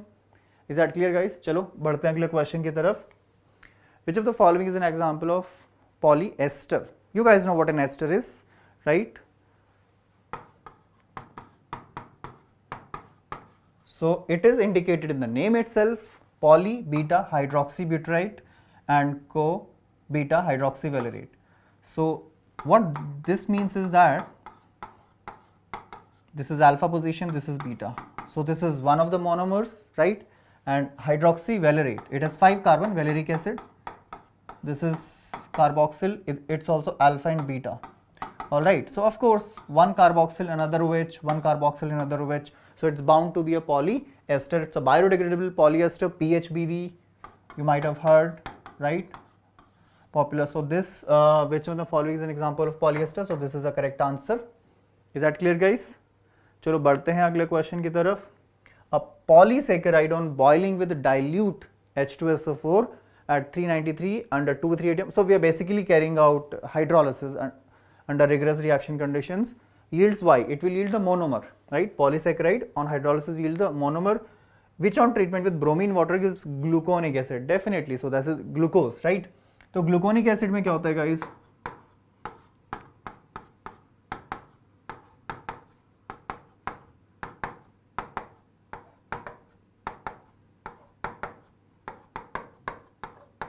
Right, this is glucose, this is what?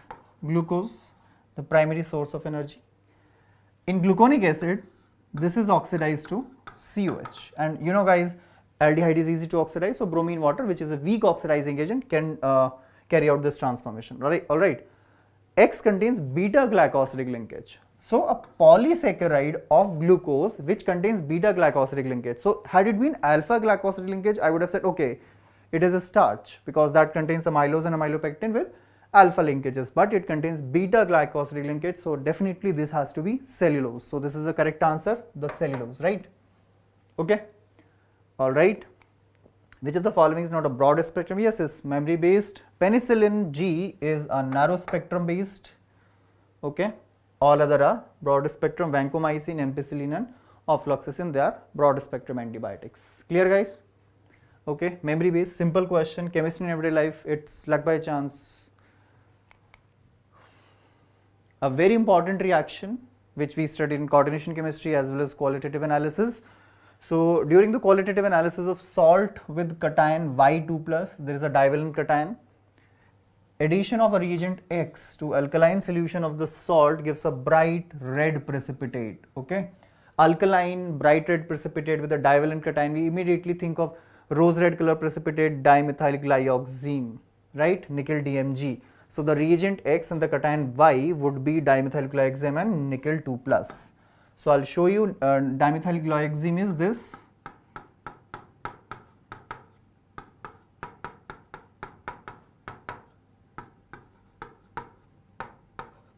Right, this is dimethyl glyoxime, and when you make the when nickel cation makes precipitate with this a chelating agent it is, then you get bright red precipitate. I can draw the structure here for you guys.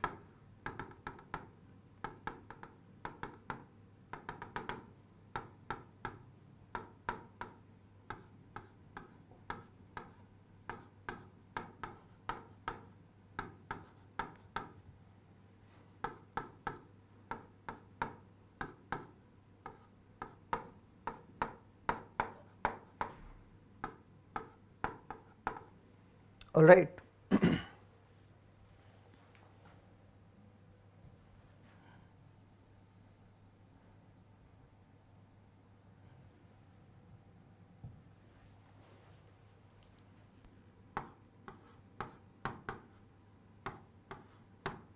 Hydrogen bonding.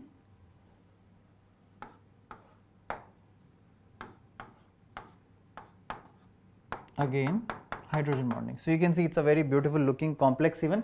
So this is the complex that is formed when nickel cation reacts with DMG in alkaline medium. All right. So there are 5-membered and 6-membered rings, 5-membered due to the chelation and 6-membered due to intramolecular hydrogen bonding. Is that clear guys? So this is the complex that is formed. So this is the correct answer. Now this question, atoms of element X forms HCP. So of course, if it is forming hexagonal close packed structure, there would be 6 particles per unit cell. Atoms of Y, they occupy 2/3 of the tetrahedral voids. Now you guys know that if there are 6 particles per unit cell, number of tetrahedral voids would be twice. So there would be 12, but only 2/3 of them is occupied. सारे occupied नहीं है, ठीक है? Only 2/3 of the tetrahedral voids is occupied. So how much? All right. So X हमारा 6 हो गया, Y कितना हो गया? 8. Is that clear? Is that clear? So percentage of element X. So percentage of element X would be number of atoms of X, which is 6, divided by total number of atoms, which is H plus 6, 14, and percentage निकाल रहे हैं तो 100 से multiply कर देंगे. बिल्कुल simple calculation है, answer आप लोग निकाल लेना, ठीक है? तो 6/14 आएगा तो थोड़ा कम आएगा. You can find out the answer. Is that clear guys? ठीक है? All right. Decomposition of ozone.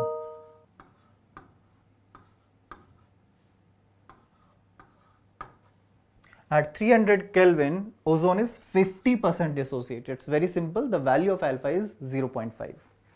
So again we will apply ice here. Initially we will take 1 mole. This would be 0. It will react minus 0.5 mole. Okay? Now 2 mole on reaction give 3 mole, right? The 1.5 times. So this would be 3 by 2 multiplied by 0.5. So which is basically 0.75, right? So at equilibrium it will be 0.5 mole and it will be 0.75. Is that clear guys? इतना आएगा सब लोगों को समझ में. अब the standard free energy change at this temperature and 1 atm pressure. Remember that question, A gives B plus half C, it is similar to that question, right? So now we will calculate the equilibrium constant of this reaction, which is basically the pressure of oxygen raised to the power 3 divided by pressure of ozone square. Alright, pressure, total pressure multiplied by mole fraction. Total pressure is 1 atm, so need not write it. So we will just write mole fraction. Alright, so this would be the mole fraction of oxygen would be 0.75 divided by the sum, which is 0.75 plus 0.5, which is 1.25. Okay, 1.25. So this would be 0.75 divided by 1.25 cube divided by pressure of ozone squared. So this is 0.5 divided by 1.25 square.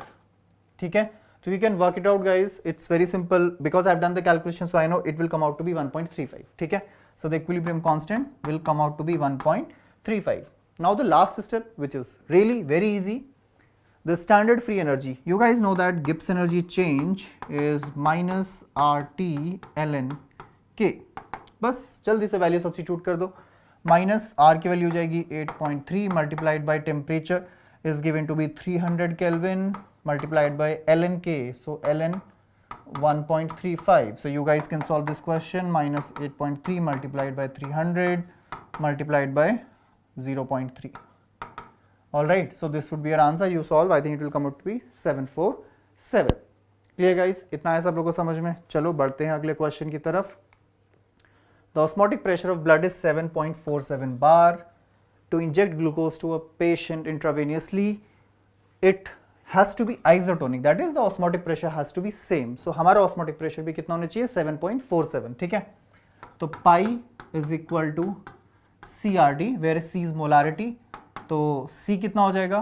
Pi, which is osmotic pressure 7.47 bar divided by RT. The value of R is 0.083. 0.083 multiplied by temperature is given to be 300 Kelvin. Alright, so you can solve it. Liter bar Kelvin is mole inverse, bar will cancel, Kelvin cancel, mole per liter will be your answer, right? So this is your molarity. This would be mole per liter. But the question is the concentration of glucose in gram per liter.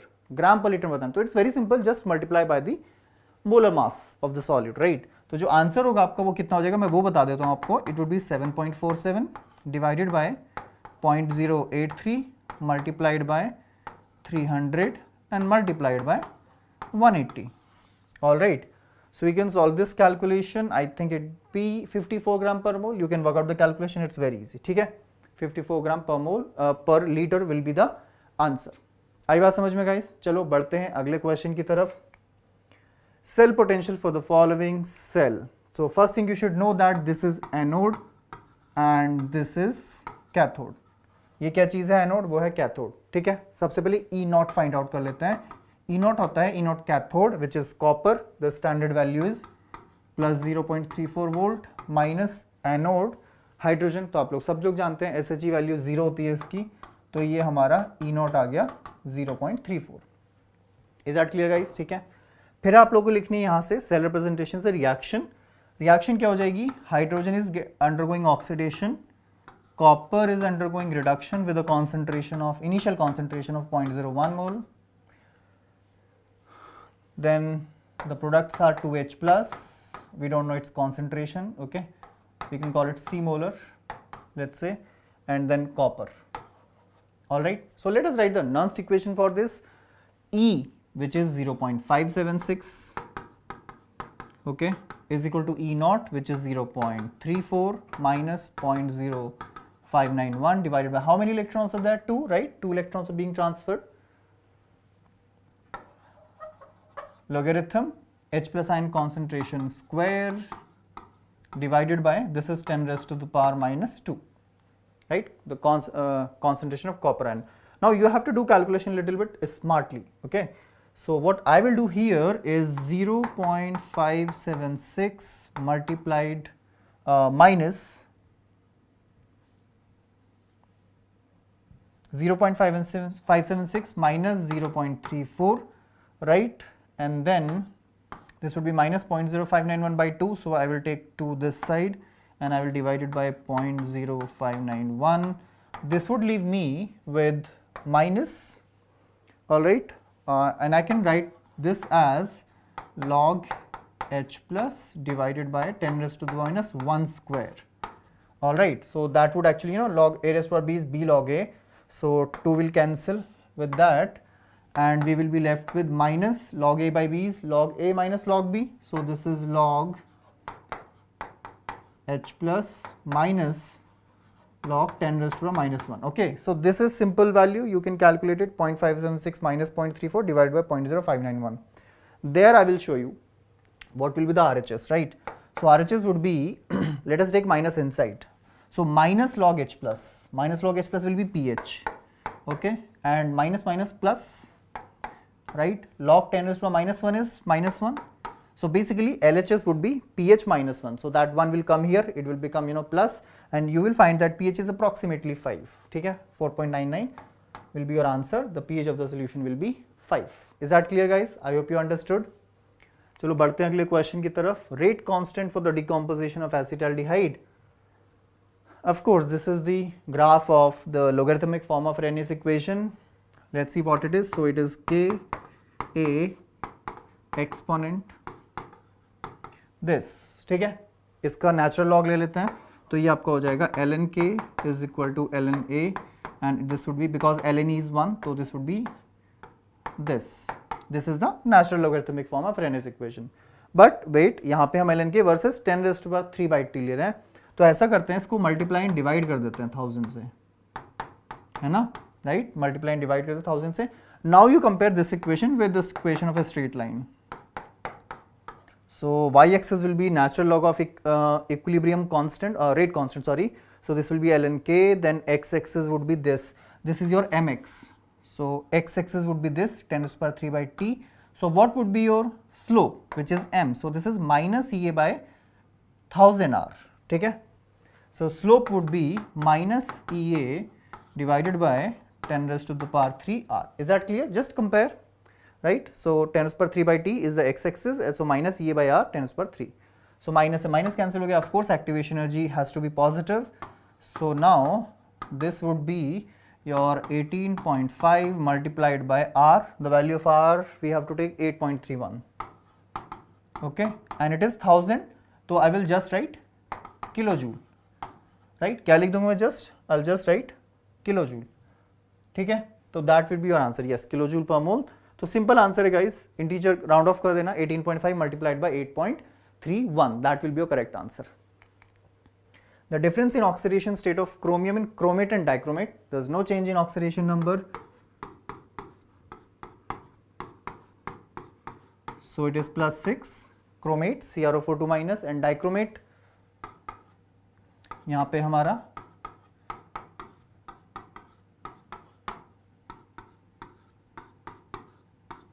right 1 2 3 4 5 6, यहाँ भी plus 6 है, तो answer कितना हो जाएगा 0 because the oxidation states are same. All right, it's very simple question. In cobalt carbonyl complex CO2 CO8, the number of cobalt cobalt bonds and the terminal carbon monoxide ligands there. So this is one of the structure.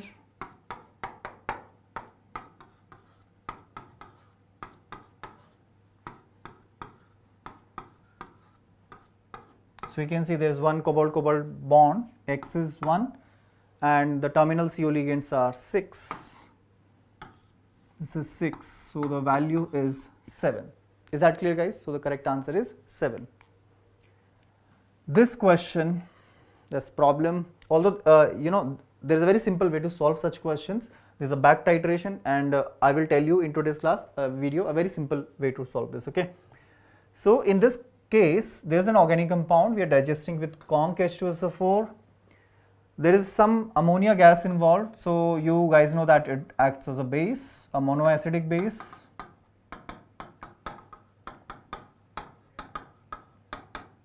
Alright, pass through 50 ml of 0.5 normal H2SO4.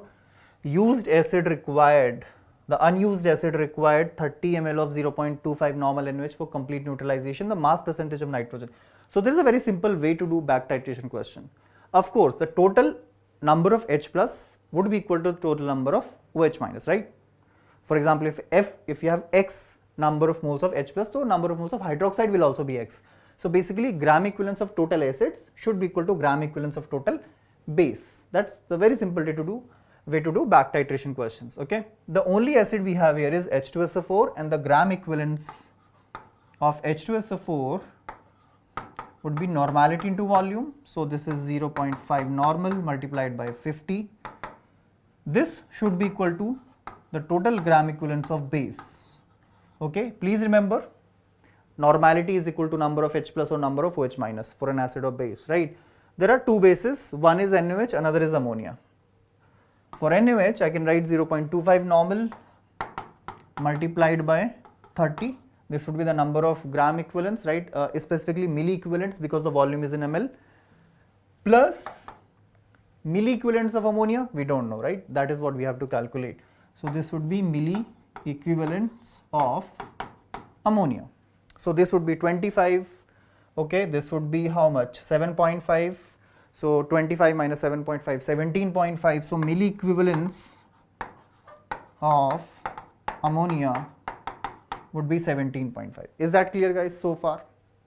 Okay, that's a very short way, but I know it's very tricky. You have to have the concepts of normality, milli, etc. clear. Only they can solve this question this way.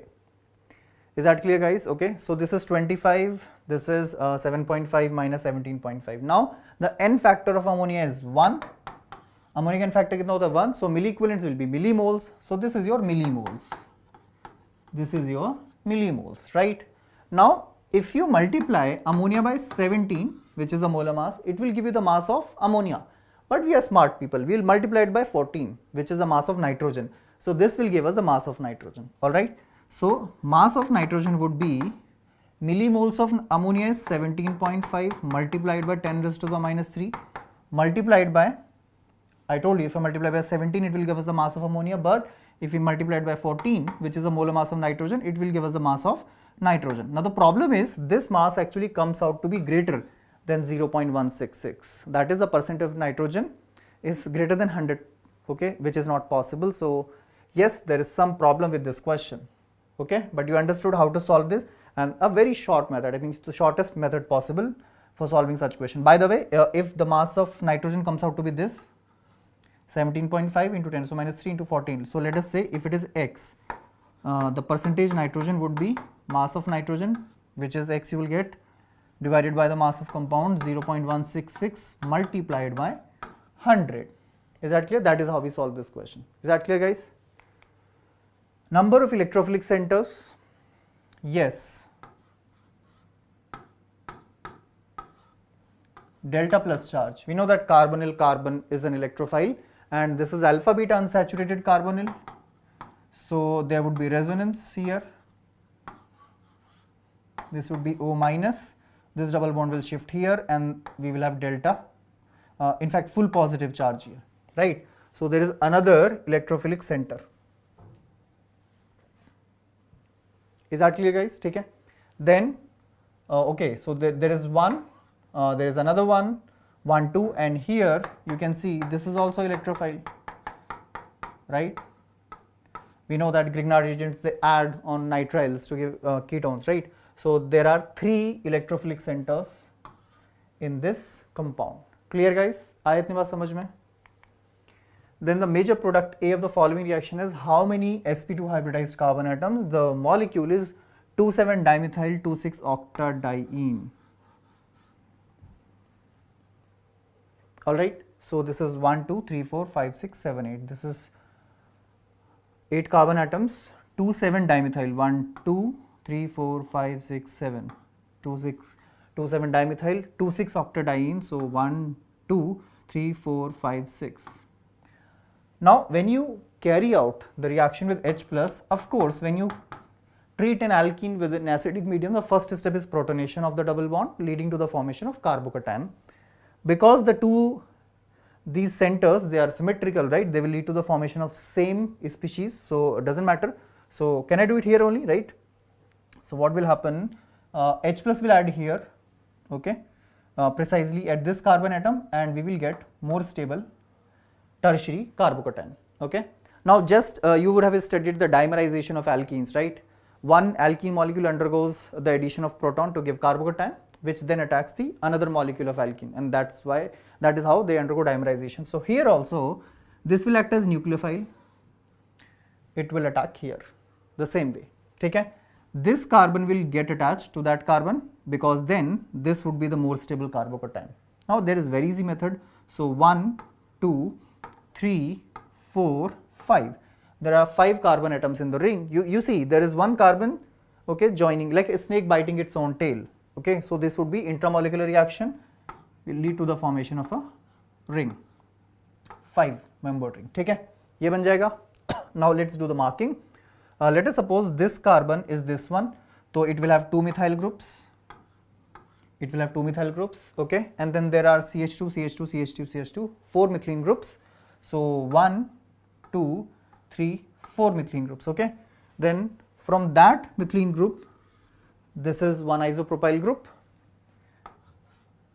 and this is your carbocation. Now you know what is the fate of this carbocation. It has to undergo dehydrogenation to give an alkene, and you know, out of all the possible, this is the most stable alkene that you will get.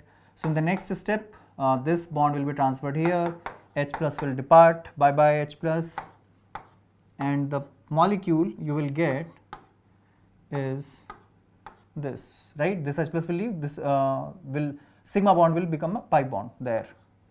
So you will get this. In the dimerization of a alkene, you will get one pi bond in the end, right?